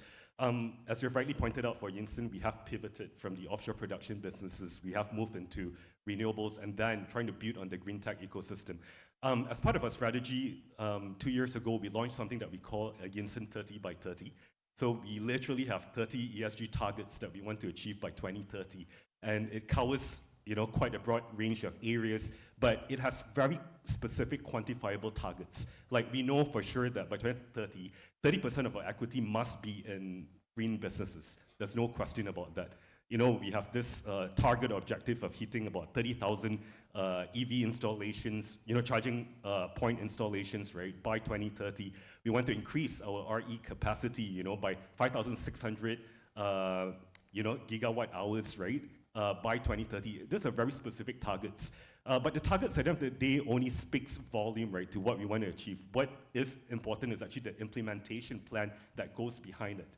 So we have that time frame, but how do we actually execute that? And this is where it also gets a bit challenging because then I have to pull together, the different heads of department, talk to finance, to make sure that they pump in the right sort of resourcing in order to be able to support that acceleration. And that has always been quite pivotal to where we are. And this 30 by 30 framework is something that I continue to press on. Every quarterly updates to our Management Sustainability Committee of Boards, right? I make it a point to emphasize the progress that we're actually making across these areas. Oh, very, very tempting to go to your AGM and ask some, very hard questions. I initially probably wanted to push beyond, the 30 targets to maybe look at 50, right? But I was told that, Renard, please slow down. I think there's only so much that we can look at one point in time. Right, thank you. If we can go back to Raja Azlan, to Puan Nurul. MIC operates in a sector with long asset life cycle. They want your vessel with lifespan about 25, 30 years.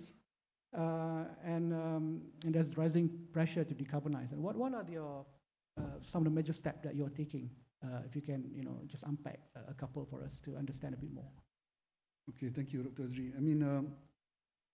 Last year also we launched our 2030 ambition to support our 2050 net zero. So the ambition was, among other things, to have a 50% reduction in emissions by 2030 relative to 2008 baseline, and then also to have about 25% of our cash flow in the form of new energy assets.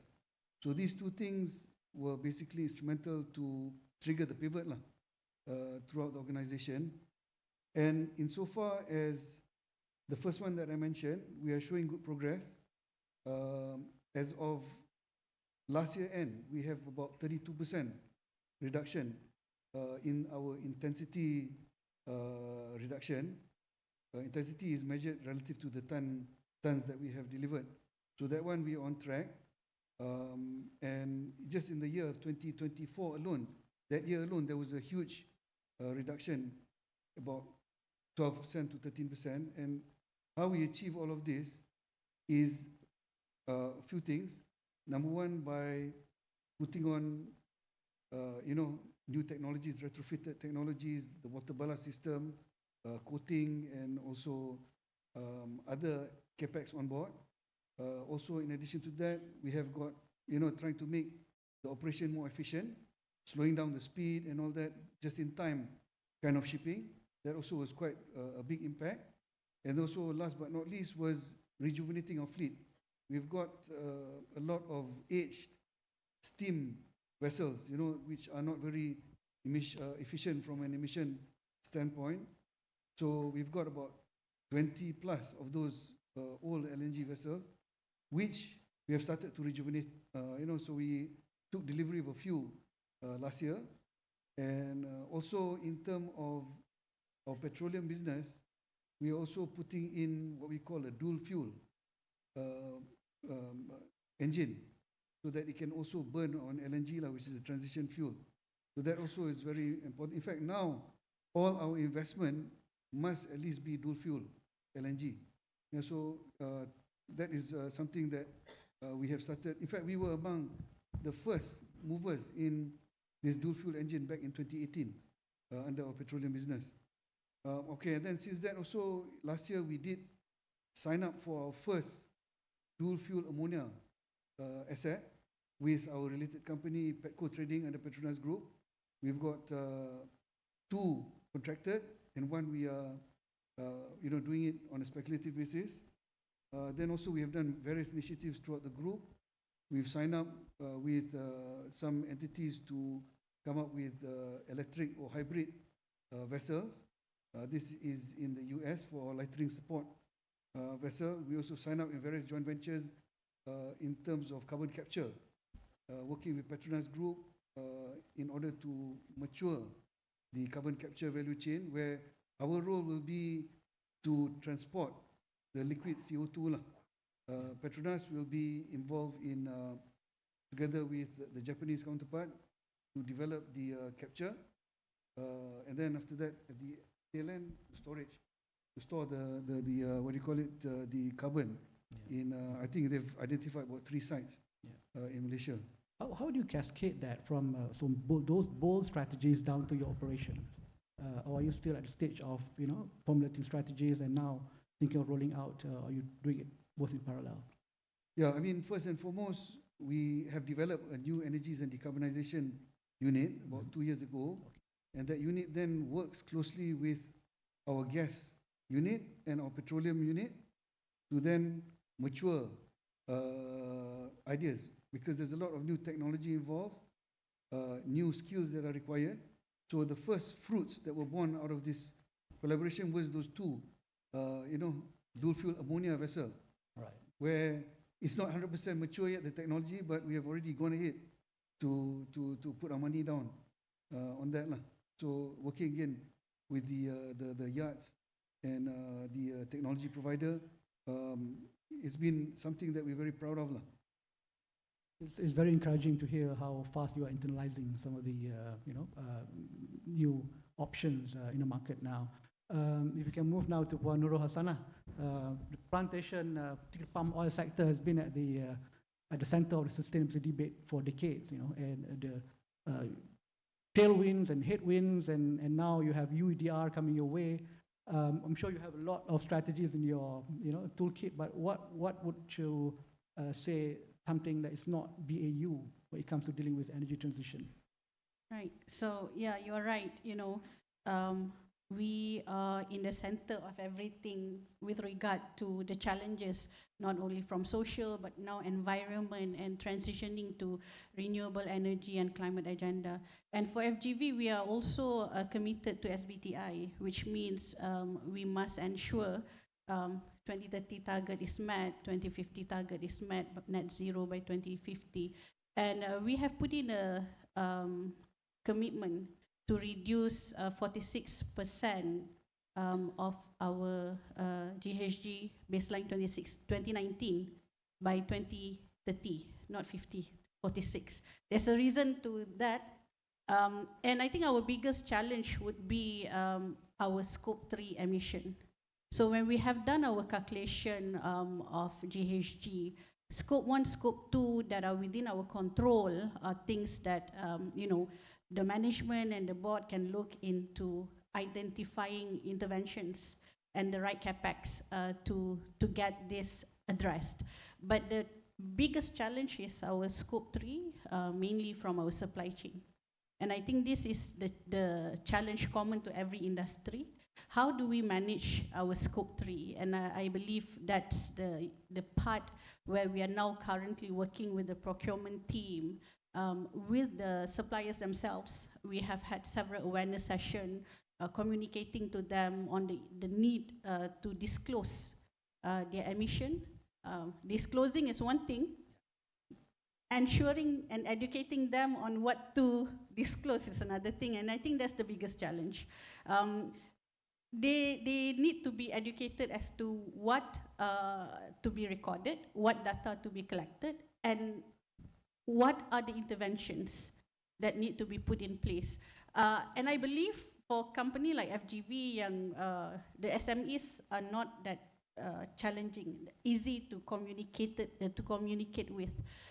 We have suppliers, small suppliers, individual suppliers that would need to also be educated. I think this is one of the biggest challenges for industry like FGV, because we rely on smallholders especially. And that is one challenge that we are working on, and even with our parent or main shareholder like Felda, we are also engaging to ensure that this is also aligned with their commitment. So all these efforts needs to be put in place for us to ensure that we meet our goal of net zero by 2050. So that is what we are doing right now. And I think when I talk earlier about the biogas facilities, and we also have refineries, and we are also partnering. I cannot disclose in details because it's still in progress. We have identified a few partners, or they have identified us as a partner, where it will be zero capex or low capex, and which will benefit parties to the business opportunities. So this is also an area that we're looking at, and in identifying more partners for we also have refineries. So at the moment, solar is one area that we're also looking at, installing solars in some of our estates, some of our refineries. But I believe the next agenda for FGV is also on ensuring we are able to manage water use. This is also another big chunk of operational initiative for FGV. So these are the areas that for FGV we need to work on and ensure that all these contribute to our end goal of reduction of GHG. Thank you, Nur Hassana. The conversation this morning, representative from World Economic Forum was saying that the conversation about nature is also becoming center stage now, so just not climate, but climate and nature coming together. So very, very interesting to see that you are actually powering ahead with Can I add on that, on nature? I might have missed it. So I think that this is also one area where FGV is quite active in. So ensuring that where there is conservation that needs to be done in our area of estates, certain areas are not touched. So we have our conservation area, HCV area, around 12,000 hectares that has been gazetted in our operation as areas that cannot be touched, and also areas that cannot be planted, steep area and all that. So all these are managed accordingly to ensure that they do not, change in landscape. So that is also another component that we are working on. The next question in my mind is, are we moving fast enough? If you recall from my overview in the beginning, that the first three energy transitions have taken 50 years. And the challenge with the fourth energy transition is that we don't have that much of time, really, because we are dealing with an existential crisis. The Secretary General of United Nations, I think a couple of years ago, declared that the age of, or the era of global warming was over, because we are now in the era of global boiling. So, that is very concerning to all of us, I'm sure. So are we doing enough? Are we moving fast enough? I think just to bring back to the theme of the conference, which is transition finance. There's a saying that conservation without money is just a conversation. So is there enough money for this? Dr. Ronald, Yinsen is rich enough for this without investors? I probably, maybe just an initiative to share. One of the areas that we're currently presiding over is the Malaysian Carbon Market Association. And we've always seen one pathway towards climate financing is through the sale of high quality, high integrity carbon credits, which you can generate from both nature and tech-based solutions. But it's been quite a challenging conversation to have, partly because of some of the controversies surrounding the generation of carbon credits. We have heard about bogus projects that have been coming in to Malaysia. So you literally have project developers that say, oh, by supporting our project, you can generate 1 million carbon credits. And then when you start looking at the track record of these developers, sometimes they have no clue about what, they are on about. So there's that risk in terms of exposure that we need to address. But, I guess the consensus that the associations and ASEAN Carbon Market Associations have in general is that we feel very strongly that there is no net zero without carbon credits. It is true that there's a hierarchy in terms of mitigation, right? You first have to look at carbon reduction, the low-hanging fruits, focusing on energy efficiency. Then you move on to removals to look at the investments in different technologies. And then you look at carbon credits as a form of compensation for hard-to-abate sectors as the last resort, but not necessarily later. This is a transition that we're talking about. There's no time to waste or to lose. And each carbon credit represents basically, right, a verified emissions 1 ton of CO2 that's being sequestered, removed. I think that emissions removal is real, but the question is, why are we still debating about, whether this is a pathway to go or not, given the fact that climate financing just isn't there? I mean, when you talk about conservation, right, of biodiversity, where's that money coming from? More than 50% is from the public sector. Where's the private sector investment into this space? So, and to couple that with the fact that Malaysia is one of the 17 most mega diverse countries in the world, why are we not, leveraging on this at this point in time? So there's a lot of these questions that have come out, and sometimes it frustrates me because I can see the solution and I want to speed things up, but I was told that, hey, Renard, energy transition is a marathon, not a sprint. I've always been told, to hold back, and sometimes I just feel like perhaps it's time for us to move on, and really sprint towards the end, right? Rather than just playing a wait and see game. But those are my thoughts. Thank you, Dr. Renat. Raja Azlan, what's your take on this? Is there enough? Because some of your plans require really big investments. I think within maritime, the train has actually left the station already. I mean, if you look at the International Maritime Organization, they've issued out the regulations quite some time back. 23. They put about 40% reduction in intensity terms by 2030. We have taken a slightly more aggressive position. And then you also have got your fuel EU maritime regulation, which is basically on the emissions trading scheme, the EU ETS, right? So all of that is now in force. And therefore, players that go to Europe, if you are having emissions, you need to buy the allowances in order to land in the ports. There is already an impact. And also they've got other regulations which measure for vessels what class of a vessel you are in terms of emission, whether A, B, C, D, or E, And then the regulation keeps on getting tighter over time. So it's all here already, but I agree with you that it's going to cost a lot of money to really make it work, to move to ultra low carbon or net zero kind of position. I guess basically if you look at the economics, conventional is at 8 to 15% ROIC, whereas the renewable space is still lagging at 4 to 5%. So there needs to be something in between, whether it's subsidies or carbon pricing, something needs to bridge it. But despite this difference, you see actually the new energy space, it is actually exceeded the conventional space since 2016 actually. For the past 9-10 years, it has started to be higher, and today is about 65%. If you look at the total spend of which in 24 was about 3 trillion, 65% of that was into new energy. Yeah, so I think with these things that we're talking about, carbon pricing, subsidies, and all that, that will help to accelerate it. And also, of course, in the case of maritime, currently the ship owner has to take all the risks, which is not fair.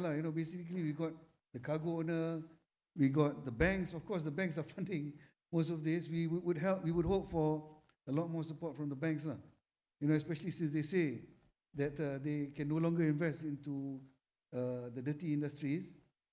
We really welcome support from the banks as well. There you go. Welcome support from the banks. We have many bankers in the room today. And I was at a different meeting this morning. There was one SME owner who said that, we don't want grants anymore. What we want is just, an accessible finance. So again, a plea to the bankers to reconsider your rates. Puan Nur Hasanah, are we moving fast enough, you think? Well, I believe the regulation will accelerate the pace.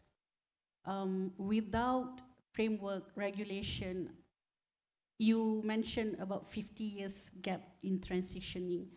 And with regulation, it will be acceleration. There will be acceleration. And of course, at this point of time, there's a lot of regulation that is prompting, requiring us to move fast.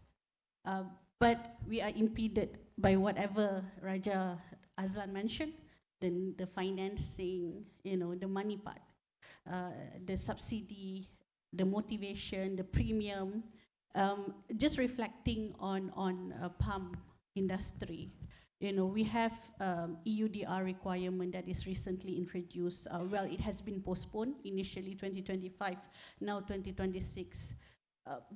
The cost of compliance to that regulation is really high, and of course, at the end of the day, the consumer will have to fork up the bits of the premium. But towards the compliance, towards that, there is all this journey that needs to be fulfilled. The finance bit, the encouraging part of all our suppliers, how to make them align with all this requirement is another point. So we are moving at a pace where, if we're looking from the climate perspective, it's rather slow. But from the commercial aspect, there is all this needs to be in place to expedite this. And I think reflecting on what is happening even worldwide, you see how certain countries are scaling down on their commitment to climate agenda, with all these policy and or even saying that this is Fox. It's not encouraging. I have a discussion with a few companies, client companies, like asking about why do we need to, US is backing out, why do we need to focus on this now? All these actions prompting all these questions could make all this initiative less attractive, and it's a question that I also got from internally from my management. from the board members and asking, are we moving too fast? Contrary to your question, are we moving too fast? Because, you know, they are scaling down. Why are we requiring to do all this? So I believe there is a risk internationally, globally, with all this change in trend and policy commitment. But for Malaysia and for us in Malaysia, I believe it's important for the policymaker to stick to this commitment and ensure that they provide the country and the businesses with the right opportunity and incentive to continue on this journey of transition. Kalau tak, memang I think this would be a back burner lah. It's real. The conversation that I had this morning with some of my board members are real. So companies are already thinking, okay, some companies in US is backing down. This company, there is also talks in UK that they are also scaling down. So why are we focusing on this too much? I just came out from a board meeting presenting all the journey on climate agenda journey. I got all these questions. So it's real, and I hope that, you know, we will continue to stay on this journey because it's important for the nation and for the world. That's the kind of questions that all chief sustainability officers have to, you know, you have to have sort of a standard template to answer that. There is one contrarian view which I read yesterday about these reciprocal tariff.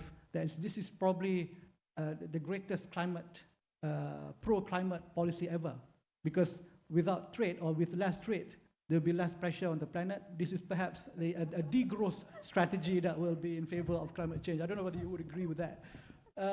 I'm conscious of the time, but we have about 16 minutes. We have another round. I would like to maybe give a bit of time for you to think about, you know, if you have a crystal ball in front of you, you know, what would be the shape of things to come? What's next, right? But before that, if we can, you know, if there is interest from the audience to, you know, seek some clarifications on some of the issues raised. I see one hand from the lady, also from Tengku. So maybe we can take three. Maybe the lady in purple first, and then Tengku. It's not every day that we get the you know, panelists from shipping, plantation, and oil and gas sector together. Can someone help with the microphone? Okay. Thank you very much. Yang Mulia Raja Azlan, thank you for sharing with us that the marine sector is contributing to carbon footprint and the great work done by your company in identifying what are the specifics in order to reach net zero. I would like to share that, especially since I'm a nuclear advocate, the IPCC report had identified that due to 1.6 degree has been breached, there's an urgency not only to focus on renewable, but also to make urgent investment in nuclear power. And the report has also identified that the nuclear power should not only be for power sector, electricity. Now, globally, many countries are looking to decarbonize the marine sector using nuclear fuel. Previously, nuclear power was used to power military ships like nuclear submarine and aircraft carrier. And 4 countries have been using nuclear, marine ship, US, Russia, Germany, and Japan. And currently, many countries are looking at using nuclear power fuel in order to decarbonize the marine sector.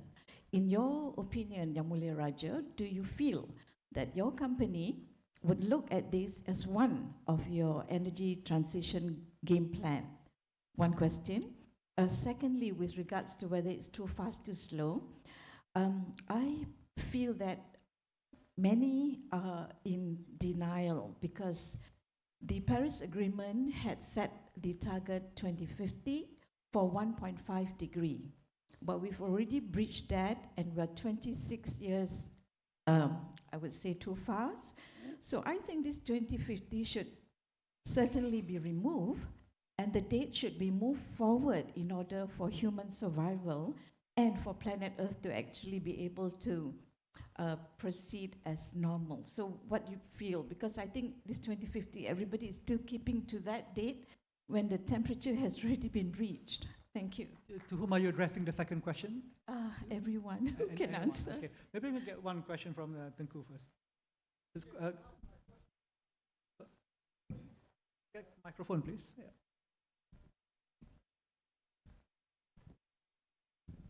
The atomic girl have asked the question that I wanted to ask about nuclear power for the big tankers. Yeah, very much in demand, Raja Azlan. The floor is yours. Okay, thank you. I will try to answer your question. As a company, no, we don't have any FIDs on the table for nuclear. But when we did we sent our staff for brainstorming or innovation circles and all those kind of things. And yes, it came back.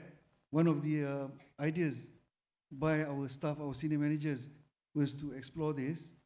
Yeah, so I think the position that we took was that maybe not as a first mover. We probably want to see how other players were to do this on a commercial scale. I mean, when you talk to people from Japan, Korea, Taiwan, China, they seem to be more inclined to start this. I think if you look at anything renewable, China is basically leading the way. They are basically about a third of the global new energy spend. So, and they do not have as much natural resource as other companies like the US and other countries. So definitely, I think you'll see it coming out in those countries like Japan, China, Korea will probably be among those who probably embrace this first from a commercial standpoint. Do you want to add? Sorry, just to add on very quickly, I think Singapore has had some announcements around the exploration of small nuclear reactor, SNR, and I think that is perhaps the closest within the ASEAN country for us to actually look and see how that evolves. But a lot of exciting developments on that end. There was also this question about revisiting the timeline. I don't know, Dr. Renat, would you like to take that? Oh, actually, I think Dr. Gary, who's in the audience, would actually be more suited to answer this question, having been a negotiator, right, as part of Malaysia.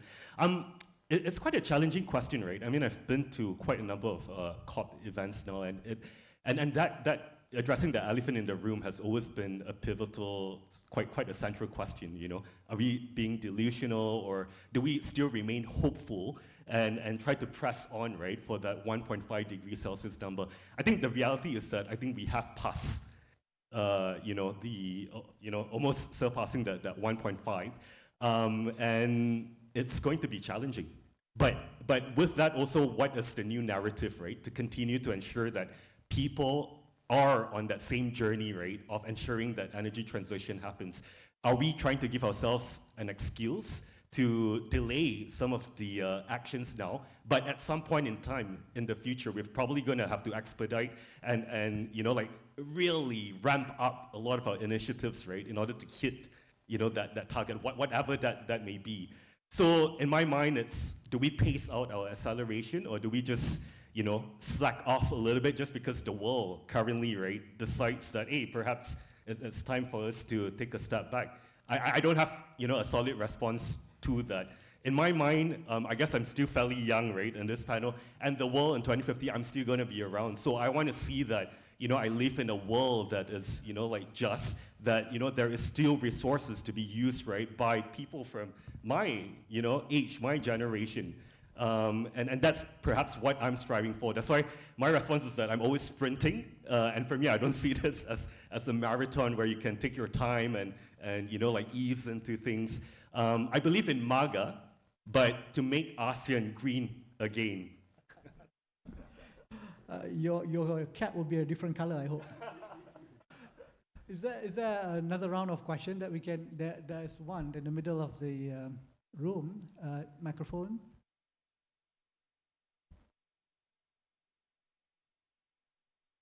We have about 9 minutes left, so let's see if we still have time for you to look at your crystal ball. Okay, thank you so much. My question is, Dr. Renat, you mentioned about when you want to achieve your 30 by 30 targets, you said you need to speak to your finance guys. So my question is, how did your finance guys contribute to the achievement of your 30 by 30 targets? So how they actually support you as in your role as CSO? And if I can also get Puan Hasanah and Yang Mulia Raja to also respond to that. Thank you. Yeah, so just very quickly, I think Yinsen was actually one of the first few companies, right, to sign up to a sustainability linked bond. It was 1 billion sukuk wakala. And within that, I think there are very specific targets, sustainability performance targets that we want to achieve. So these targets, of course, are also tied back part of the 30 by 30.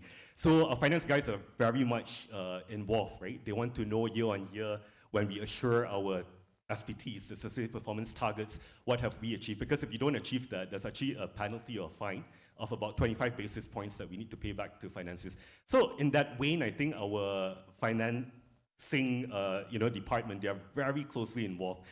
We speak to them about the sort of technologies that we want embedded into our FPSOs, closed flaring, hydrocarbon blanketing, seawater engine turbine. They will ask us to pace out and to actually have very clearly laid out CAPEX, right, on how much are we actually investing, like year on year into this low carbon technologies. I am trying to push them towards investing in nature-based solutions or project, but that is a separate conversation altogether. It's not so easy because at the end of the day, they want to see numbers. And they always ask, okay, so if this was the case, then what is the ROI, right?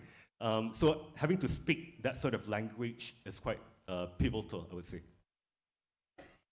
Thank you, Dr. Ronald. Do I recognize another hand anywhere in the room?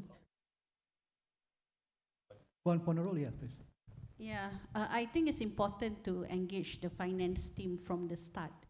And they must also understand, these are the requirements. For palm plantation, what we have been working on is also ensuring the finance team is included in all discussion with regard to climate agenda and transition. So what we have, the CFO is part of the Sustainability Steering Committee member, and he is also on board to agree on certain milestone which would require the financial allocation specific to that program or specific to that project. Of course, there are a lot of challenges and challenging sessions between sustainability team, operation team, and also the finance team. But at the end of the day, once that is cleared, at this steering committee that is chaired by the GCEO, things are sorted out, agreed upon, and executed. So that's how we do it in FGV. Yeah. Thank you. Dr. Gary, you have an answer to that timeline? I wish I did, but perhaps at another panel.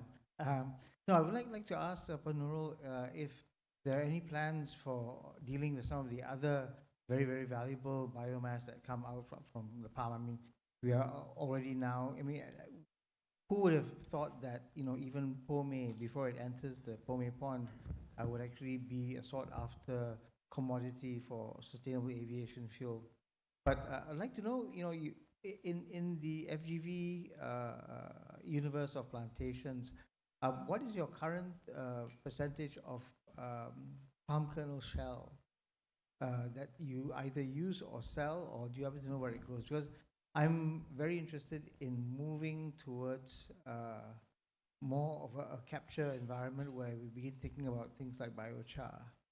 Could you elaborate on that? Thanks. Right, thank you.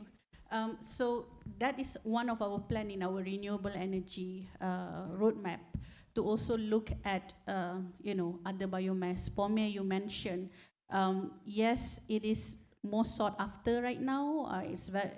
Price is also good, very, very good, and it's waste. So it's sought after for sustainable aviation fuel. So that is one product that we are selling. For PKS, I wouldn't have the figure right now, but some portion are being used internally to generate our own energy. But most, I would say more than 50% is exported. It's more sought after and also good price for renewable energy, and mostly it's shipped to Japan. Japan, you know, Dr. Gary. And I know you're passionate about biochar. And I think we invited Dr. Gary to one of our sessions, and after that session, it generated quite a big interest on biochar. And the plantation team is looking into how to realize this business of biochar. And we are also in talks with one company that is doing biochar and to learn and experience how to do it. Of course, we want to capitalize on all waste that we generate and maximize whatever monetary gain that we can get from that. And that is to answer your question. Thank you, and thanks to all the panelists for all your contributions so far. I think just by way of concluding, if we can invite you to look at your crystal ball now and see what are the shape of things to come. As we speak, policy is already a disruptive shift, another disruptive shift with the the tariff imposed on many countries. But there's also technology, there's also geopolitics in play. For maritime sector, what do you see ahead of us? Can we continue this momentum? Yeah, I think if you look at what the US is doing, it is basically, well, we talk about ESG, but actually the first part is F, financial, right? So the US needs to do what it is doing because it has a problematic balance sheet, right? So it has to do that. And then if you look at the rest of the world, like we heard this morning, right? The cost of not acting for Asia is going to cost around 20% of GDP. So that's why you see China continuing to plow in investment. They are leading the way. And I believe that, if you just fly into even the remote cities, you can find there's all this offshore wind there already. So I believe that the momentum will continue, notwithstanding what has happened in recent times. And I believe that Malaysia is well positioned because we already have got an oil and gas infrastructure which can be repositioned to new energy. We've got the plans on carbon storage. We've got a government that is pushing this, and also there's a lot of other good things going for the country. We are at the Straits of Malacca, right? Straits of Malacca, where 25% of global trade volume goes through the Straits of Malacca, of which 45% is oil and gas related. So we are actually at a confluence of this east and west trade where the country is well positioned for this transition. Excellent point. Excellent point. Thank you. Puan Nur Hasanah. Yeah, I believe with the right policy framework, support from business, move and push by the government, we can accelerate the transition. At the moment, the pace is very slow. The financial part, everyone has to come together. Without that, we will continue to be moving, but not at the speed that we want. So all this have to be put in place so we can accelerate at the speed that we want to. So Jazan was saying the building blocks are there, and you're saying that we need to work together to build on the building blocks. Dr. Ronald, what's your take? Yeah, I think there's already a lot of policy, like the Climate Change Act, the Climate Change Policy 2.0, I think they mentioned about the possible enactment of an emissions trading scheme. One of our initiatives at the ASEAN Carbon Market Alliance is that we are trying to drive a common carbon framework. And that's sort of my deliverable in the next 2 years, together with our Memorandum of Collaboration signatories. If this works, I think we would be able to successfully and effectively price carbon, perhaps at a fair value at where it should be. And I'm really looking forward to seeing how that pans out. Thank you, Dr. Renat. Thank you, everyone, for all those contributions in the past 1 hour. Of course, you are hearing from the movers and shakers of sustainability in Malaysia. But of course, be mindful, I'm also in the public listed fraternity, but we have the SMEs as well, which constitute a big fraction of our economy, which needs to be brought into the game as well. And I think the future, as we look at what's coming our way must involve them as well. And I hope that we will continue to soldier on as listed companies, but at the same time to be anchor companies that also bring the whole marketplace into to shape the future of energy and also sustainable resources. If I can just ask your kindness to extend a big applause for all our 3 panelists. Thank you very much. And thanks to the audience for not falling asleep for session after lunch, the graveyard session. Thank you. Thank you very much, Dr. Hezri, and also to our panelists, Raja Azlan, Nurul Hassanah, and Renard, for that optimistic ending conversation about the challenges that individual industries face. I think there is a lot of commitment, and hopefully this will continue even as we face the economic challenges ahead. We are going to be continuing sectoral explorations of how different industries are navigating those challenges. At this point, ladies and gentlemen, we are going to take a quick survey break, if you don't mind. If you could just remain in your seats and fill in a form from the QR code that you will see on screen. Those who are applying for SIDC CPE points today, you will need to fill in this survey as proof of your participation. Again, terms and conditions apply. So make sure that you review the eligibility criteria when you fill in that form. For other attendees, whether or not you're collecting CPE points, we'd be very grateful if you fill in the general survey form and provide feedback on the event. This would really help the CGM team curate programming for the future. If you can take 3 to 4 minutes to fill this survey in, we'd greatly appreciate it. We will resume shortly after that.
Ladies and gentlemen, we are going to be resuming our program shortly, so you may wish to take your seats. We'll begin in 1 to 2 minutes.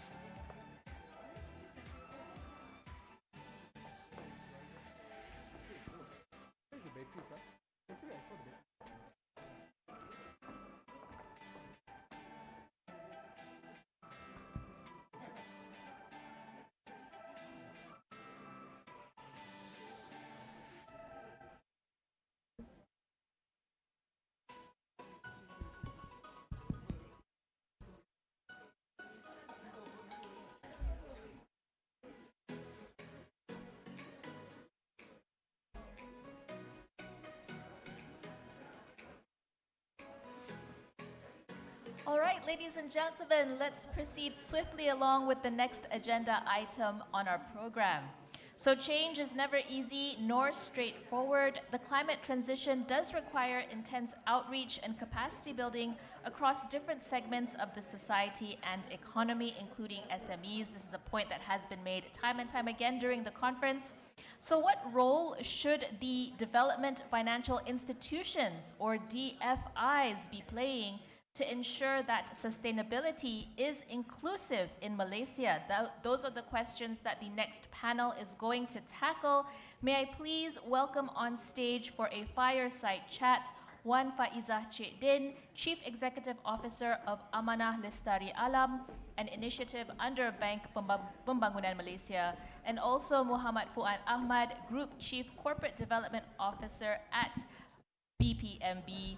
This conversation is being moderated by Jackie Ma, Executive Vice President at the Institute of Corporate Directors Malaysia, or ICDM. Jackie, the floor is yours. Thank you, dear. So we are also the challenge. We are a session after lunch, so hopefully we keep everyone awake. So welcome. Maybe before we start, I set a little bit of context for the session. Yesterday I was here. We talked about the need. There was a very powerful message about the need for communities to be beneficiaries of sustainable development. I find that it's also important to ensure that we empower communities to adapt to climate change impacts. Capacity building at board level is something we hold very dearly at ICDM, but we think capacity building at national level is also critically important, crucial for equitable transition and also in helping Malaysia achieve its sustainability goals. So in order to be smarter, stronger and faster to adapt, I think government institutions and communities need to really strengthen their ability to adapt to climate risk, implement sustainable policies, provide and have access to sustainable financing, and of course leverage on green technologies, especially for vulnerable populations. So actually in today's session, we will cover two key strategies that can foster resilience, low carbon growth and inclusive climate action. One in capacity building in terms of enhanced knowledge sharing and skill development. And the other is on strategic partnerships to develop institutional framework. So let me just introduce our two esteemed speakers this afternoon. Mr. Muhammad Fuad Ahmad, who is the Group Chief Corporate Development Officer of Bank Pembangunan Malaysia Berhad. He will give us a little bit of overview of the bank and its activities. He has held this position since June 2023 and has extensive experience in the areas of strategy, transformation, sustainability, communications, and research.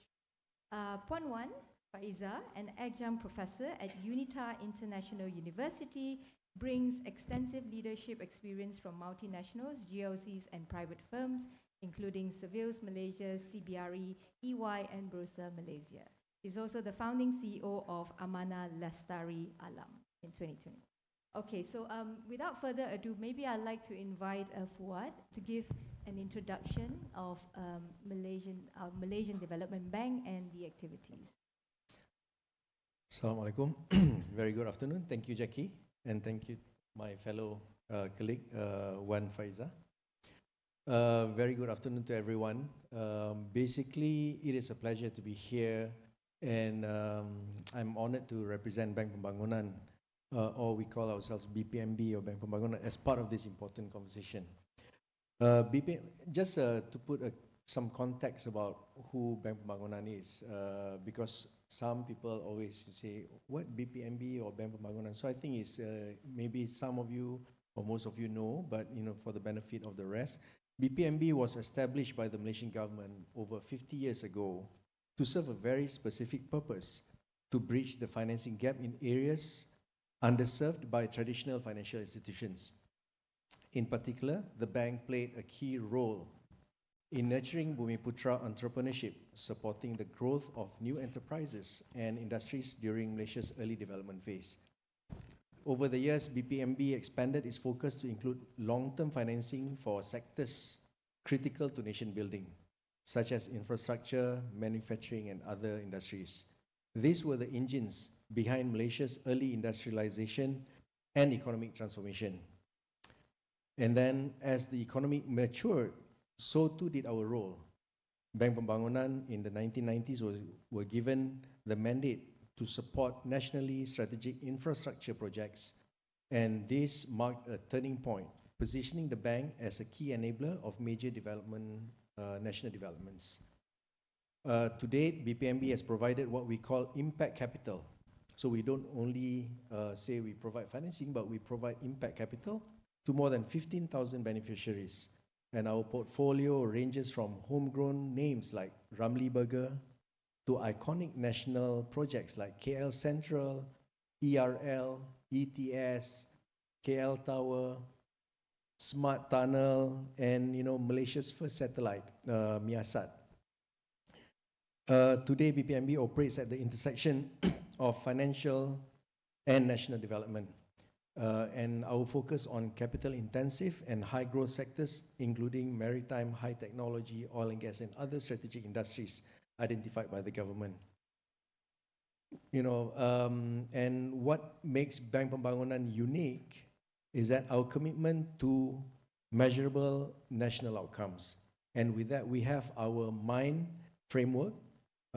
We established this MIND framework, which I will explain a little bit further details later, which stands for Measuring Impact on National Development. And this assessment framework is to ensure that every financing decision that Bank Pembangunan does contributes meaningfully to Malaysia's progress, whether in job creation, innovation, regional inclusion, or sustainability. So we also embed climate resilience into our strategies, recognizing the urgency of helping the country navigate the challenges of a warming planet. So that's what we're discussing today.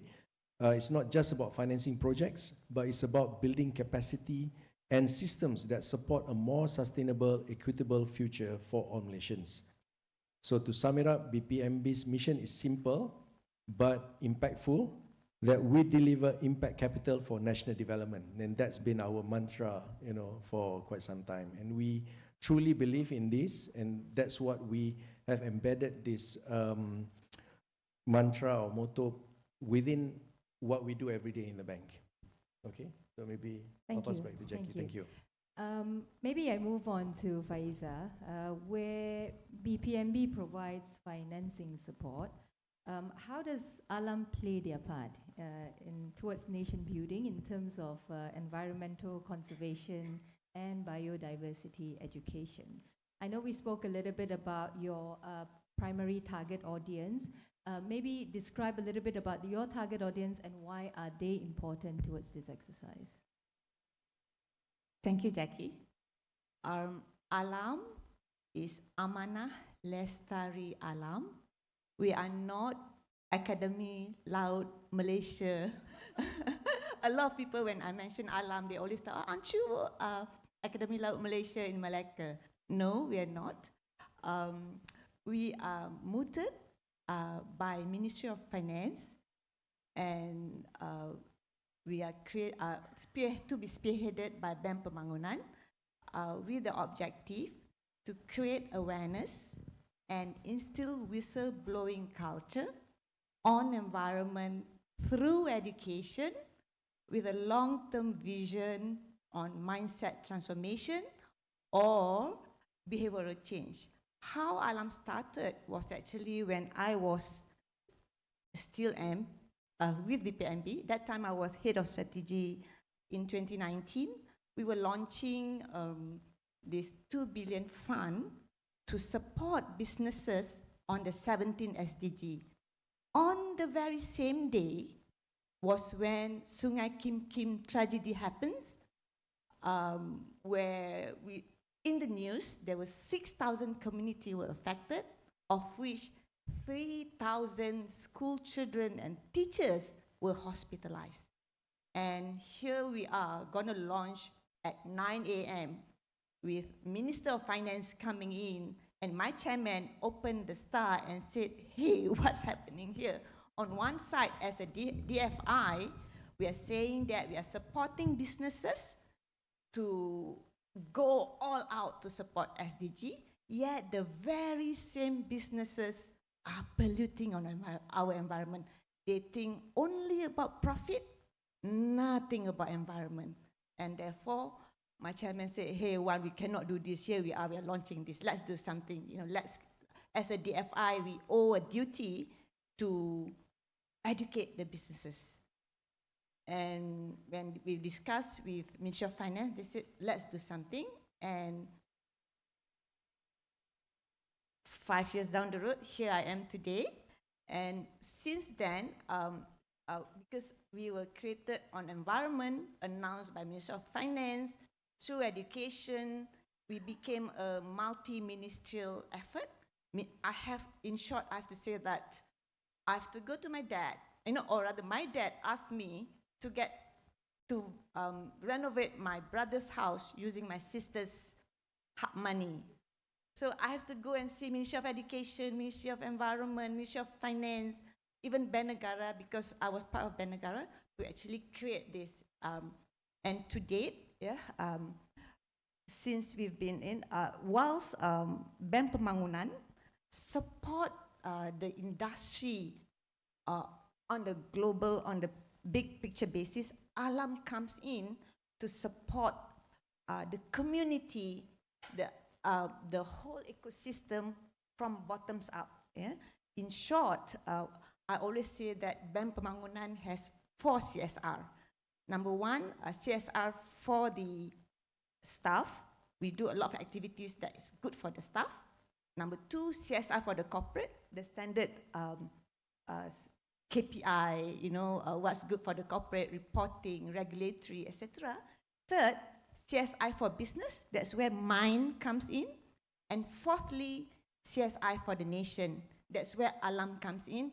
It's all about what's good for the nation. That is why you do not see BPMB's logo at all in Alam, but you see the butterfly on Alam. And we are our target age group, since we are looking at behavioral change, we have primary school and below. It's all about nurturing. Then we have the youth group. They are very passionate, but they lack platform. So it's all about providing platform, providing grant, providing education, empowering them to localize climate action. And the fourth group is the gone, I always say the gone case, is the adult group, where we have to approach different methods, different tools to educate our market. Yeah, and the toughest bit is actually how do we educate the unconverted. The converted who are here already know what to do. Thanks. Perhaps elaborate on one of the initiatives, maybe for the youth initiative that you've done, because you're in a subject of capacity building. Maybe explain a little bit about one of your most proud projects under Alam. Okay, we have 4 main projects for the youth capacity. Our first project is a matching grant that we collaborated with UNDP. It's called YEL, Youth Environment Living Lab. So YEL is all about getting our youth to yell on environment. So it's all about localizing climate actions. It's no longer getting youth to talk about the melting of an ice cap, God knows where, they've never seen, but it's all about what does the youth at, say, Kota Kinabalu, what does the youth in, say, Klang do? Klang will be talking about flooding, Kota Kinabalu or Mount Kinabalu will be talking about something else. So with YEL, we started in 2022 with a 1.8 million ringgit matching grant, where UNDP put in another 1.8, it became 3.6. 2022, I'm proud to announce that to date, that grant has grown to 8.5 million ringgit, because we also had EU and also OSK coming in. This is actually a grant for youth aged between 18 to 28 to localize climate action. We provide education workshop. We provide money for them, ranging from 2,000 ringgit all the way up to 100,000 ringgit, as well as there is also placement for the youth to, because we know youth that they are very passionate. Yeah, eventually they will, reality sets in, they get married, find jobs. Yeah, some will go into profit thinking. Some will still be passionate working about environment, and therefore we will start helping them out. And the other 3 programs are all about. We have mangrove planting program nationwide with Kementerian Belia dan Sukan as well as NRES. We also have education program to create youth leaders for them to become champion on climate action. Well, it's impressive because I think also when I spoke to Faiza, Alam was set up during COVID period, and effectively your activities only started post-COVID, so you've only had 2022. Yeah, so you've only had 2 or 3 years with impressive results now. What maybe I come back to you. You've spoken a bit about the initiatives. Perhaps maybe give us the outline of what specific programs or partnerships that has BPMB gone into in support of capacity building initiatives for industries and communities most vulnerable to climate change. Okay, thank you, Jackie. Basically, what Bank Pembangunan has been doing is that we have incorporated our mine assessment framework into our financing activities. So, for example, when a company comes in and to apply for financing, so we don't only look at their credit, assessment, but our first hurdle is to actually run the mine assessment framework. But back to your question, I'll elaborate further on that. But in terms of specific programs or partnerships, for example, one of the initiatives that we've signed a memorandum of cooperation with MGTC. This MOC, what we call it, is to advance green technology financing for Malaysia, and for us to be able to use the platform, what we call it MGTC's Low Carbon Operating System, or LCOS. So this is what they call it, LCOS, carbon calculator, right? LCOS.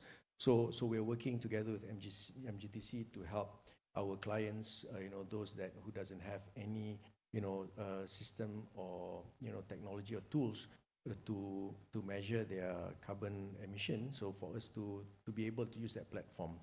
So LCOS supports the bank's effort in managing greenhouse gases, GHG emissions, in its operations, in line with the government's aspiration towards building a resilient, low-carbon economy for sustainable economic growth. Other than that, we have in the bank, I'm not saying that other, commercial banks or financial institutions doesn't have this, but what we're proud of in Bank Pembangunan is that we have our in-house technical team. So usually when submission for application for financing, you look at what's on paper, their business plan, their projection, etc. But in-house we have our engineers. So our engineers in various fields that actually go to the ground, actually, and they challenge whatever the proposal is. They check the timeline, whether it's feasible or not. They will, they look at the technicality of certain projects, and that is actually, one area of impact as well as value added that the bank has. So, projects that doesn't have enough or specific sustainability programs built in, we will help them to help them build, the business case, so that, as well as the plan for them to be able to address the climate change and ESG requirements. Engineers, surveyors, architects. Yes, yeah. So in technical team, engineers, surveyors, architects, yeah. So we do have that, and I think that shows our commitment in terms of not just looking at what's feasible on paper, but what's feasible on the ground, whether it's really, feasible for the project to be sustainable. And that is also validated not just by in-house, by external consultant that would validate. That means we'll have external architects, etc., engineers to validate the report. Yeah, so if we don't have certain technical capabilities, we'll get somebody from outside. And that another initiative that we have is that this is, if you know JC3, Joint Committee on Climate Change, spearheaded by Bank Negara, Bank Pembangunan is now leading this initiative called CFIL, or Climate Finance Innovation Lab. So this CFIL is a collaborative platform aimed at identifying, developing, and accelerating innovative financial, instruments. So this is important because what we want to do is when we launch this CFIL, we want to know what are the mitigation or adaptation and transition projects out there, whether there are some innovative projects that we can actually look at to support so that we can address as a nation in terms of addressing this climate change. So this CFIL, the solutions are designed to mobilize private investment. So it's like a private-public investment cooperation that we cooperate together to address climate action in support of Malaysia's climate ambition of achieving net zero 2025. So this innovative climate solutions will facilitate and mobilize capital for climate projects. And one of the first labs that we have started or we have basically initiated is called, one of it is the biodiversity sukuk, which I will let Wan Faiza elaborate a little bit further on this first initiative that we're looking at. The biodiversity sukuk, this is the first idea, but what could happen eventually, because it is intended to be like what Fuad mentioned, is innovation. It could end up with some totally a new animal altogether in terms of blended financing that the world have not heard yet. Yeah? So we are looking into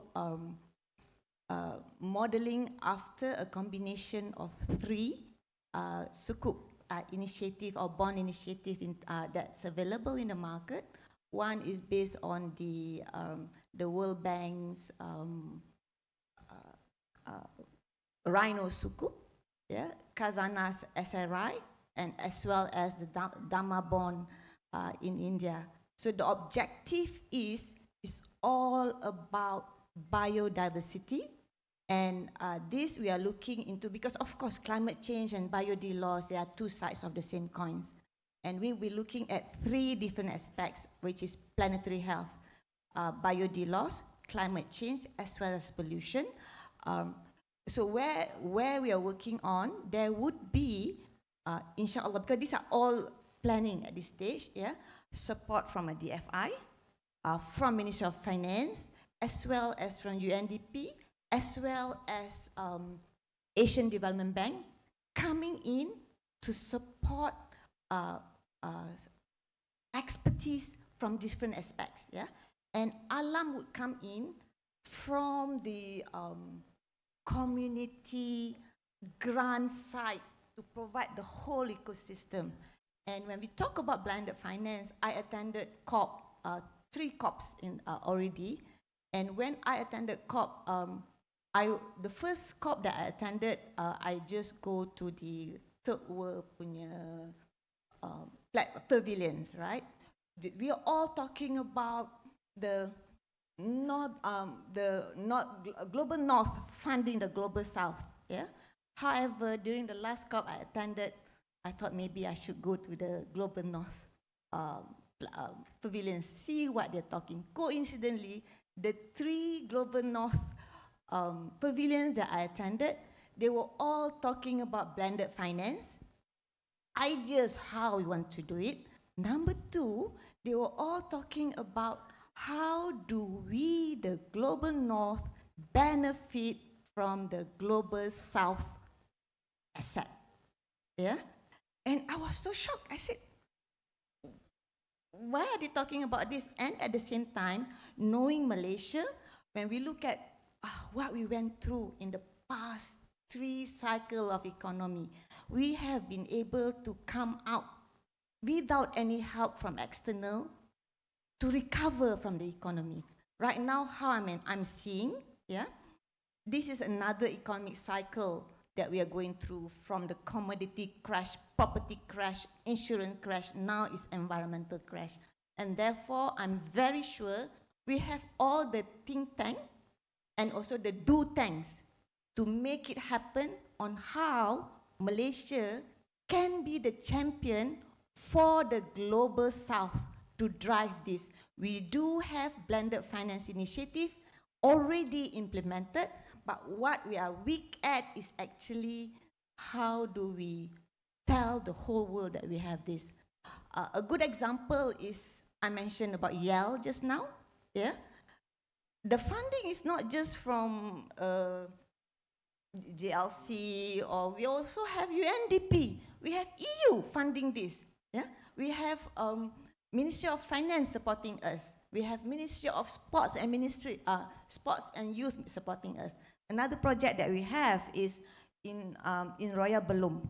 Yeah, where again this is even better. Even NRES, Dato, as you mentioned, that this is the first time he's seeing that a Malaysian story supporting a biodiversity loss and education on our biodiversity at Royal Belum, supporting from the whole community approach, where private government, private sector, public sector, international, WWF is there, EU is there, Alam is there, KLK is there, Yayasan Hasanah is there, supporting the whole ecosystem, supported by both federal government and state government. And therefore, our CFIL on BioD is looking at both funding from top, where it's actually from government, from international sector, as well as the support from at the bottom side. Thank you. I think when Faiza has explained very clearly about one of the initiatives that we are looking at, and for it's just to share with everyone again that as BPMB is spearheading this project, we're not alone. We do have partners that we are working closely together with, as well as Bank Negara and SC as well, that we look at this and we like to demonstrate that there are solutions out there. There are innovative solutions out there. It's just that maybe it's not found yet, or it's not exposed yet. But so that's why this once we officially launch CFIL, we'll call for proposals, and we'll look into the key sector focus for CFIL. I would like to share is that in energy there are 4 areas: energy, sustainable cities and transport, sustainable agriculture, and nature-based solutions and biodiversity. So I think we probably in the first phase we would like to focus more on energy and sustainable cities and transport, because that's more viable, a lot more, I think a lot more projects that are available, looking at energy efficiency, renewable energy, battery storage, green technology, climate adaptation, etc. And we are signing the MOU next week. Next week, and also what could happen, actually, that was why the question to Dato Faiz last week about, yesterday about Majlis Agama Islam, because that is one of the conversation that is taking place at CFIL. So what could happen, this biodisukuk could be something totally new, where new fatwa may be announced. Yep. Thank you. So a lot of prospects. I've heard the word blended finance many times over the last couple of days. We're running out of time, so perhaps I get Fuad to maybe do a closing. I know we spoke a little bit about ecosystem building. You wanted to cover that in your closing words? But it's not fair if I, as Bank Pembangunan, we have our duty to actually share about a little bit, if I can take a few minutes to explain about our MIND framework further, because I explained earlier that I will cover this. So MIND was established, and we work together with the World Bank to develop this MIND, which is measuring impact on national development. So it is the first filter for any financing projects I mentioned earlier, that we look at this and we evaluate, and we have a score. So the MIND 1.0 was an index score that we evaluate, and so any projects that comes through our door, we go through this evaluation, and if it reaches or achieves certain score, then we'll talk further. So that sustainable element that we built into our financing. So it was launched in 2021, and then in 2024 we internally, not with World Bank, internally we re-evaluate the MIND framework, and internally my team at the back there, Joel and his team, helped to do and actually enhance Mine 1.0 to become Mine 2.0. And before that, in Mine 1.0, we only look at 6 UN SDGs. Here now, we look at all the 17 UN SDGs. So we look at the filter is very important, that we evaluate a lot of categories in terms of we develop the impact-driven assessment in alignment with 12 Malaysia Plan, with all the 17 UN SDGs, as well as national policies. So when we conduct the mine assessment, we also incorporate climate change and CCPT in the impact assessment for all financing activities, ensuring our capitals are channeled to where it matters most. So in our currently the Mine 2.0, we evaluate not only the positive impact but as well as the negative impact. So because then we can have a balance, and then we have a certain threshold. If that project reaches certain point, then we'll talk further. If not, then we'll walk away. So it's very important, and that we have built into in mind. We advocate and we would like to share what we do. So if anybody would like to know further detail about mine, can reach myself or Joel and the team at Bank Pembangunan. So that's very important to us, and we take pride into what we do at Bank Pembangunan. So if I can do the closing remarks, if Jackie, if you allow me to. Thank you to all the participants for this short fireside chat.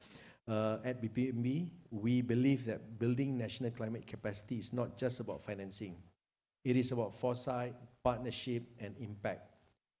Through our Mine framework, we ensure that every ringgit we deploy contributes meaningfully to Malaysia's low-carbon, climate-resilient future, whether it's financing hydrogen transit systems in Kuching, KUTS, what we call it, Kuching Urban Transport System. You can find out a little bit more about it if you Google. It's a hydrogen tram that we help finance. It's ongoing, it's work in progress right now. As well as empowering inland ports like in Perlis Inland Port, or piloting innovation platforms like the CIFIL. We are committed to delivering capital with purpose. We also recognize that no single institution can do this alone.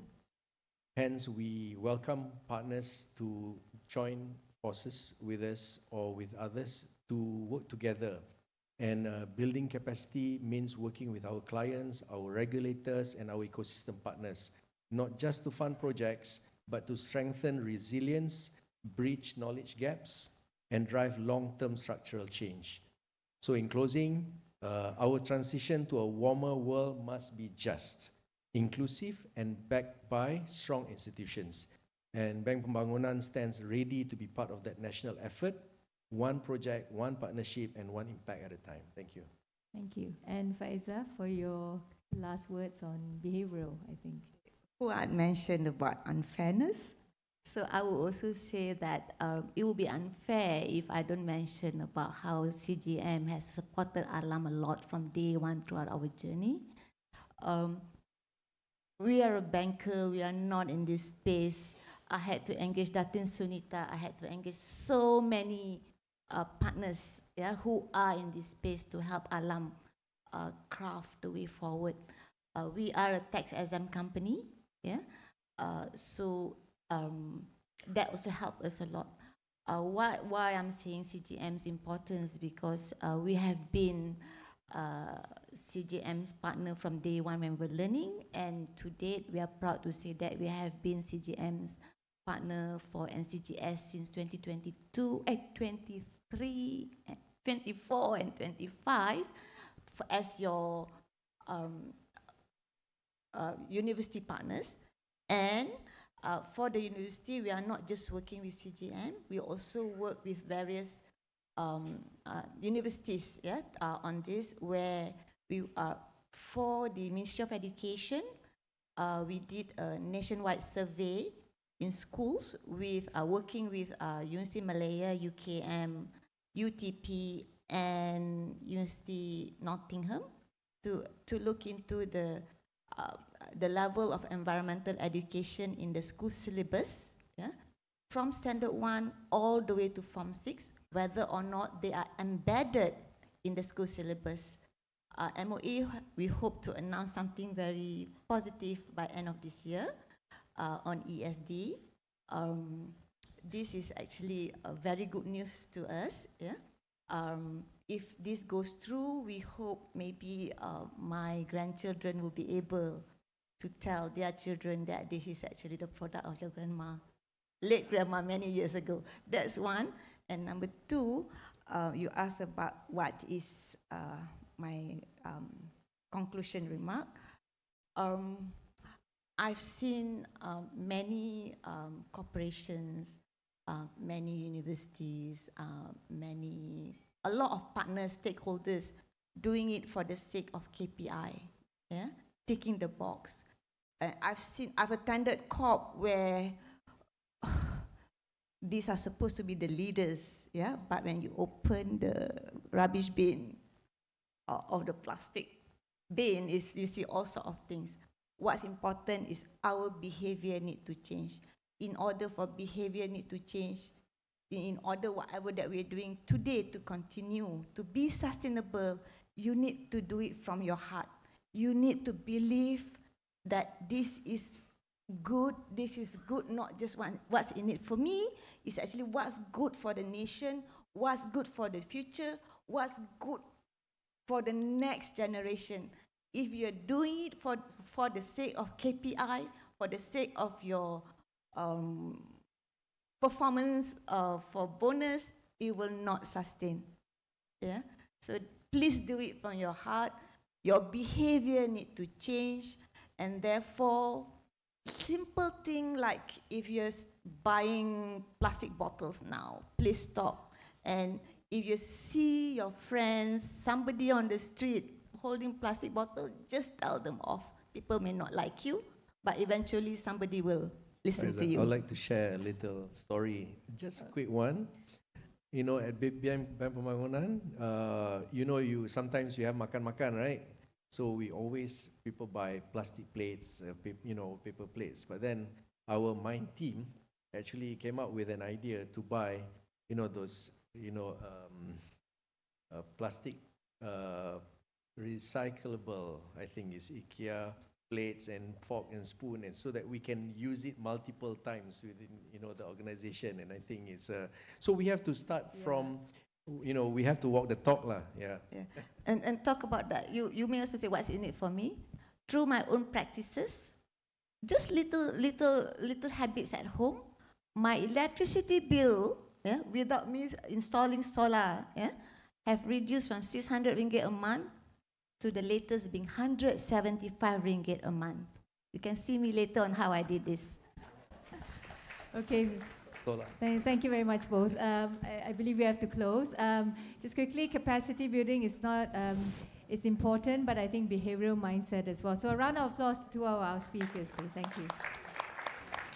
Thank you very much, Wan Faizah and Fuad, as well as Jackie, for this discussion on how Bank Pembangunan is ensuring that funding is being channeled to much-needed impact-driven projects through frameworks like MIND and also initiatives like Alam. Distinguished guests, ladies and gentlemen, now we've spent the past 2 days discussing about how corporate Malaysia has somewhat embraced climate governance, but this isn't an overnight sensation. It's really the product of steady engagement and outreach among multiple stakeholders over many years. And this includes from groups like CGM that bring together business insiders, policy experts, and the science community to push for meaningful and transparent climate strategies. But as we've heard from various chief sustainability officers during this conference, there are still challenges in convincing boardrooms, especially amid the global headwinds that we're seeing today. So do we have a robust enough climate governance institutions to navigate the imminent challenges of irreversible climate change and its many impacts? That's going to be the focus of our next panel, comprising of some of the key insiders of CGM. I'm pleased to welcome Dr. Gary Teixeira, Chair of the Council, Joseph De Cruz, Board Member, as well as Datin Sri Sunita, the founder of CGM, for a discussion on what climate governance needs for the future. We'll give them a little bit of time to get settled in, but if you have any questions on the ready, you can put that in to the Hoover app. And also pay attention, because these are all going to be tips and points that you'll need to manage your companies for the climate challenges ahead. All right, Datin Sri Sunita, over to you. Thank you so much, Shazana. Thanks so much, everyone, for staying back. And I think we have over 220 people online as well. So thank you for supporting the National Climate Governance Summit. Right, so Climate Governance Initiative now has 33 chapters in over 70 countries. And I'm delighted that the Kanta survey highlighted CGM as being one of the most engaged. We are now just over 6 years old. And we're in a state where climate governance is largely mainstreamed, as we've heard from so many multiple stakeholders. There are many key actors that are now in the echo chamber. We've created a cohort of climate literate INEDs directors with strong critical thinking skills. We've moved from advocacy of risk management to now working on climate resilience. I think we've come quite far, but I would like to hear from the both of you. As the chair of the council of CGM and as a member of the board, also active at the RSPO as its CEO, what are your insights on where we have come from? Where do you think we are going to? And then perhaps we can then take some questions from the floor as well. Dr. Gary, over to you. Thank you very much, Datin Sri Sunita. I'm not sure, whether I should thank you for the question. It seems that least of all, sometimes the people who are expected to have crystal balls are the ones who tend to find out when they wake up the next day what's in the news. But I think that even as we look to what has worked with CGM, we can look back on the 3 years of the summit, but a lot happens in between as well. We see a lot of growth in interest in data. That's one thing. We see a lot of growth in interest in collaboration. That's another thing. So we started off dealing with primarily boards, but we see that almost immediately the C-suite wants in. Almost immediately consulting and service provider groups want in. We see that the data people, the AI people, the communication, ICT people want in, because ultimately, this is an ecosystem, and it eventually, I think, will become more and more of an ecosystem. When we think of whom we were collaborating with at the very start, we had a very small group, but now as we progress, we find that we rope more and more institutions of higher learning in, and we can begin with domestic ones, local ones, but ultimately I think it'll become a place where whichever institutions are doing the most cutting edge research on all aspects of corporate governance are going to be interested, whether it's social sciences, whether it's technologies, whether it's political science. I think all of these things are going to be part of this. Thanks, Gary. I think if I were to look back over what I've seen of the CGM movement over the last few years, the thing that strikes me first and foremost is stamina. It's very easy to start off an initiative like this. And in fact, if you work in the field of sustainability, you see many ideas germinated with great enthusiasm, but they're not really sustained. They peter out. So I think one of the first things that I think of when I think about where CGM is today is the fact that it's actually become embedded enough, recognized enough, to now be a genuine platform for people to come to, as Gary very eloquently said, for ideas, for solutions, for networks, for partners. So it's come to a point, I think, where it has significant potential to really start shaping the discourse on what we need to do in this country around climate governance.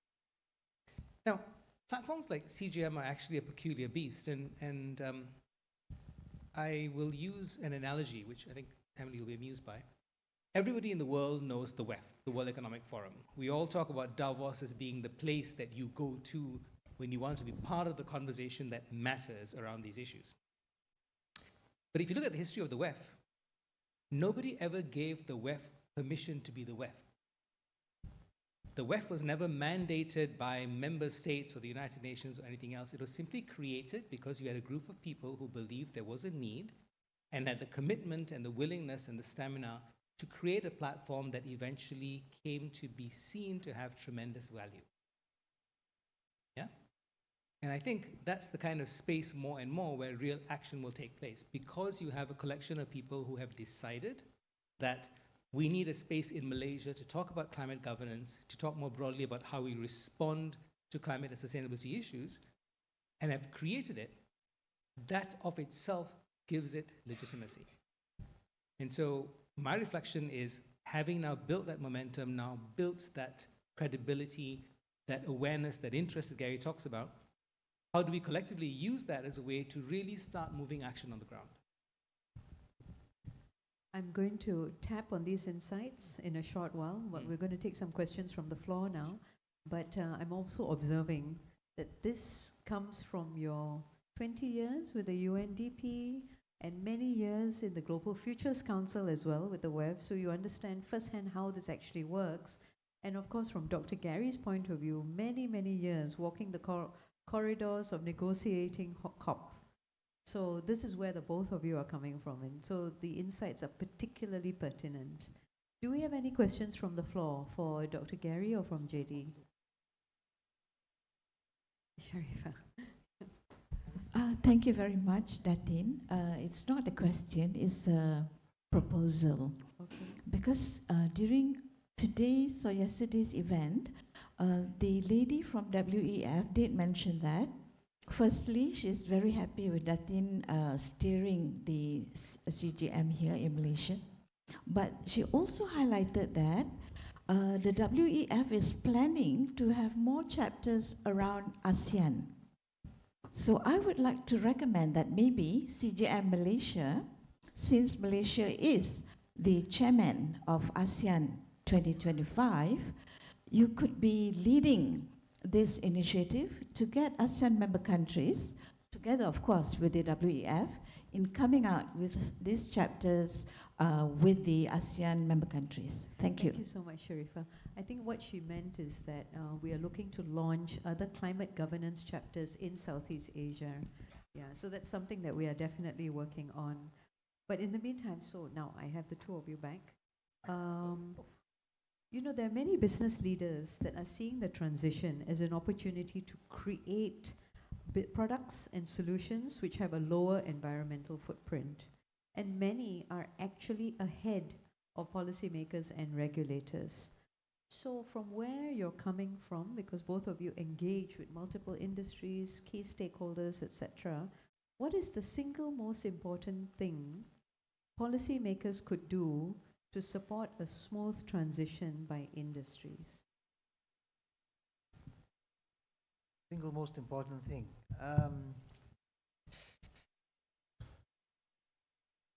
Well, I think they could create more safe spaces. I think that in Malaysia we have a peculiar culture, and this is a culture of wanting to be the first to be the second.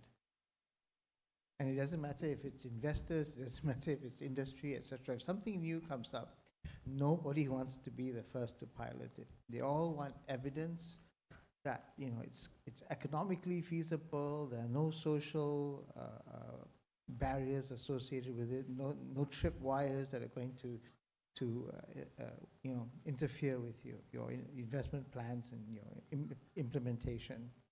And as a result, a lot of really good ideas, some of them conceived and originated in Malaysia itself, that could have been gifts to the world, they remain these sort of failed pipe dreams. Do I have some concrete examples? It's hard to think of them, but But I do know that there are some very basic technologies that have actually taken off in countries surrounding us. But biochar is one of them. But the word biochar has sort of taken on a life of its own. It could be a lot of things. It's a very broad thing. It goes from very low temperatures all the way up to super high temperatures, and the different processes they call gasification, pyrolysis. But in any case, I think that the ability to have a safe space where regulators are willing to perhaps loosen some of the regulations, sometimes even environmental regulations regarding these things. One concrete example of this was when we, in all of our waste management policy, for example, once something is scheduled waste, once it's industrial waste, toxic, it has only one pathway, right? And people are constantly finding new uses, new ideas, new ways to treat these things. I had a company that was producing coal tar. No, it wasn't producing coal tar. Coal tar was a byproduct of what they were producing. And they found a buyer from a foreign country who was willing to take it, and they were exporting it there, and they were taking it to the port. Unfortunately, they spilled some of it. And when they spilled some of it, the Department of Environment came in and fined them and said, wait a minute, you're not even supposed to store this. You're not even supposed to transport it. It's a scheduled waste. I said, yeah, but it's got demand in overseas. It's got value overseas. In fact, it should have value here. It turns out that one of the things that you might have taken this morning if you had a headache, paracetamol, is made out of coal tar, right? So that was news to me. I had no idea, but I'm sure there are a lot of other things in the same boat. But to begin working with that, we had to first convince the Department of Environment to think about circular economy instead of linear economy. And this is, I think, one part of this creation of this safe space is to create this environment where everything should be questioned in terms of its circularity. What should policymakers do? I guess if I could try to distill it down, what I would ask from policymakers is to be extremely clear on your intent. So when you're setting policy, resist the urge to try to predetermine how you want industries, societies, individuals to respond, but be super clear in terms of what you intend. So to come back to Gary's example, when you look at waste, what is it you intend? Do you intend to ensure that certain materials that are hazardous to people or ecosystems do not get exposed? Okay? If you can be clear on that intent and define it well enough, you create the space then for someone to come along and say, actually, in this particular context, coal tar is not a waste, it's not hazardous, it's a productive material we can use. But if you're prescribing schedules which don't change over time, even as the world and ideas and innovation change, then you're constantly going to be a little bit behind the curve. So number one, focus ruthlessly on being clear on what you intend out of your policy. And the more you focus on that and the less on being prescriptive about where and how and what, the easier it is for ecosystems and economies to respond. Number two, then be equally clear on the incentives you write alongside those policies. So this is our intent. Here's how we will use the tools to prohibit, prescribe, reward actions that meet that intent. The best thing policy can do is be very clear about what the incentives and disincentives are we're putting in place, which then become the things against which economic actors respond. So if you can create policies where you're clear on the intent and very clear on the incentives and disincentives that underpin those policies, you create the simplest ground for businesses to then figure out what is the best, most innovative, most evolving way to respond to your intent. Love that. So creating safe spaces, this is the one thing that policymakers can do so that multiple stakeholders can help everyone focus on outcomes and impacts, right? Where is it that we really want to go? So bringing this back is the topic of the panel. What is the future of climate governance? Where is this going to, right? In the boardroom, when we are faced with so many shifting paradigms all the time, and we are learning iteratively, you know, as it happens, it informs our decisions and so on and so forth, and even waste is subject to this paradigm shift. Even solid waste can be a fuel source. Plantation biomass is a fuel source. Post-consumer waste, UCO, is a fuel source. It's valuable. But unfortunately, currently, it is decarbonizing the grid in other parts of the world. So how do we ensure that we're in the boardrooms, in the C-suites, that we're making sure that this benefits us as a country? As in the boardroom, how can we anticipate such shifts? And something that I've been mulling a lot, how do we prevent our country from becoming colonies of outdated paradigms? How do we anticipate these paradigm shifts? JD, no, Gary's just dying to answer that question. So no, you're not. Okay, then let me go first. And I'm going to try very hard to not phrase this as a moan. You know, when you think about what happens in boardrooms, when you look at the challenges a board faces in its duty to steer and govern companies and organizations, one of the biggest challenges you face is you're dealing with multiple uncertainties, especially today. The world is just full right now of unknowns, whether it's geopolitical shifts, whether it is economic shocks, whether it is social movements that can spring up unexpectedly, tastes and preferences that change. In that space, one of the things that's most reassuring for a board, if you work wisely, is to be able to focus on those things that are actually quite known and design your strategies anchored in those. And the reason I'm trying hard not to moan about this is because actually one of the things we know for certain the most about the years and decades ahead of us is what's happening on climate. And so when you have boards where the conversation is, oh, should we take this seriously or not? It befuddles me a little bit because this is one of the few things as a board you can say, yes, we have climate models, we have science, we have a vast amount of information now that tells us what the likely impacts are going to be. This particular line of data, at least, we have some certainty around. Around that, there's a vast array of other issues of uncertainty where you should be spending your time speculating, debating, should we respond to or not. Climate shouldn't be one of them. Yeah? Climate science is well established. We've got sufficient data to inform us. Of course, we need local data. Absolutely. That's a big gap, but that's a separate question. So to reword the question a little bit, we heard Sharil from Maybank speaking earlier, and there was a really nice journey of a chief sustainability officer. You start with reporting and disclosure, maybe you work on decarbonizing operations, and then you're involved in strategy and new business models, right? So when you're in the boardroom, anticipating these massive paradigm shifts, what is it that we should be thinking about?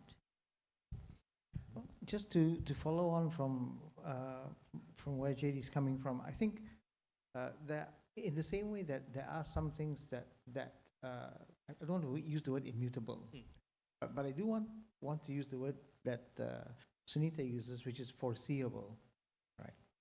And we can foresee that regardless of what we do in the boardroom, there are structural realities that we deal with at local level, at district, state level, at federal, national level, that are linked to very, very important tripping points. And what I'm talking about is things like inequality, right? So ultimately, if you think of if you're worried about the kind of future that your descendants are going to have, then it might seem like a big jump, but it's actually not. Because this is part and parcel of the future reality that your children, grandchildren, great-grandchildren will face, right? There are very, very strong trends that either increase inequality or decrease inequality. We've been able to track this over years, and a lot of research now in the social realm, socio-economic realm, that's actually looking at what actually helps nations to prosper and what actually contributes to nations failing. So it might sound like a big picture, and it might sound like a far reach, but if you think about how you live your life from day to day, how you choose your leaders, that's a very important one. Okay, what you expect from your leaders doesn't matter if they're leaders in the political realm, doesn't matter if they're leaders in the economic realm, your boards, all right, or even leaders in your faith realm, right? But I think that these somehow are linked, but I think some of the indices that we can look to that really come to a head at the end are things like inequality. And these are things that we can address through structural changes in society itself.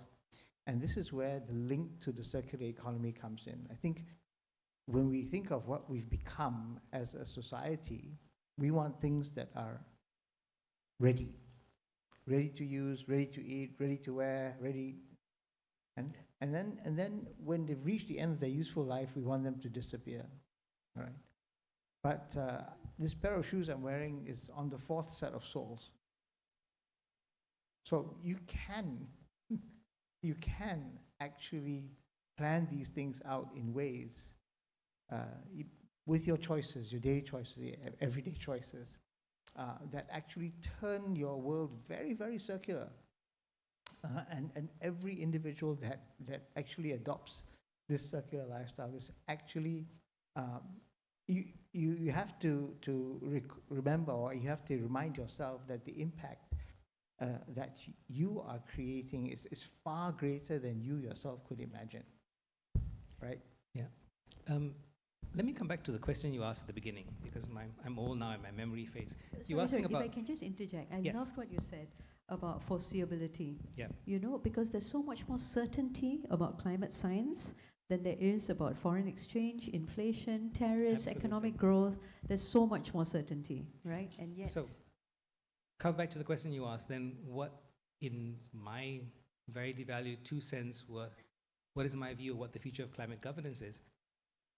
I would suggest that the future of the climate governance discourse now has to move beyond focusing on first-order impacts, meaning a lot of the climate governance discussion over the last decade or two has been, what are the impacts of climate? Yes, there are still people out there who are going to argue about it, but it's known. The real challenge right now is looking at second and third order impacts. What happens when what we know about climate intersects with rising inequality? When it intersects with a deterioration in trust in institutions, like government, like civil society, like religion? What happens when it intersects with geopolitical shifts in the world? I think the capacity we need to build in the climate governance space now is to help inform and educate and guide people on how you understand those intersections, which opens up a much more complex set of issues you need to look at. And maybe globally, then start to focus the lens down a bit on which of those intersections actually matter the most. So, Gary's point about inequality. We've already talked about this in the climate governance space, the differentiated impacts of climate. What does that actually mean? How do we respond to it? And many others along those same lines. Yeah. So, I mean, there are different aspects of it. One is that your business is going to be on its knees if your ecosystem is not resilient. Absolutely. We already know in south of Brazil, during the floods, by day 3, people were rioting with guns on the street because they knew that nobody was coming. And your business is going to go under. And the same thing is going to happen on a larger scale with industries, right? So second order or indirect physical risks. And it's to a certain extent leaders that have already begun this journey. If you look at what the NGFS has done, the Network for Greening the Financial Sector, and you look at their scenarios, okay? One of the scenarios really is a scenario with great inequality, because it's one that you know there are some that have a great deal of difficulty in mitigating, and then others have great deal of difficulty adapting. And this brings up a situation where those who have trouble mitigating just emit huge amounts of greenhouse gases that then have a huge impact, who have the greatest trouble adapting to climate change. So some of these, exactly. And it's not, that's just only one of the scenarios, but there's been some thought that's been put into some of these other scenarios, which I think are lined up quite nicely with the second order effect. So I'll give you, and we're now talking over each other, but that's okay. I'll give you an example in the Malaysia context. Climate, you really need to wave if you want to say something right now because we're so engrossed in the conversation. Climate impacts are unknown. One of the others that is a clear known in Malaysia is demographics. We are an aging society, not as much as China or Thailand, but we are an aging society. You can start looking at those implications 20, 30 years out and ask yourself, what are we seeing? Are we seeing parts of this country that are going to fundamentally alter from a hydrological and environmental point of view? If you're overlaying that with a very different demographic pattern, are we going to end up becoming a much more urbanized society? And if so, what do we prioritize in our rural landscapes? Is it water sources? Is it food production? Is it energy production? You know, even at the level of boards looking for opportunities, it's not very difficult to create the space, look at a few of those scenarios and say, in the medium term, we see opportunities here if we repurpose large amounts of our landscape that are being profitable today into a new economic activity that could be a quantum order more profitable in 5, 10, 20 years' time. This is what boards should be doing. I think, yeah, please. Yeah, my name is Mohammad Siraj Abdul Razak. I'm always council member. I used to be Al-Afra CEO before, 10 years. So I think the problem that everybody understands, climate change, and I think we have very good speeches and everything. But biggest challenge I face personally is how do you cascade down? For example, just now the Carol was asking the question to the bankers. All the bankers gave a beautiful, in fact, clapped for her, But then when you go to the relationship officer, they are not trained properly. We are trying to train somebody else, but our own in-house, we have not trained them.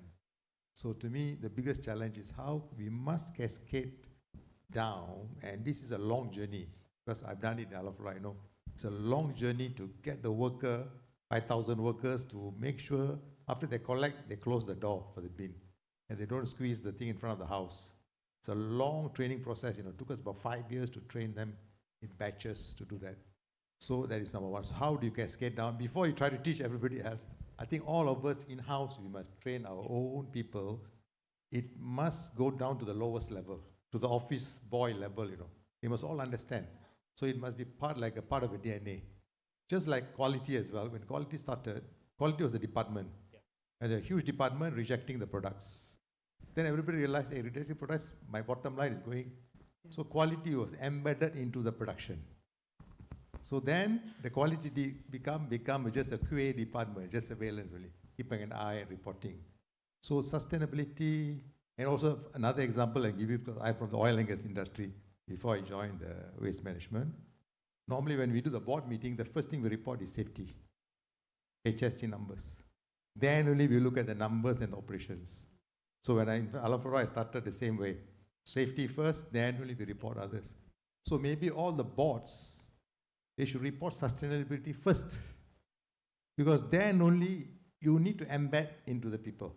It must be part of the DNA. So I feel that we need to take steps how to cascade down, and for example, ISO 9001, you must have a minimum so many hours of refresher training. It's part of the requirement. Yeah. So you cannot just do a certificate, they will just put it, you make a manual, they just put it in the cabinet, nobody looks at it. So you need to do frequent quarterly review, revise the pages, educate your staff, so that it takes a long time to embed. So sustainability will have that kind of journey. So that's my comment. I will listen from your audience. Let me respond to that quickly. Also, Sunita, if you don't mind, there's a lady standing at the mic over there. So she's. Thank you. Jenna Buncher first, go ahead. Can we get all the questions first, and then the panelists can respond?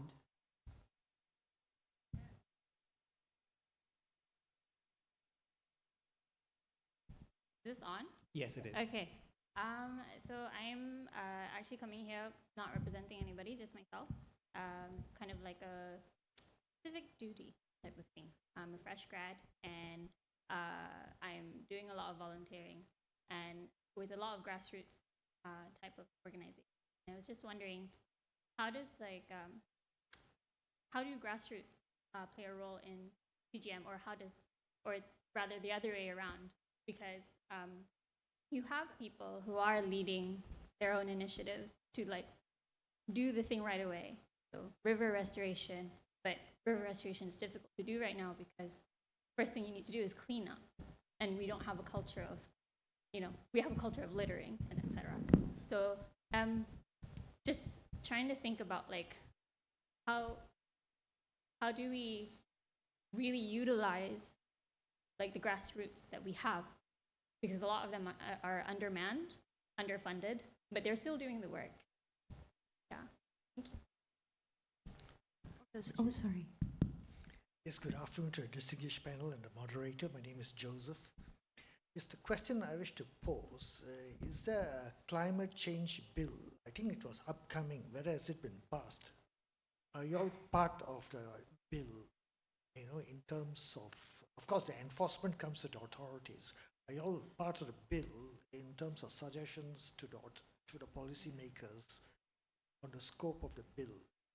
Because I think to answer this gentleman's question or ideas, it very well stems from passing an act, a statute, and enforceability of the statute and its compliance.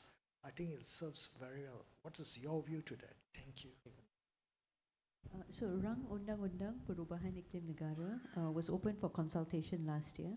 We've submitted our feedback, and a summary of this feedback is actually printed in the Edge. If you look down our blog post, you'll be able to see our very detailed feedback to that. But thank you for keeping. And yesterday, the minister said that originally it was supposed to be tabled this quarter, first quarter, but now he's hoping it'll be tabled during the year. But the focus is mainly on compliance with the NDCs. Yeah, so it's not such an omnibus bill as we were expecting. But Gary and Joseph, what do you? I can do the last question. Okay, well, it's difficult when you think of the way our society is stratified.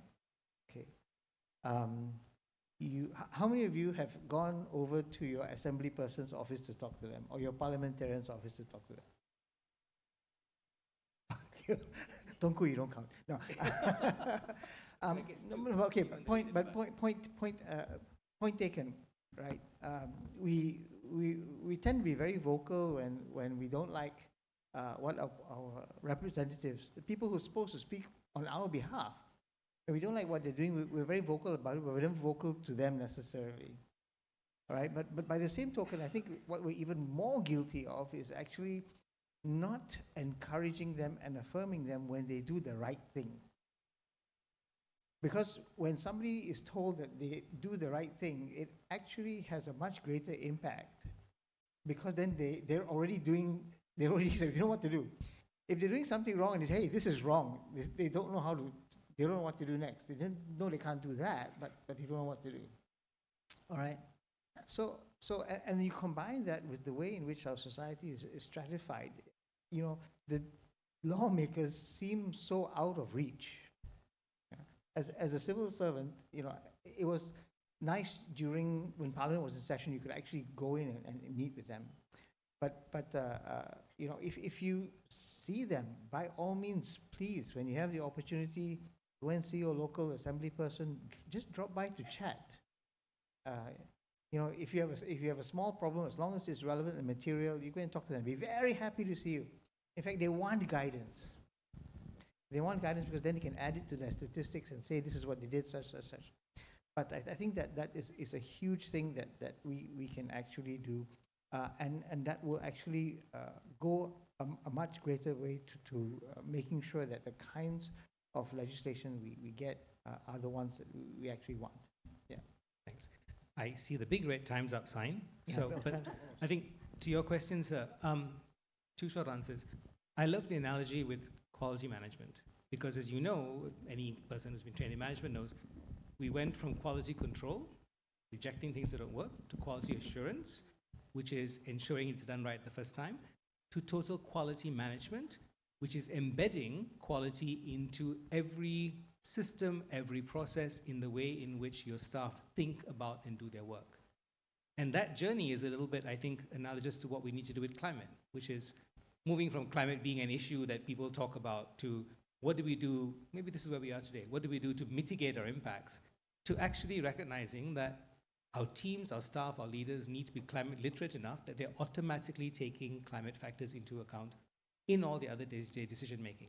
Now, your point about how to cascade it down, I'll speak for 30 seconds about our own experience in the RSPO, because we run a sustainability standard. And the short and simple answer is our members, our companies who apply the standard have to very rigorously specify what exactly it means. So in our standard, the biggest challenge is not saying you need to be sustainable. It's defining what that means in clear and simple enough terms that a plantation worker who often does not speak the same language as you can be taught and trained what to do and what not to do. And then it's rigorous training and it's checking and auditing. But the first is the most important. You have to be able to take that intent and distill it down to something that is clear enough that it can be trained, that someone else can come in and audit it, and be able to give you a clear answer to say, is this happening or not? And that is the bit I think we often miss in a lot of our climate work. May I just try to link the grassroots? I know time's up, I'm sorry. If you are a chief sustainability officer and you live one life at work and you live another life at home, I feel very sorry for you. Right? This is simply it. You can't be sustainable in your job if you don't live a sustainable life. So my sort of short answer, version answer to that question really is that the grassroots, it has to happen at the grassroots anyway, and any and everything we do from the time we wake up to the time to the time we go to bed, sleep at night, how we sleep at night, all of these things really have to kind of reflect what is your core belief.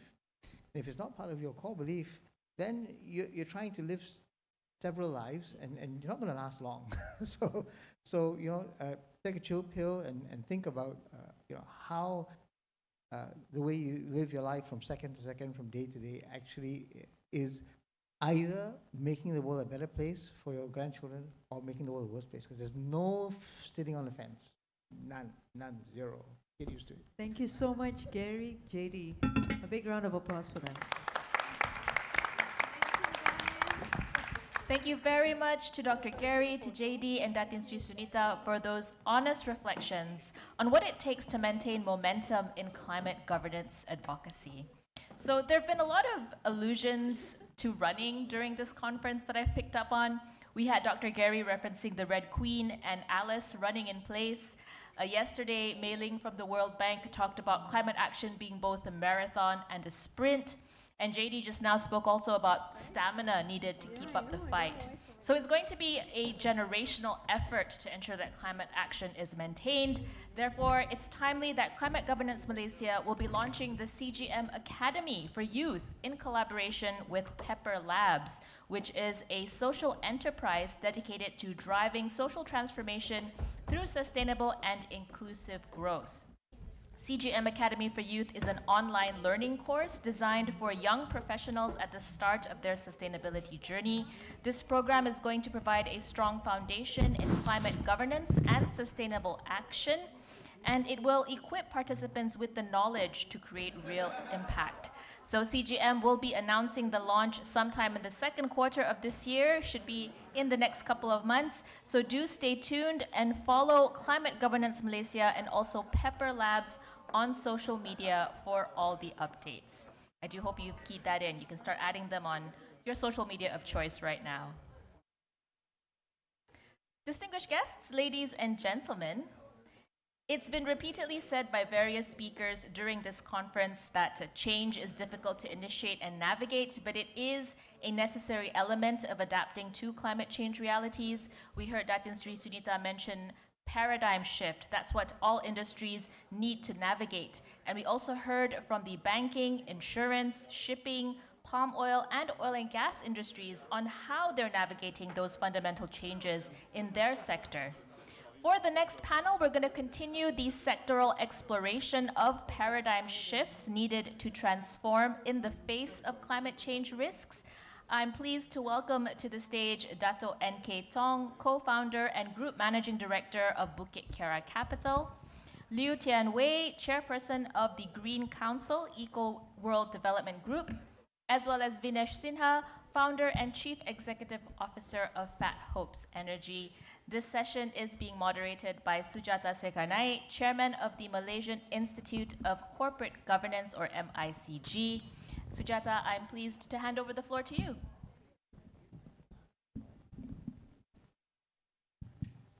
Thank you very much, and afternoon, everyone. It's a real pleasure to be here today.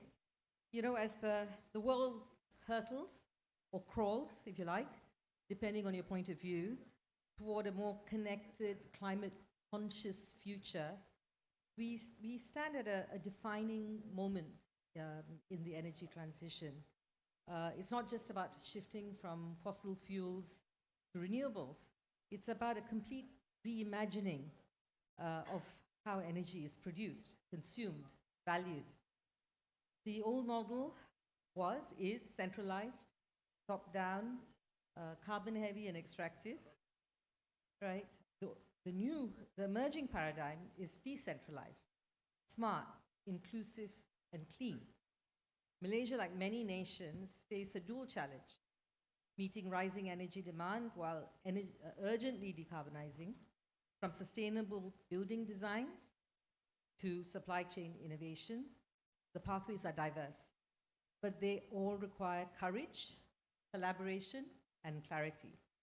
Today we're joined by leaders, and I would say pioneers, Liu Tian Wei, Vinesh Sinha, and Dato N.K. Tong, who are not only navigating this transition, but helping shape its trajectory.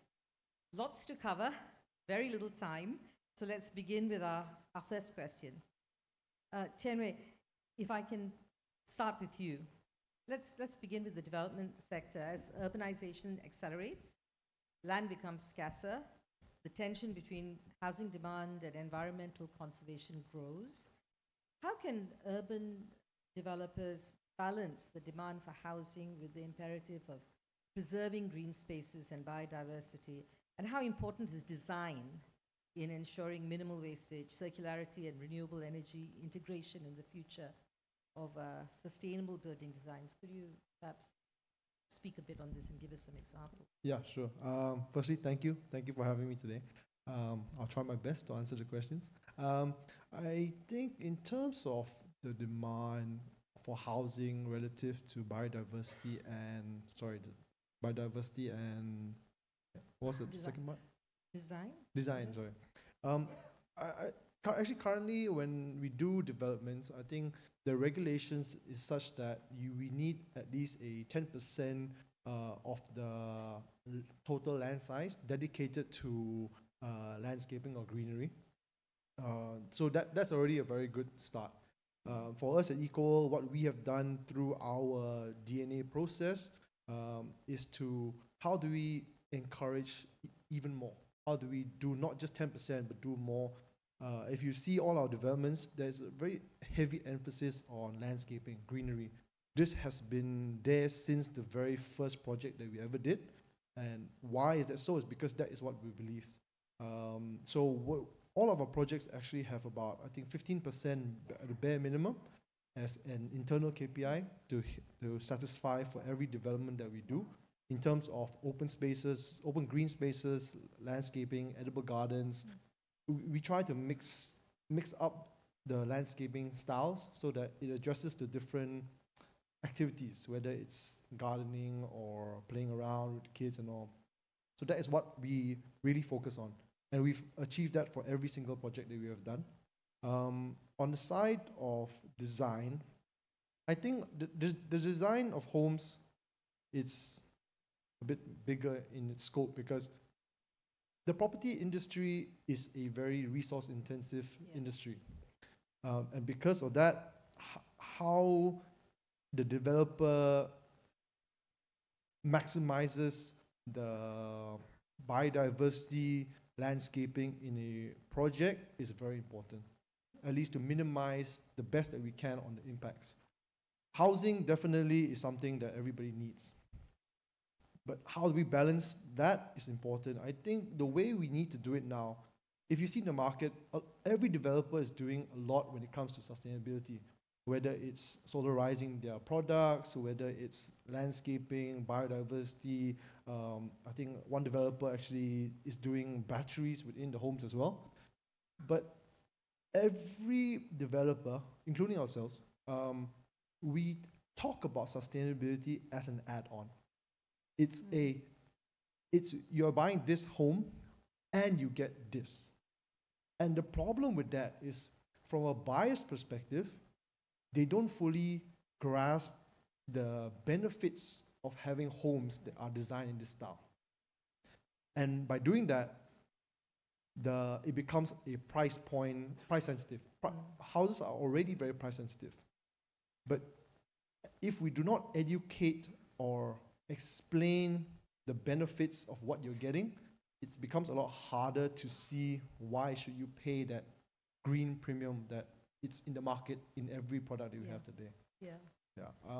So to embed it into to embed it in. So I think it's very important. Like, for example, when you buy a house or when you sell a house, you're selling a house or you're selling an apartment. But we should be selling a home.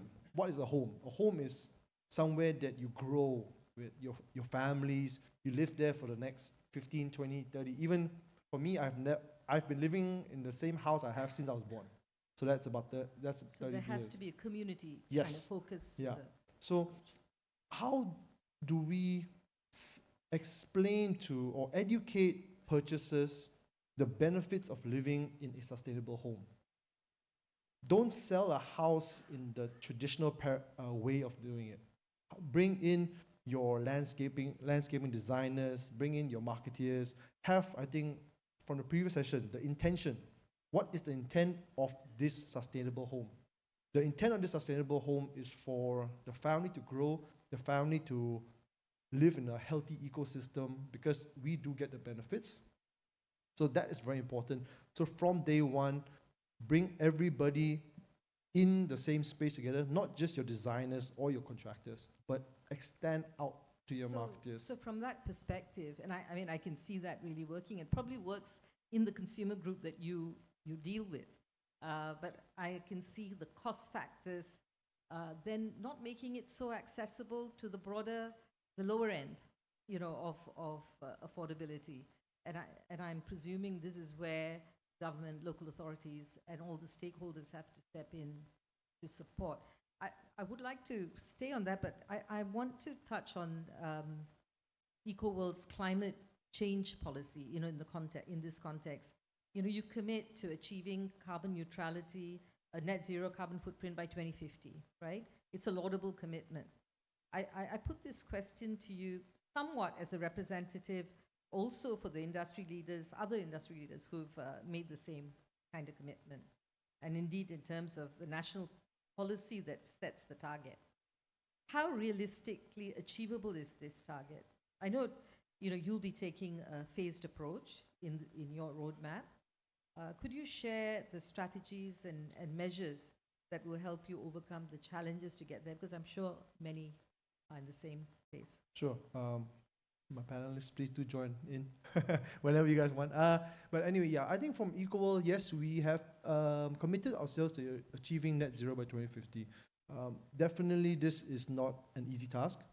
And honestly speaking, we don't have all the answers yet.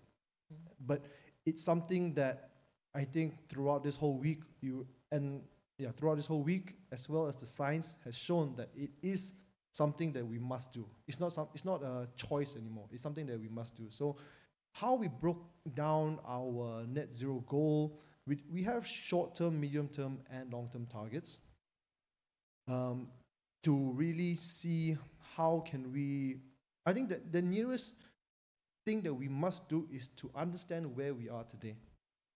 And where we are today in terms of what is our footprint in terms of scope 1, scope 2, and scope 3, which is the hardest. Yeah. What is that footprint that we have so that we can understand how much more we need to go as an internal benchmark. So we started this journey quite a long time ago. From a scope 2 perspective, we have set goals for 2025, 2030. We're in 2025 now. We're happy to say that we've already hit our 2030 goals. Whether our 2030 goals was not high enough, I don't know, but we are re-evaluating it now to see how much more can we go. And on the scope 3 side, it's heavily involved into supply chain. Mm-hmm. From a developer's perspective, majority of our total emissions actually come from our supply chains. And having our supply chain on the same journey of us is very important. And I think from eco perspective, we are fortunate enough that they believe in what we believe.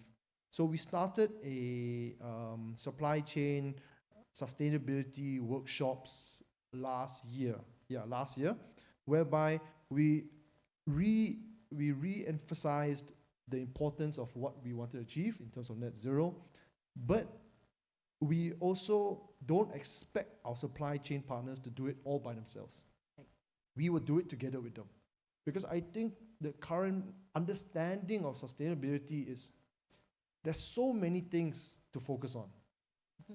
And because there's so much information, it's sometimes hard to know where to start, or you think it's super complicated. But actually, it's actually very straightforward in terms of the process. So what we did is we conducted workshops with our supply chain partners, and it's a tiered approach, like you said. We focus on batches, and to explain to them, to educate them, and it was an interactive sessions whereby we go through what scope 1, scope 2, scope 3 is, how do we effectively and practically track this information. Practicality is the most important thing. Yeah, absolutely. SMEs especially. Yeah, especially Right. SMEs. Yeah. So through this process, we have found that they are starting to understand the simplicities of potentially doing your scope 1, scope 2, scope 3. Yeah. So can I just take you from there? It Yep. segues very neatly into, the stringent requirements, given the stringent requirements by EU on European companies, relating to their supply chain, even though they've now actually formally delayed the coming into force of the corporate due diligence directive and the sustainability reporting directive. They've delayed it. But the EU deforestation regulation is not delayed, and there's no talks or intention to change any of the requirements, which are quite significant. It's massive for Malaysian companies because EU companies must show that there was compliance with a whole host of areas, as you know, right? Land use rights, environmental protection, human rights, forest-related rules where it relates to wood harvesting, labor rights, even the principle of free and prior informed, consent, all of this, right? Anti-corruption, all of that. So EU companies, they're not going to accept self-compliance. Fines are far too huge. And in the very worst case, they'll be barred from trading their products. So they're just not going to. Doesn't apply to Malaysian companies, but it's indirectly mandated, right? Compliance. Either you have a due diligence report for the 8 areas, or no one will purchase from you, from the EU.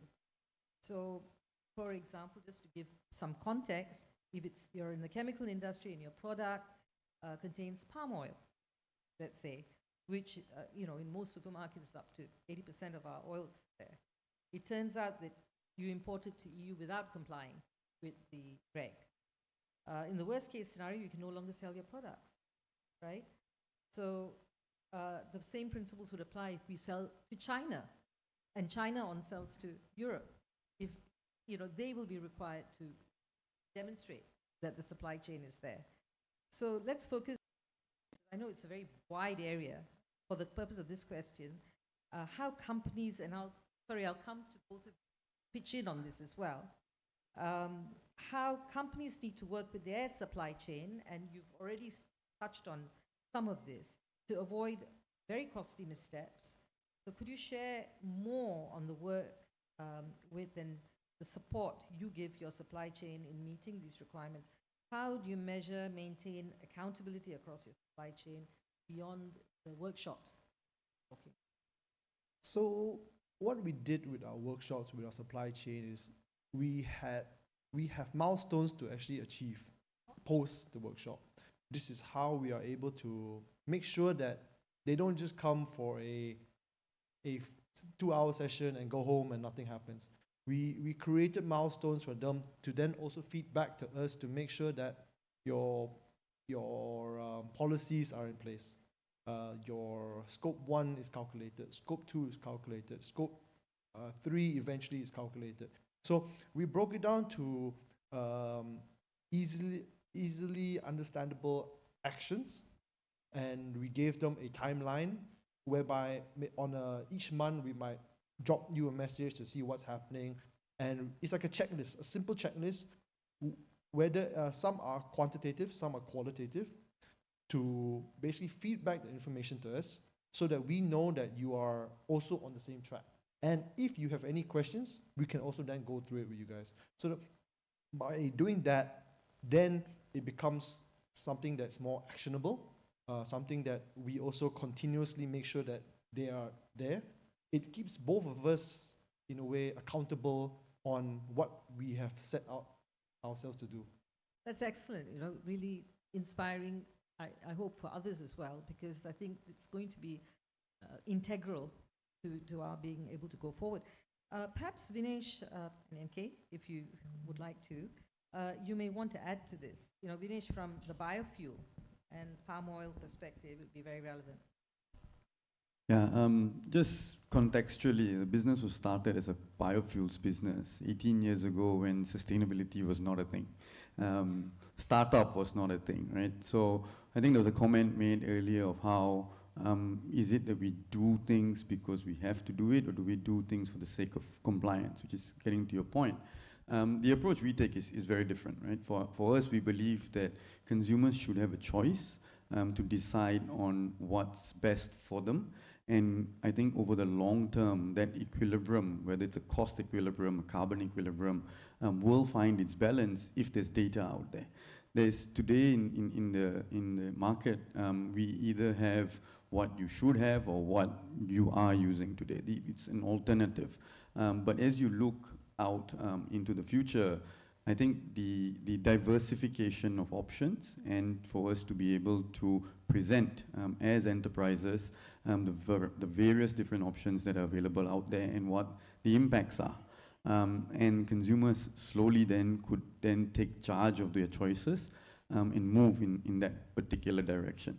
And that's really what we do, right? Disclosure without judgment. I think it's quite critical because different markets, different countries have got different priorities, and countries/companies need to have clarity of what their purpose is. A lot of the time it's easy to say, yes, net neutral, zero emissions, but how difficult is it for us to achieve that without withstanding the fact or acknowledging the fact that every additional dollar premium has had a footprint to generate that premium, right? So I think really the initial, before enforcing or forcing such hard and fast rules, is really opening up the options that are available in terms of products and services, and enabling supply chains to realize that it's not a do or die option, and there is quite a big room of divergence that is allowed if you're able to find the right product market fit, essentially. Okay, and from your perspective, are there any practical initiatives that you've undertaken, particularly, you face the huge lobby of the Western markets, right? Where, palm oil related talk. Yeah. So I think awareness was critical, right? So we did have a lot of pushback originating from Malaysia, assumptions that are made based on what the product was. And the first step for us was total disclosure. And I think a lot of companies hesitate to do that due to the concern of what if. So I think that's the first critical step. Transparency. Total disclosure, honesty and transparency of your supply chain. And the second is addressing the concerns, right? The concerns over deforestation, the concerns. So what are those concerns, and what would be the alternative if this was not, if this approach was not taken? And the example I would use, I mean, throughout our supply chain, we've got a lot of palm-related, I mean, used cooking oil is what we do, it's the most visible, but we've got a lot of palm-related residues and waste that come into our supply chain as a raw material. And about maybe 9-10 years ago, we identified palm oil meal effluent, which is the runoff that comes out of palm oil mills. And getting that accepted was really, really difficult because there was the word palm in it, right? And the recommendation that came from the EU was, how about we call it acid oils and drop the word palm? At that time, that would have been probably the easiest path for us to take. But I was very aware that that could potentially cause long-term problems, again, due to the fact that people would make assumptions, or people would allege that the name does not match what the material was. So we took 2.5 years, bringing regulators down, showing them palm oil mill, the ponds in palm oil mills, and really asking the question of what should we do with these materials. And there was a rebuttal to that efficiency should be improved, there should be less waste produced, etc., etc. But whatever said and done, there is going to be some stream that's going to go to waste, and what's going to happen with that. And it boiled down to asking the question of, would you eat it, right? And when you are able to address those issues up front with the person that is influencing these decisions, things slowly start to change. And eventually, from 2014 to 2016, it took us 2 years. The RED accepted palm oil meal effluent and slowly PFAD. And so it's a process that you need, that starts hard and becomes easier. But I think it's about that transparency, that openness, and bringing them closer to really, or bring them on the ground, closer to where the action is, and asking pragmatic, practical questions as to what do we do with it. Yeah, well, thank you. I mean, you've actually touched on my next one, which is, you know, as a pioneer of one of the biggest paradigm shifts of use of post-consumer waste. Again, palm oil, I think even as a student, I remember they'd say every aspect of it is used, even the waste, right? But you've actually taken it to a different level, right? Perhaps you could share with us a little bit on your journey from the perspective of aviation. Yeah, so again, I'm not going to claim to have had this vision and looked out into the future and came up with this marvelous plan, right? Today, looking back, even if I sat and wrote a plan, I don't think it would have come out as perfect as it did. But really, the thinking was that, or the position we constantly found ourselves in, was a position of vulnerability and desperation. And I think that's a good place to be, because that's when you drive and look for what's the best solution within the confines or the restrictions that you have as an entrepreneur, right? And that's what led us to waste, or that's what, at that time it was not a waste, it was used cooking oil was going back into the food stream and we were all consuming it, and same for many other products. But it was really the process of identifying the most financially feasible material that had this, that could be used within the supply chain, and stumbling over the fact that you have another two bottom lines that are being addressed as well, right? Which was the social and the environmental. Diverting this material out from the food stream solved a social issue, and producing a product that resulted in significant emission savings solved an environmental issue.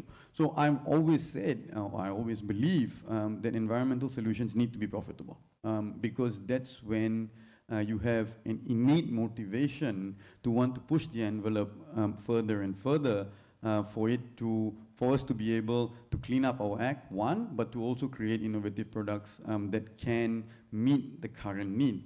And that has led us through this adventure, or this journey, on trying to look for higher value markets, or more difficult markets that need to be decarbonized, which resulted in the product today, or the raw material today, finding its way into the aviation fuel sector. And that's really interesting, because for us, we were dealt a significant blow when equipment suppliers or engine manufacturers pushed back on warranty. because the molecule that was produced was very different from what the engines were used to be running on, fossil fuel molecules. And a breakthrough happened not many years ago in 2017, where a technology provider used biomimicry, changed the raw material, and found a way to frack the veg oil molecule and reassemble it to mimic the fossil fuel molecule. And then manufacturers had no choice but to accept it. And so there was a technological barrier that was broken, there was an economic barrier that was broken, and today the social and the environmental attributes are a pure bonus. And this is why you see high levels of adoption in terms of pace. I mean, the air trials were only done in 2020, and last year 2% of all aviation fuel has already been replaced in a matter of 3.5 years. So for me, that's really how change can happen. We don't speak about anything to do with sustainability. You don't see us talking about that, because for us, it just needs to make good economic sense, and you will then find that the other attributes get addressed. Okay, so you mentioned the sustainable aviation fuel refinery, right? It's in the planning stage. And this would be towards what seems to be a very realizable vision of Malaysia becoming Asia's SAF refining hub. I think you've spoken about that before, right? What kind of financing support do you think would be most effective? Public-private partnerships, green bonds, other models? Yeah, so again, the technology, just to give a bit of context, right? There are about 4 refineries at commercial scale already out there around the world. We've been very lucky to have been one of the significant providers of the raw material to these refineries, and that has resulted in Malaysia becoming an aggregation hub, right? We use Malaysia as a location where we consolidate material from as far as Australia on one side and China and Japan on the other. And Malaysia has found itself at the center of that supply chain. And that's the main reason why we believe that Malaysia can play a role as an aviation refining hub, because we are already in the middle of these supply chains. So that's number one. Number two is the technology that is being used is a combination of readily available technologies. And that means financing such a refinery is not as difficult because the risk factor has been mitigated by technology providers using and innovating with existing technology pathways or conversion pathways that are pretty well known, right? So you've not found another technology or a refining capability that is new and novel that comes with performance guarantees. Today, for SAF plants, everybody provides performance guarantees. So we are looking through the conventional path, project financing, of course, foreign direct investment is a key component of it, but it's not as challenging as you would think, and the sole reason for that is because it's conventional, known technology that were operating in isolation, operating over in several different sectors, in the chemical sector, in the fuel sector, that's now come together for SAF refining. Yeah, and I guess the context of the environment and where people are in this journey, everyone's on the same page, so the buy-in is that much more as well. Yeah, and we also find ourselves in the middle of the geographic position of Asia. I didn't know this till maybe 2-3 years ago.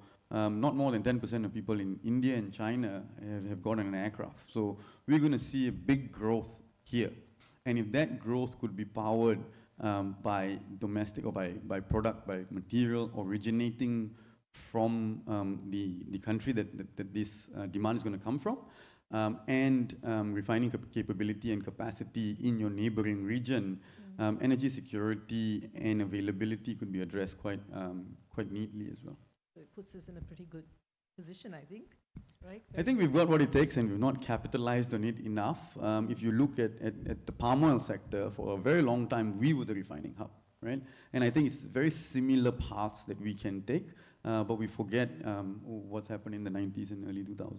Right, great. So you're someone to watch. I'll just moving on then to NK and make you sing for your supper a little bit. I see that I think you have something bubbling in your mind on the supply chain. Yeah, actually, I wanted to chip in there. You know, since everyone stayed back here, so maybe we can make it a little bit more controversial. But you know, and it's very topical, right? The supply chain. I think Vinesh also said, you know, each country, each corporation, you know, move at its own pace. This sort of compliance tick the box exercise that the EU is making companies jump through hoops feels a bit like the tariff war that's going on. You know, erecting barriers to make it difficult for people. Fair enough. I mean, if the purpose is to really make it more sustainable, that's fine. Would it be acceptable then if Malaysia said, look, in your countries, if you don't have the forest cover that we do, until you do, we're going to slap this tariff on you so that you go ahead and reforest what you've cut down. For whatever you've already damaged. Yeah, it's quite controversial. But I think each one of us has to go on that journey, right? Just another example, for 6 years, I was a vegetarian because I felt it was more sustainable. I've had reasons to go off it for a while, but I want to go back on. But I'm not going to go there and judge everyone who's not a vegetarian, right? Today, Tian Wei and I happened to walk around with a bottle of water. I mean, it's not single-use plastic, but we're not going to, tell everyone if you're not doing that, you're not sustainable, because each one has his own journey, and it comes back to what Gary said just now about sort of living out the being consistent. Yeah, thanks. Yeah. Well, thanks for that. But let me now move us to a different discussion altogether. The global energy consumption is experiencing a surge, fueled by factors like economic growth, our voracious use of devices, hence data centers, electrification, increased air conditioning usage. Essentially, consumer demand has converted what were ostensibly luxuries into necessities for an increasing part of the population. It's a reality. Meanwhile, the share of renewable energy in electricity generation mix must increase by up to 65% by 2030, which is challenging. You have invested much time in understanding the potential of nuclear energy, and you've been outspoken, right, about the realism of the energy transition and the overlooked potential of nuclear energy, including I believe, moderating a webinar series this year for CGM. What is the paradigm shift you see coming in relation to energy transition?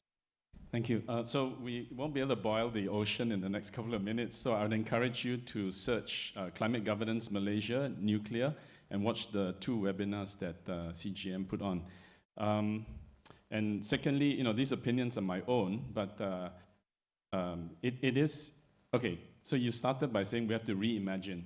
Let's reimagine that word energy transition. No such thing. It's going to be an energy expansion, okay? Peak oil, probably 2065 and beyond.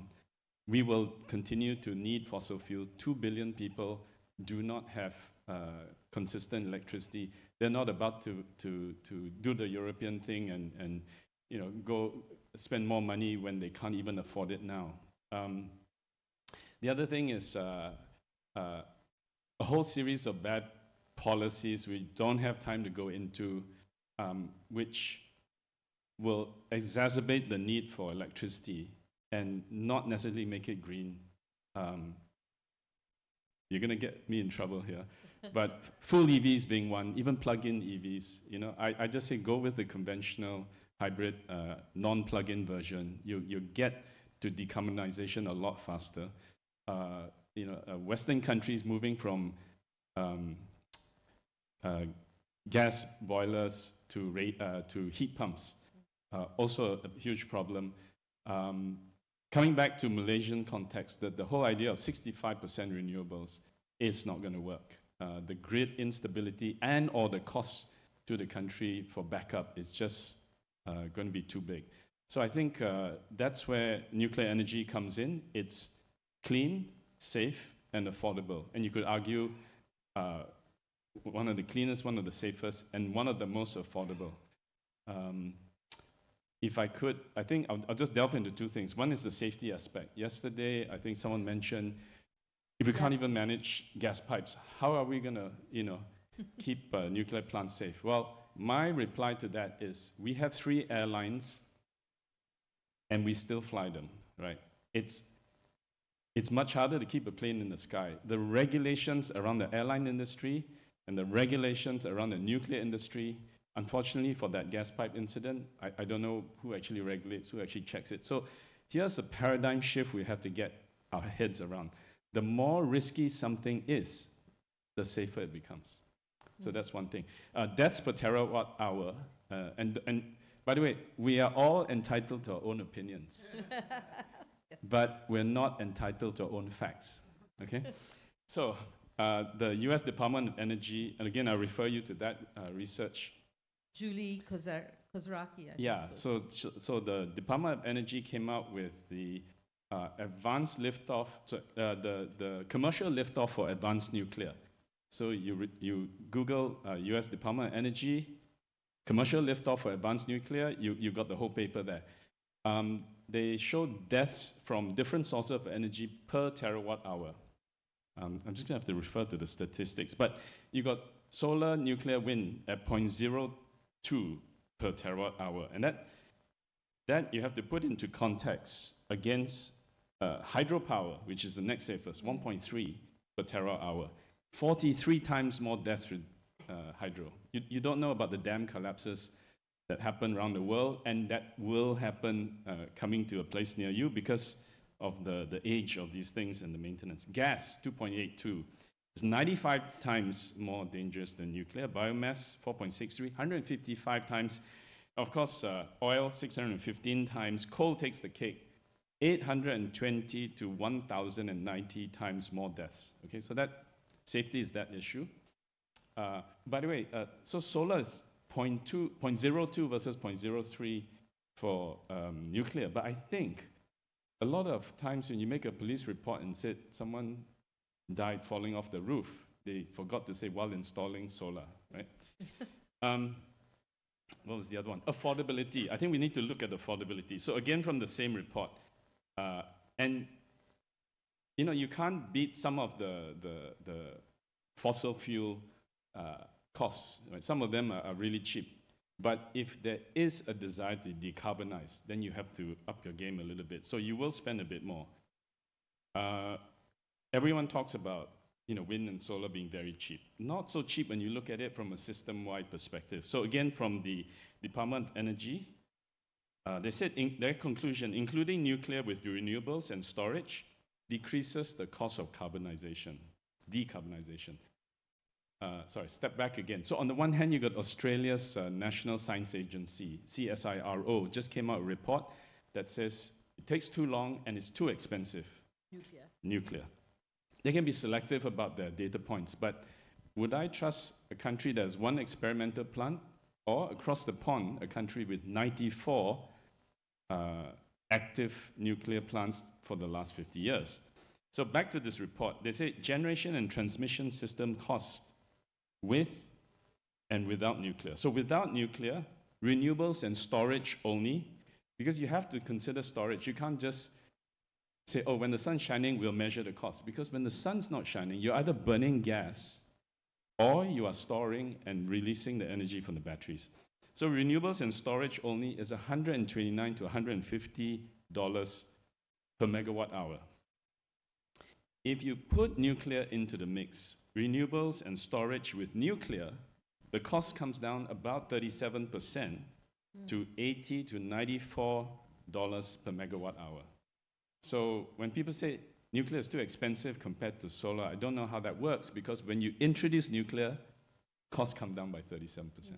So it's a lot of it about being informed, right? Yeah. There's a lot out there to unpack, and the normal person out there is not really equipped, or you know. This subject is like religion, you know. Okay. It's very black or very white. So I think, and you know, to credit to the Malaysians, a lot are well informed. Yeah.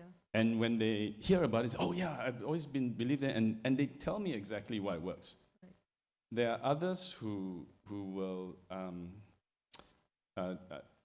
who are totally against it, but I don't facts. Yeah. So when you look at the facts, okay, I'll give you another fact. We argue about whether nuclear is safe or not. But what is the number one killer in the world? Again, if you look up a report by Harvard, UCL, Nottingham, and Leicester these 4 universities, February 2021, they did the joint study on deaths from fossil fuel energy pollution. And they came up with 8 million a year die from that. 1 in 5 is the largest killer in the world. So I thought about that because they say, oh, but nuclear waste is so dangerous. I argue first is future fuel because they will use it for more advanced technology. Secondly, every pound of uranium that's been consumed is safely stored somewhere. So I asked, where do you store your coal waste, by the way, from the plant? You actually throw it out there, and that causes 8 million deaths a year. So in the last 50 years, while we debate whether nuclear is safe or not, maybe 300 to 400 million people have died. If it's not 8 million a year, it could be starting at 6, maybe 5. Okay, tell you what, 2 million people a year. It's still 100 million people have died. Yeah. Yeah, so more education and awareness very much needed for us to be able to actually traverse this field. But coming from that perspective, in all IPCC scenarios, nuclear is in the energy mix, clearly. It's something that Malaysia too, I would assume, would have to consider, are considering. What are the challenges we would face in doing this? Cost, lead time is there. So, in actually getting ourselves into the game, technology readiness, is there an alternative? I think the challenges for Malaysia is the same the world over for countries that have never had nuclear. Where do you start? I mean, it's such a, how do you, they say, how do you eat an elephant or whatever? One bite at a time, right? So I'm no expert about laying the whole pathway out, but I maybe break it up into 4 easy buckets for me to think about. One is the regulatory environment. That's going to take a while. And to be fair to the government, I think they're taking a very cautious approach because of the 4th one, which I'll come to. The second one is the financing. It's a huge amount, right? It's a huge amount, but once it gets going, it actually produces very cheap electricity. So if you take a leaf out of the US, again, Department of Energy, they've had 94 nuclear plants. They're building very fast as well. They have a loans program office. So if you have a technology you want to build, you go to them, you show them the numbers, and they will fund you. They are sort of technology agnostic. They're not saying small modular reactors are better, the big ones are better. They will fund you. So I think in Malaysia, we may need to think about that. If you're China, you just declare 450 billion US, we're doing 150 plants to add to the world's 430 in the next 15 years, done, right? The third thing is the engineering and the build out. I mean, that is going to be a massive undertaking as well.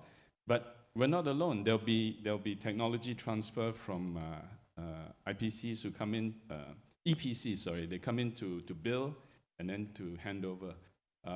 In September, I'm going to London for the World Nuclear Association Symposium, after which, hopefully, go visit the Hinkley Point C, which is under construction. At its height, I think maybe a year ago, they had 12,000 construction workers on site. So hopefully we can get some Malaysians to go as a delegation. Last year I was the only one of 800. I think if the government comes along, we can probably make it an official visit as well. And the 4th one, which is why I say the government's very cautious, I think it's appropriate, is, how should I say, public opinion, to embrace, to understand, accept the idea of nuclear. And by the way, if there's one country in the world who should have the most fear for nuclear, the country, it's Japan, right? When Fukushima happened, approval ratings for nuclear energy plummeted to 20%. Maybe September, a year and a half ago, it's back up at 65%, and now I think it's higher because they have felt the cost, the high cost of energy and also the pollution.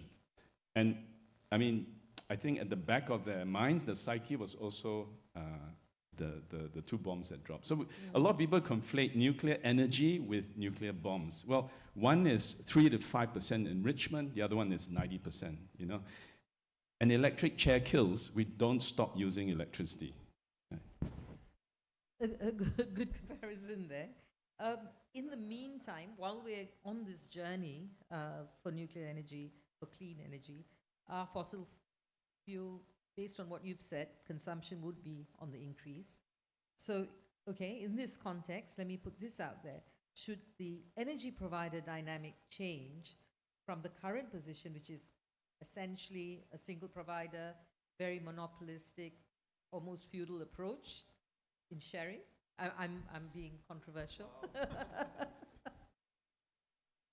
So above my pay grade. We let the government decide. But I think again we can look abroad. Maybe initially it has to be driven by government. TNB still has to be the gatekeeper, and then you have IPPs inserting. But once there is some understanding and trust, we could look at different models. To see how it can be democratized a little bit more, right. So that you can share. So last year, Microsoft announced a 1.6 billion investment to restart 3 Mile Island. Constellation Energy was the owner, so they're investing in that plant using Constellation so that they can privatize their power for their data center requirements. Right? I mean, it's significant on a number of factors. One is a private partnership. Secondly, this plant was the controversial 3 Mile Island from the 70s, right? This was reactor 2, not reactor 1. It was shut down in 2019, citing high costs. The fact you're opening up in 2024 after the pandemic means your cost is at least 50 to 100% more. And they still found it worthwhile to do it. And I think corporates are getting smart, and I would encourage data centers in JB to think the same. They recognize they have to have their own secure form of energy because, as you mentioned earlier, the growth is going to be exponential. When TNB runs out of energy, not that they will, but if they do, the government is going to prioritize homes before industry. A lot to unpack there, right? Well, thank you. But before I ask you guys to actually give us some final takeaways, I think it's time for us to open up to the floor and get some questions. There. Yes.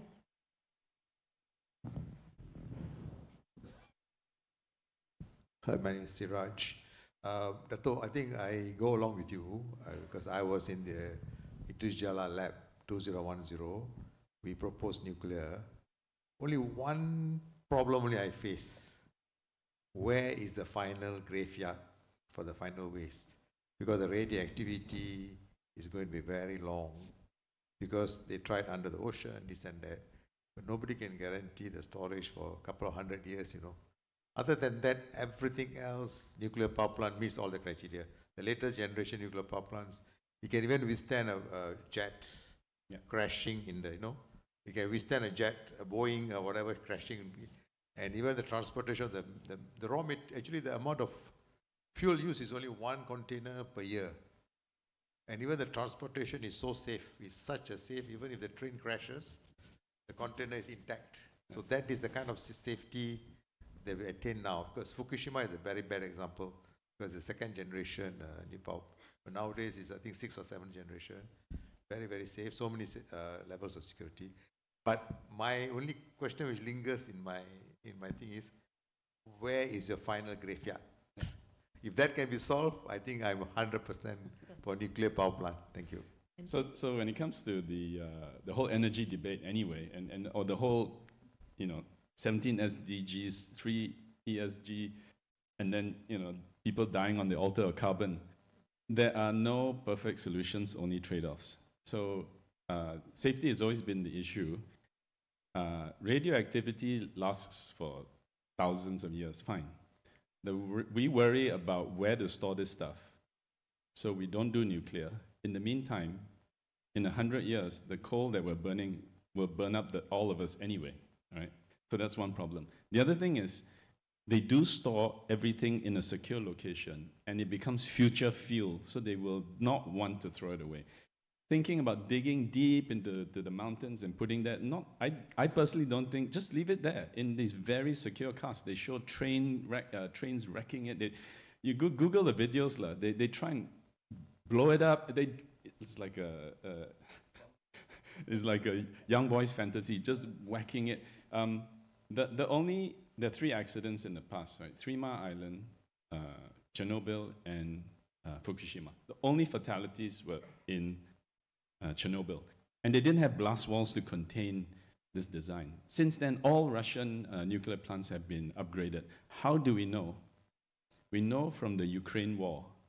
Every other day, missiles are being fired at the Zaporizhia plant, which was the old Soviet-style Chernobyl plant, now with blast walls. And those missiles are not allowing that uranium to go everywhere. So no perfect solution. But on the other hand, I understand there's a nuclear plant somewhere in Scandinavia, and they always do it nicely, right? Where they invite people to come in and they turn it into an art gallery, and you're walking next to the waste. Because after maybe 40 years, yeah, it's there for tens of thousands of years, but after 40 years, the radiation drops to such low levels that it's safe to approach from a comfortable distance. Yeah. So it's measurable, so you're able to actually. Clearly, I mean, it's not, nuclear energy is a must to be considered in the context of sustainability. But what you're saying is you've got to balance it. It can't be the only. We have to, unfortunately or fortunately, still rely on fossil and all the other. But finding ways to, I suppose, mitigate and reduce, right? And presumably technology can help in that process.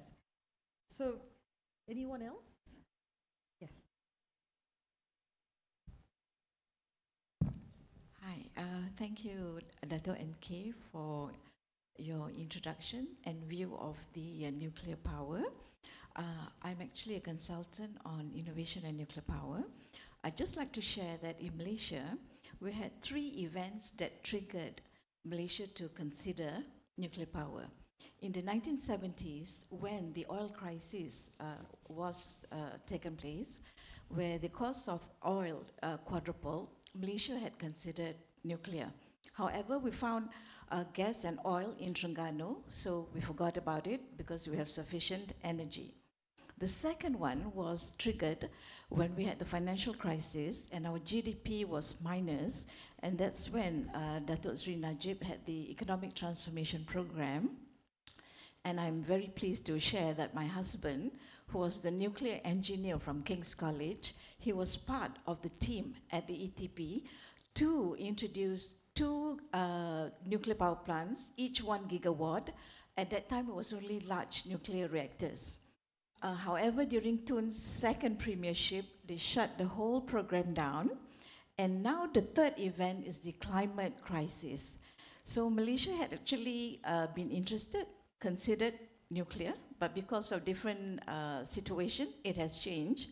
But I hope this third time, they always say third time lucky, that due to climate change, we will go for nuclear certainly, and not make a U-turn or change regarding investing in this very clean energy, which is very critical for the planet as well as human survival.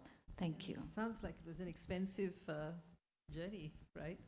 Setting one up and shutting it down. Anything to respond to that? Anyone? Yeah, I think one thing, okay, there's so many benefits, and the one that keeps me up at night is the idea of energy return on energy invested.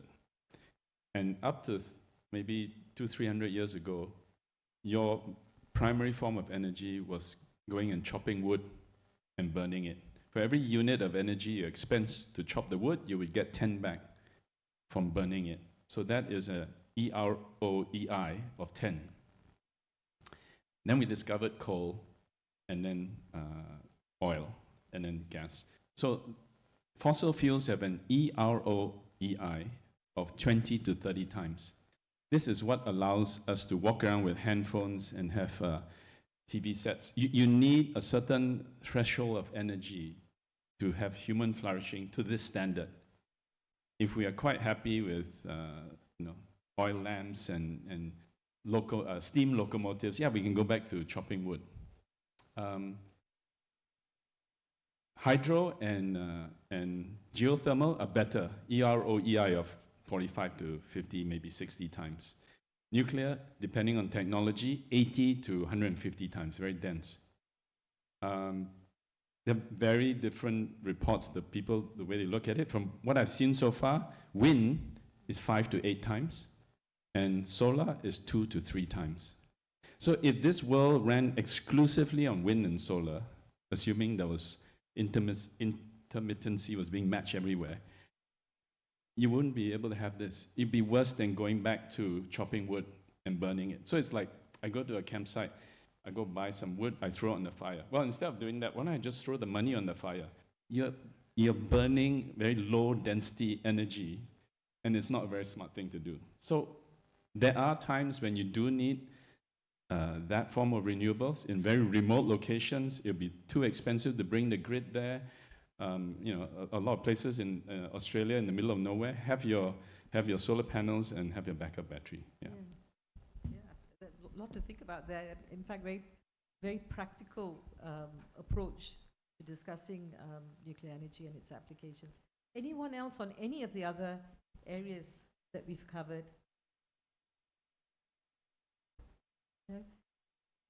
Well, I mean, you know, it's been an amazingly interesting discussion for me, and there's so many other questions that I would like to explore, as the panelists know from our earlier discussions, but we just don't have the time for it. So what I'm going to do is ask each of you, as a final reflection, to share your call to action to 3 key stakeholders that you identify. One is, you know, what is a critical step you'd like to see from government or regulators? The second is, what action is urgently needed in your industry or the private sector, or generally if you have something else to point to? And finally, what role should the international community or the global partner play to support our shared transition? Feel free to switch between the stakeholders I've mentioned if you want to. So can I perhaps start maybe with Emry? No, yeah, sure. Thank you. I think from a regulation point of view, I think I'll echo what Dr. Gary shared earlier on, right? Because from a property standpoint, having technology or new low carbon materials and whatnot, it's important to decarbonize our construction. But the way property industry works or construction works is that it follows strict building codes. But the strict building codes don't have the flexibility when it comes to new materials. So that in a way is important, like what he said, how do we carve out a specific space to trial it and then adapt the codes going forward. I think that's sandbox. Yeah, sandbox it as a whole. I think that is important. And from there, then that spills over to actually on the private side, and how are we able to more easily start using these materials? Because we have tried different materials or low carbon materials or alternative materials before, but the challenge always comes down to the designers are not willing to design it with these materials because the design codes does not allow for it. Or if you manage to persuade them, they feel that they are putting their neck on the line because it's their license that goes behind these materials, right? So that in a way will solve both from the regulatory side, it will then benefit actually on the private side as well. So working collaborative between industry and regulatory in the sandbox environment. I think as a whole, for us to decarbonize everything, no matter what sector we are, collaboration and partnerships are so important in a practical and systematic approach. So only by doing that are we able to actually achieve the end goals. We're actually seeing that in the National AI Office, right? That's been set up to get more collaborative work in that front, which touches on everyone here. And finally, on the international community perspective. On the international community side, I guess when it comes to new technologies and stuff, I think the West always shouts very well in terms of their new technologies. Whereas locally, it's a bit harder to find, I think, based on visibility. But social media has actually helped a lot with you being able to find more local products. But I think just understanding the local landscape is so important when it comes to, I guess, international partners. because what works, like what NK was saying, what works for you overseas might not actually work for us here. So you need to understand our landscape, our regulatory restrictions, and adapt it. If you want us to really follow your style, it needs to be adapted for our Or own. we need to influence and we need to put things out there on the table as well. Thank you. And finish? I think, yeah, quite a few things. One is we need to stick to fundamentals, right? I think many things we all know, but we forget in the decision-making process. And one key reminder I give myself is we cannot have an infinitely growing ecosystem within a finite, an infinitely growing economic system within a finite ecosystem. We know that, but we don't behave like that. And that's quite ironic. And second, specifically for energy, we all know that energy cannot be created, it can't be destroyed. And knowing that fact, I think cementing our decisions in the energy intensity or the energy yield, very, very similar to what NK pointed out, is super critical, right? And for us to be able to achieve that, we need to be technology agnostic. Today, it's very prescriptive. Is it solar or is it wind or is it... And I think being prescriptive curbs innovation drastically. The consumers, the users, in this instance, big commercial consumers of energy are probably best positioned to discover new streams where they are, or try to innovate to reduce their energy need or their energy footprint. So I think that we need to instigate more of this behavior. It's a shared responsibility. It's not something that we wait for direction. So I think that's one big key point for all of us as key decision makers in what we do. On the second element, I think from the energy sector specifically, the future is going to be extremely diversified, and we need to be open to that diversity. And on top of diversity, I think it's going to be very indigenous. What's being used in a particular location might not be able to be used somewhere else, and that's okay, right? The need to be infinitely scalable, we need to be pragmatic about that, especially commercially driven enterprises who try to force those things.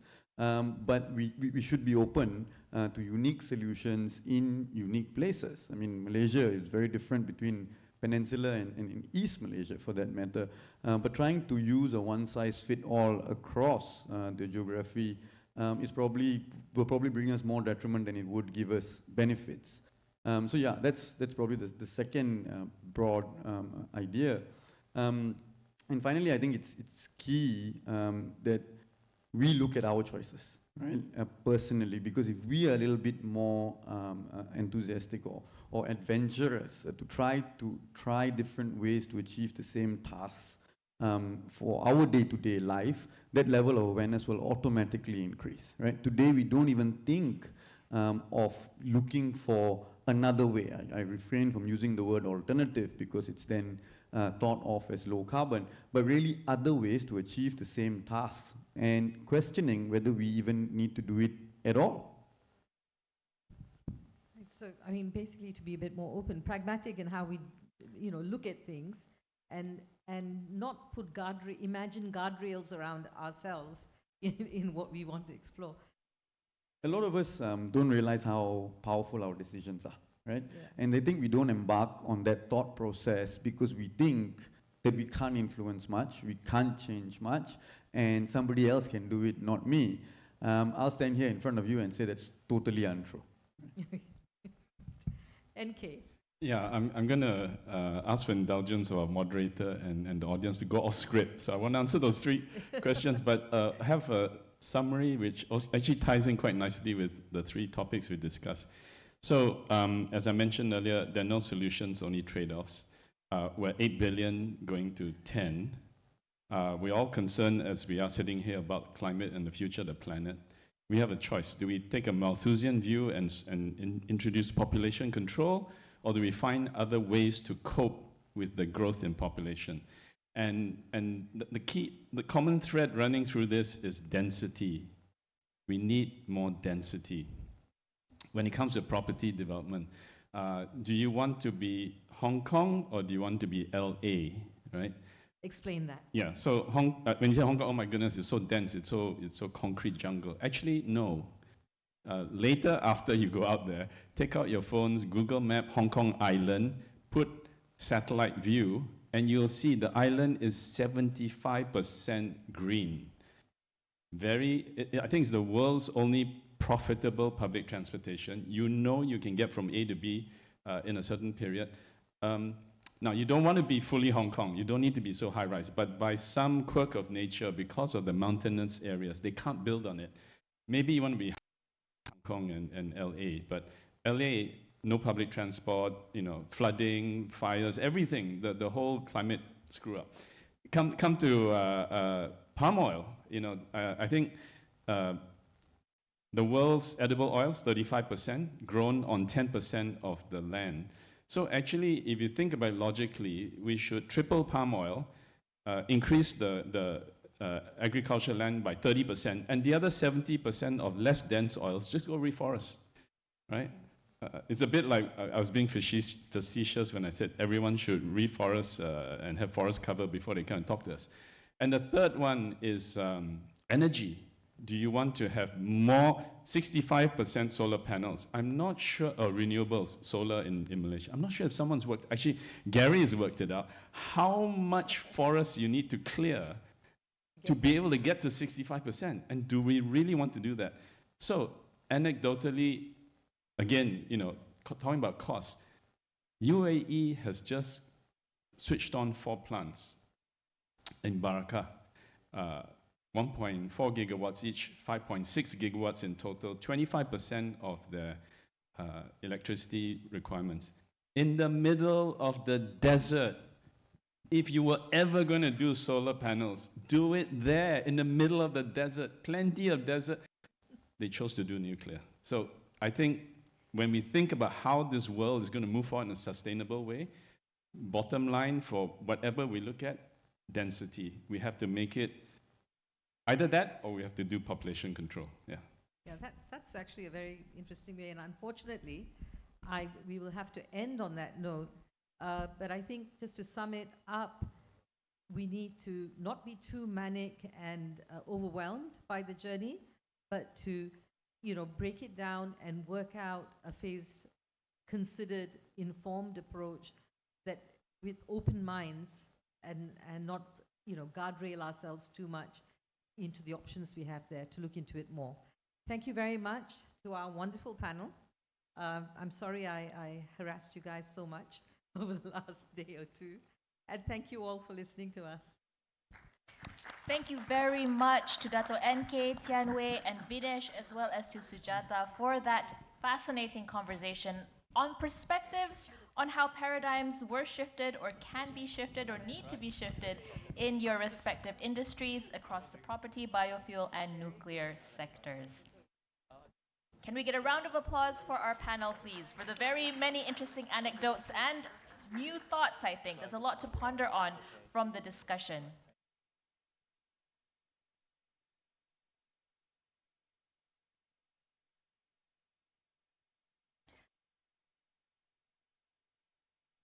Distinguished guests, ladies and gentlemen,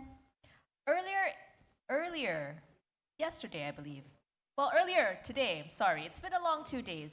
Earlier today, we heard from Malaysian insurance players on how they're navigating the multiple risks that the sector faces in the climate transition. We're now going to hear the perspective of the insurance players, Insurer. How is climate change impact affecting reinsurer calculations of risk? I am pleased to invite on stage Jack C., Head of Malaysia at Swiss Re Corporate Solutions, for his keynote. Jack, over to you. Thank you. Good afternoon, everyone. I hope you still have some gas left in your tank, as it has been such an insightful and informative day. Thank you for the introduction earlier. I'm privileged to be here for this keynote delivery. My name is Jack. I come from Swiss Re Corporate Solutions. For those who are unfamiliar with Swiss Re, we are actually one of the world's largest reinsurer with more than 160 years of operating history, and we are headquartered in Zurich, Switzerland. So for communities outside of insurance industry, I tend to describe the company as a data company. So we have got 160 years of extensive risk knowledge on natural catastrophe, as we see more than 90% of the global insured losses. We have 200 curated data portfolio in terms of building our NatCat model. And at the same time, we hire 50 full-time scientists so that we can continue to refresh and improve on our NatCat model. So leveraging on all this, we basically help our client to make sure that they improve on their risk management practice by providing risk transfer solution. So I know this is not a health science or even a medical forum, but let's just spend a minute or two on this particular article. As you can see that, it is really touching on ultra-processed food linked to harmful effects on health. Key things such as ice cream, chocolate, mass-produced bread, and etc. typically will cause a massive harmful effect to our body, right? So you can see that 50% increase in cardiovascular disease-related death, 48% to 53% higher risk on anxiety and common mental disorder, 12% greater risk of type 2 diabetes. With that in mind, can I ask how many of us here today, after knowing this harmful effect, will continue to indulge in eating all this ultra-processed food with no inclination to reduce or even avoid some of this ultra food? Please raise your hand. Wow, there's a few bristle. But I think majority of us clearly had our hands down.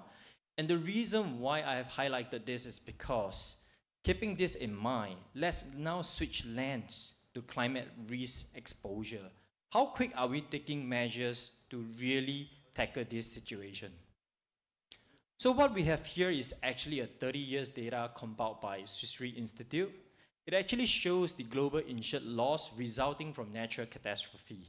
As we witness and experience natural climate change, the truth is that the severity of global insured losses as well as the frequency are moving in tandem. It is on the high side. From this graph, you can see that starting from 2017, the total global insured losses has climbed above US 110 billion, double of 52 billion for the same 5 years period. And in 2022, it was actually a year plagued with natural disaster.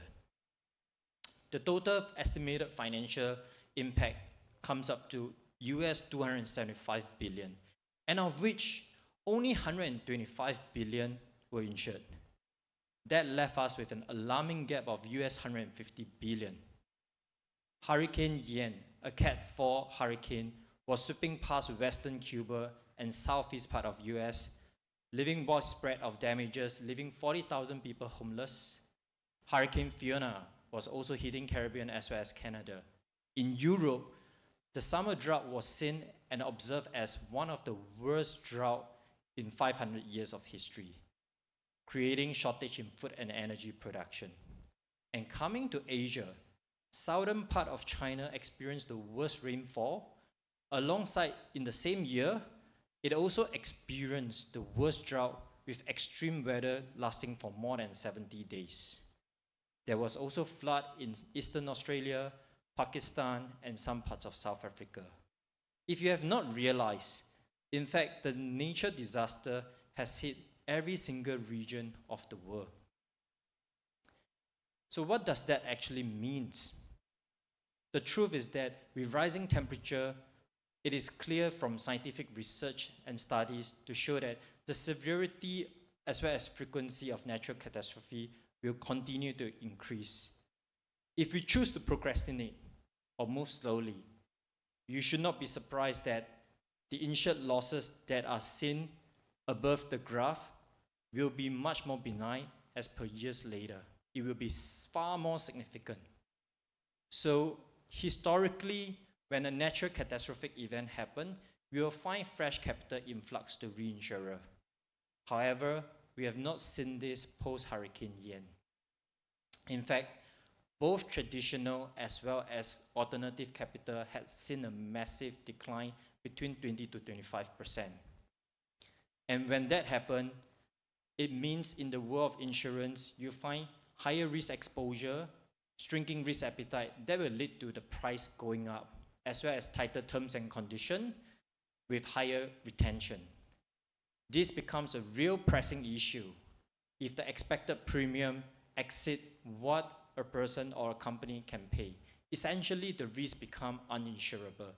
This can be seen as a systemic risk that poses as a harm to the entire economy.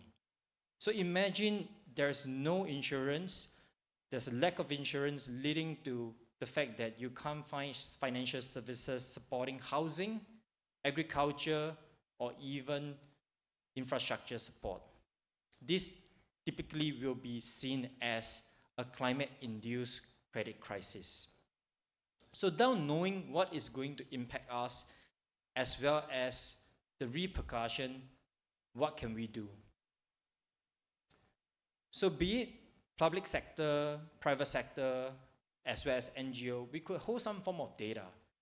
However, raw data on its own actually means very little.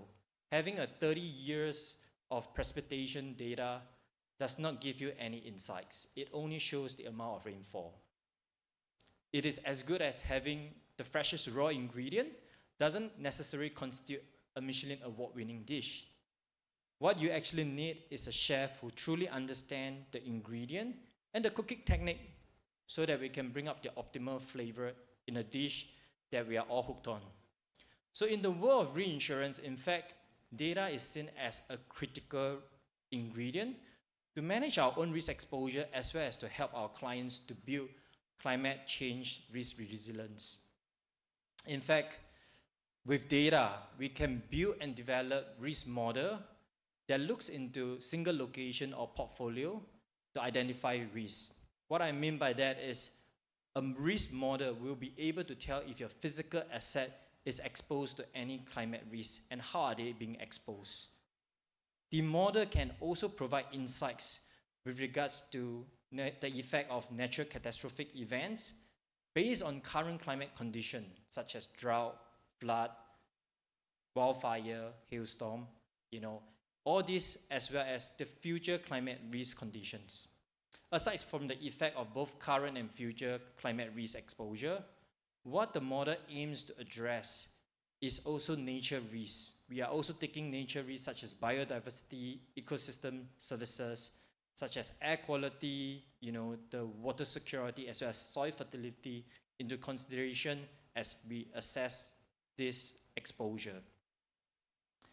So with that, we basically will be able to generate climate risk score, which is globally standardized, that are used to assess location as well as region that indicate a significant change in hazard condition.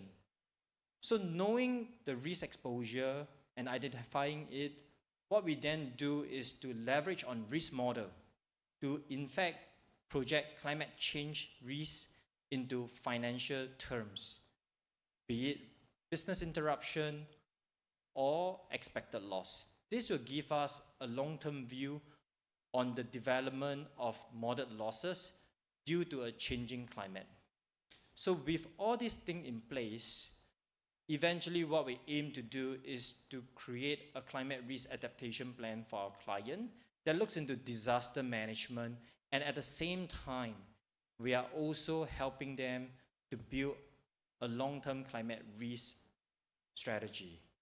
So climate risk adaptation plan that involves disaster management, in the case, in fact, if we were to use flood as an example, what it should do is to really come up with a readiness plan that is prepared to tackle flood, such as mitigation plan on flood mitigation measures, be it flood barrier or floodgate. At the same time, staff should be identified to discharge their actions to prepare for pre and post recovery actions. And more importantly is to ensure that there is a warning system as well as monitoring system relating to flood.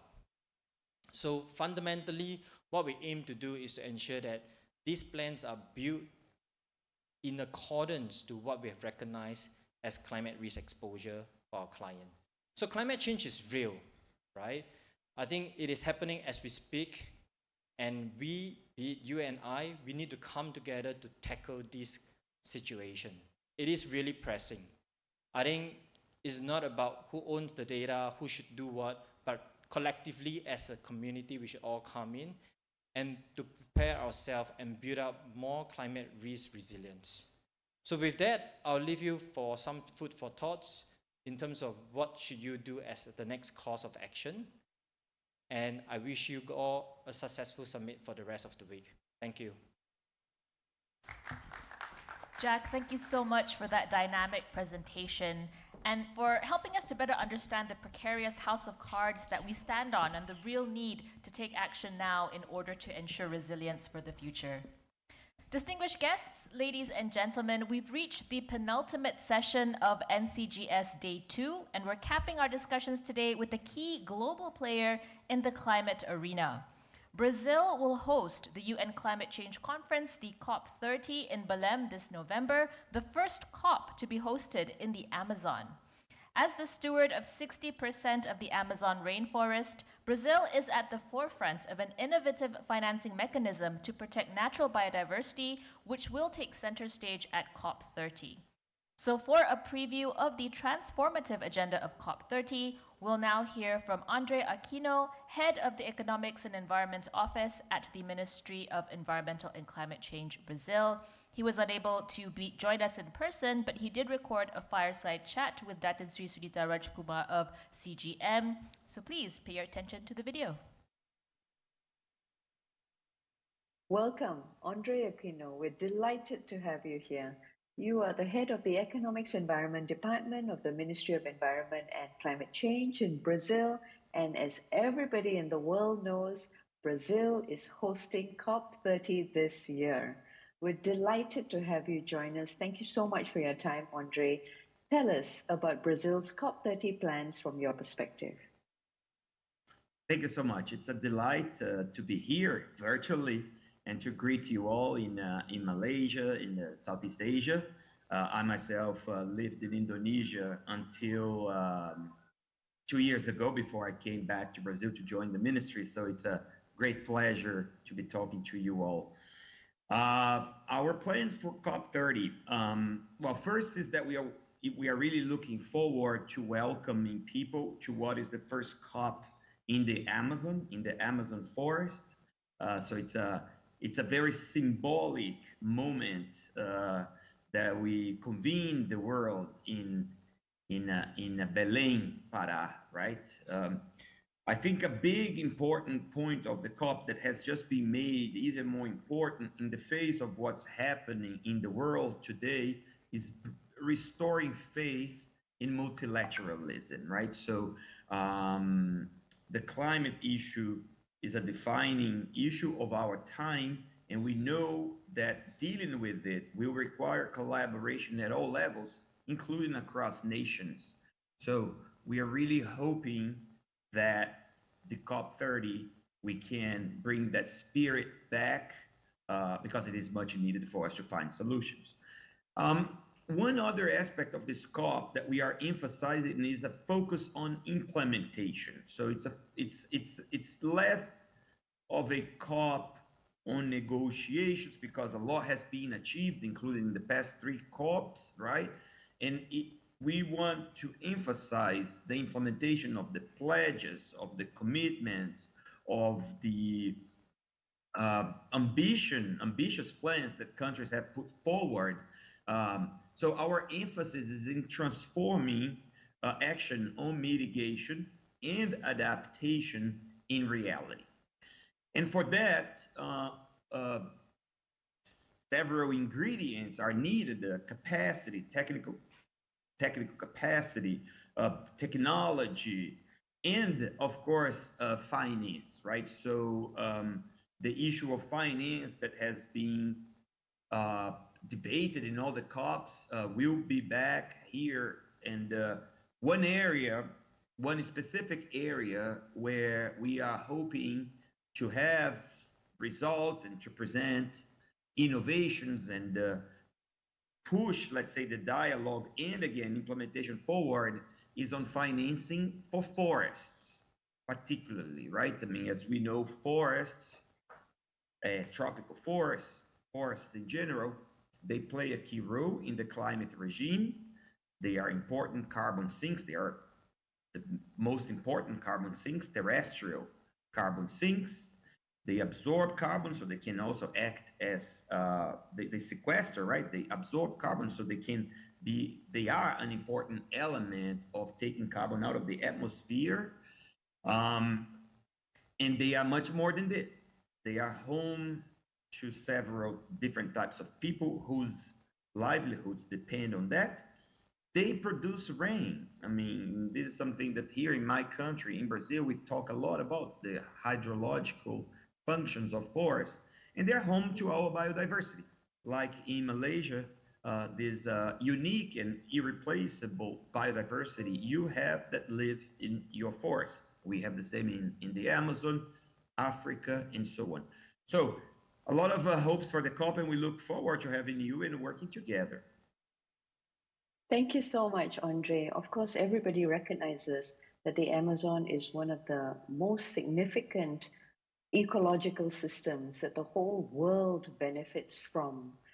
Tell us about how you're planning to protect tropical forests. Talk us through the concept. Thank you. This gives me the chance to tell you a bit about the Tropical Forest Forever facility. This is an ambitious, innovative initiative that Brazil is putting forward. We have been discussing and developing this in collaboration with several countries, including Malaysia, the government of Malaysia.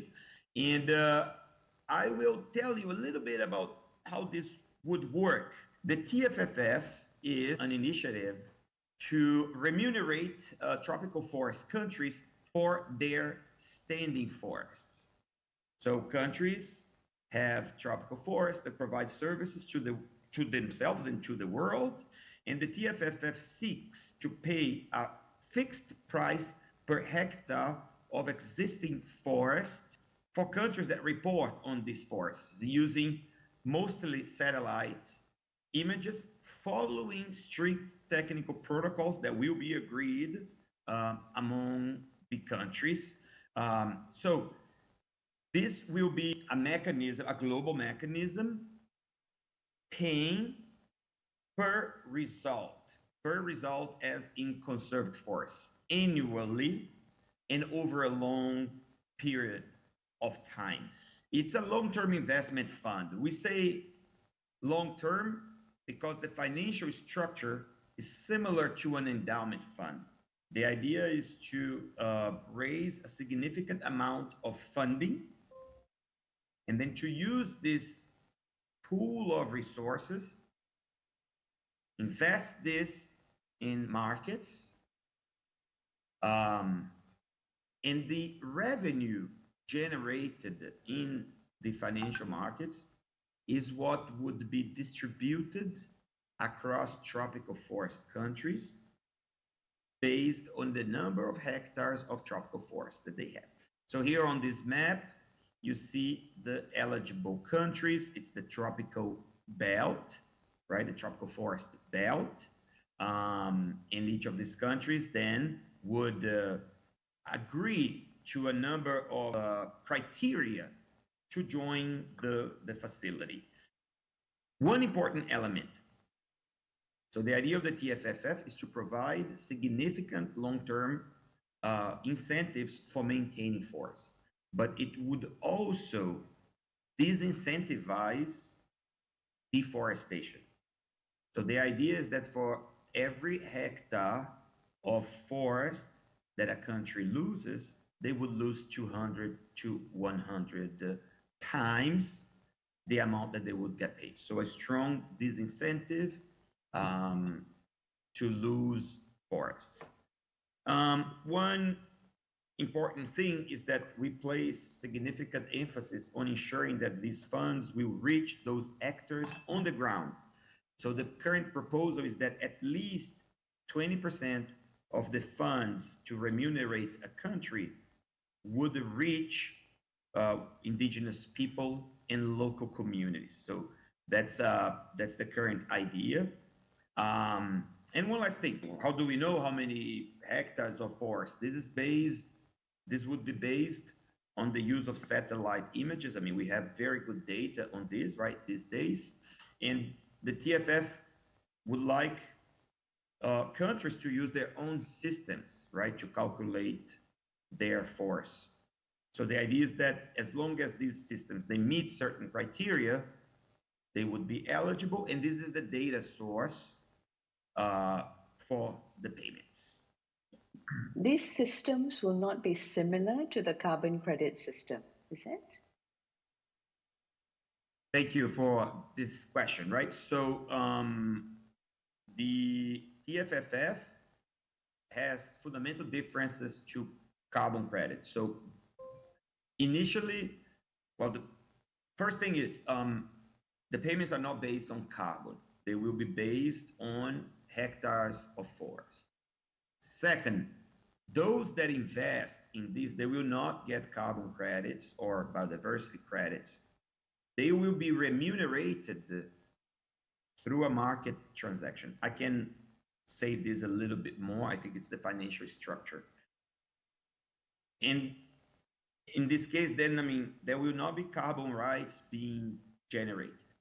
I think a key feature is that the TFF does not compete or replace or seeks to replace, that's not the idea, existing forest finance mechanisms such as forest carbon markets, RED Plus, the GF. It is supposed to complement.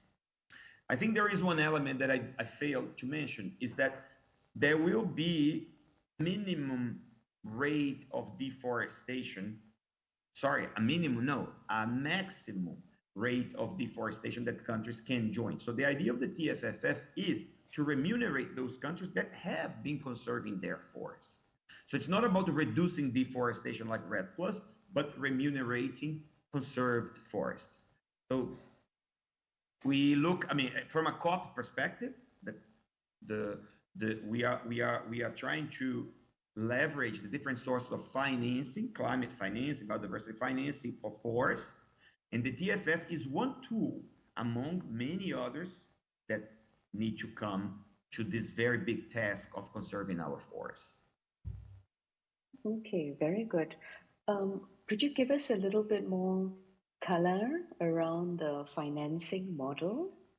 The financing model is a key feature of the innovation of the TFFF. And the idea is, if we follow here to your left, number one, the TFF seeks to raise funds from different investors, both from the private and public sectors.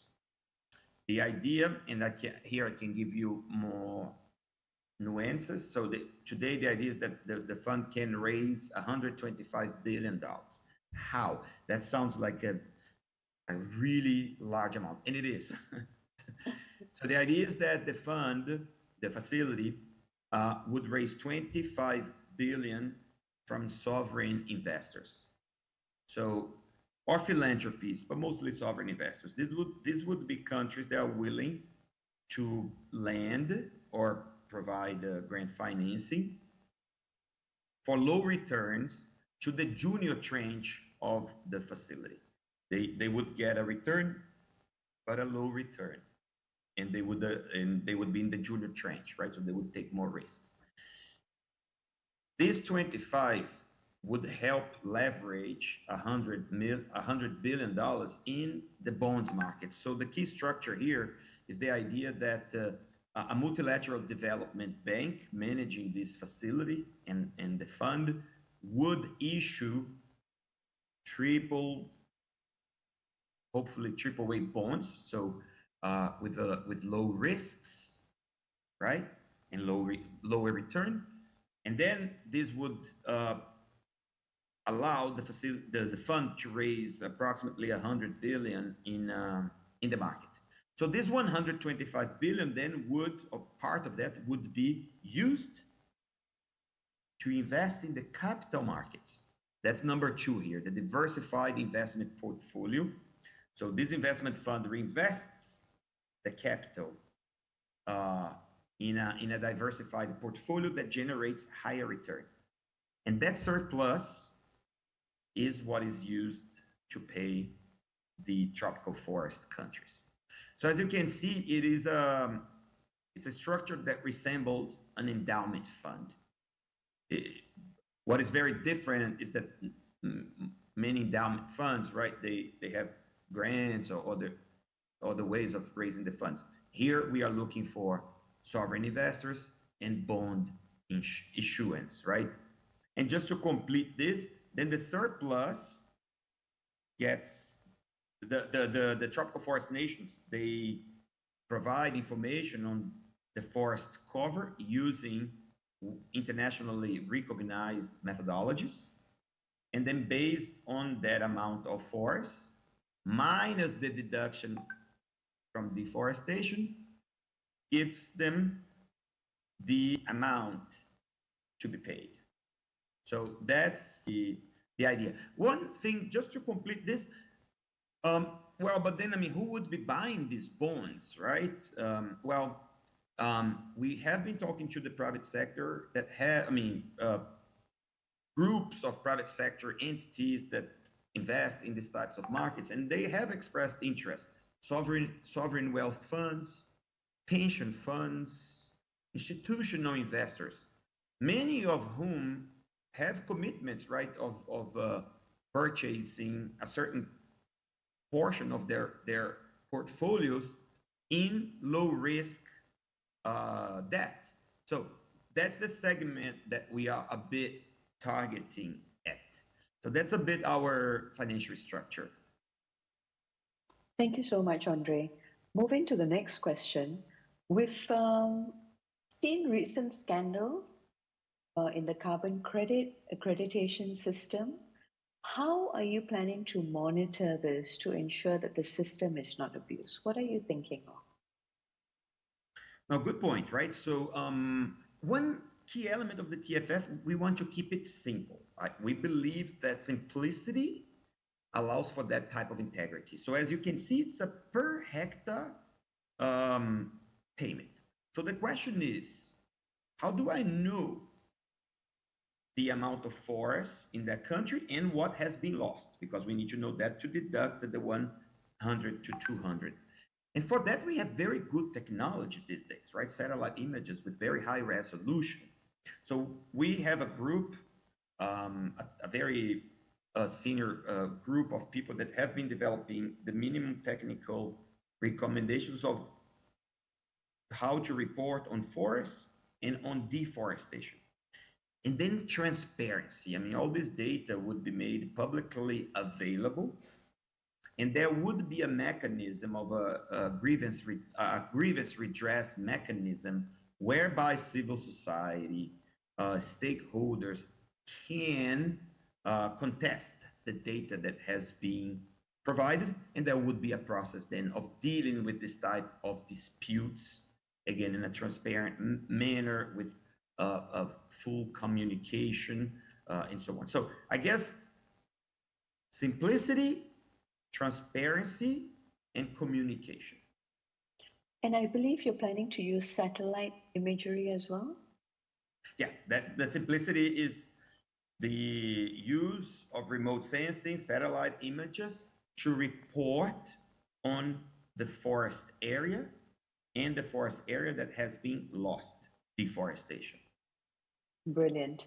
I'm so sorry that you can't join us physically in Kuala Lumpur, Andre, but this has been most informative. I'm sure we will bring you back again for a longer session so that we can hear more about this. All the very best for Brazil's COP30 plans. And thank you again for your time, Andre.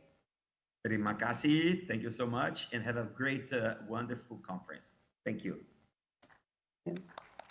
That was Andre Aquino, Head of the Economics and Environment Office at the Ministry of Environmental and Climate Change of Brazil.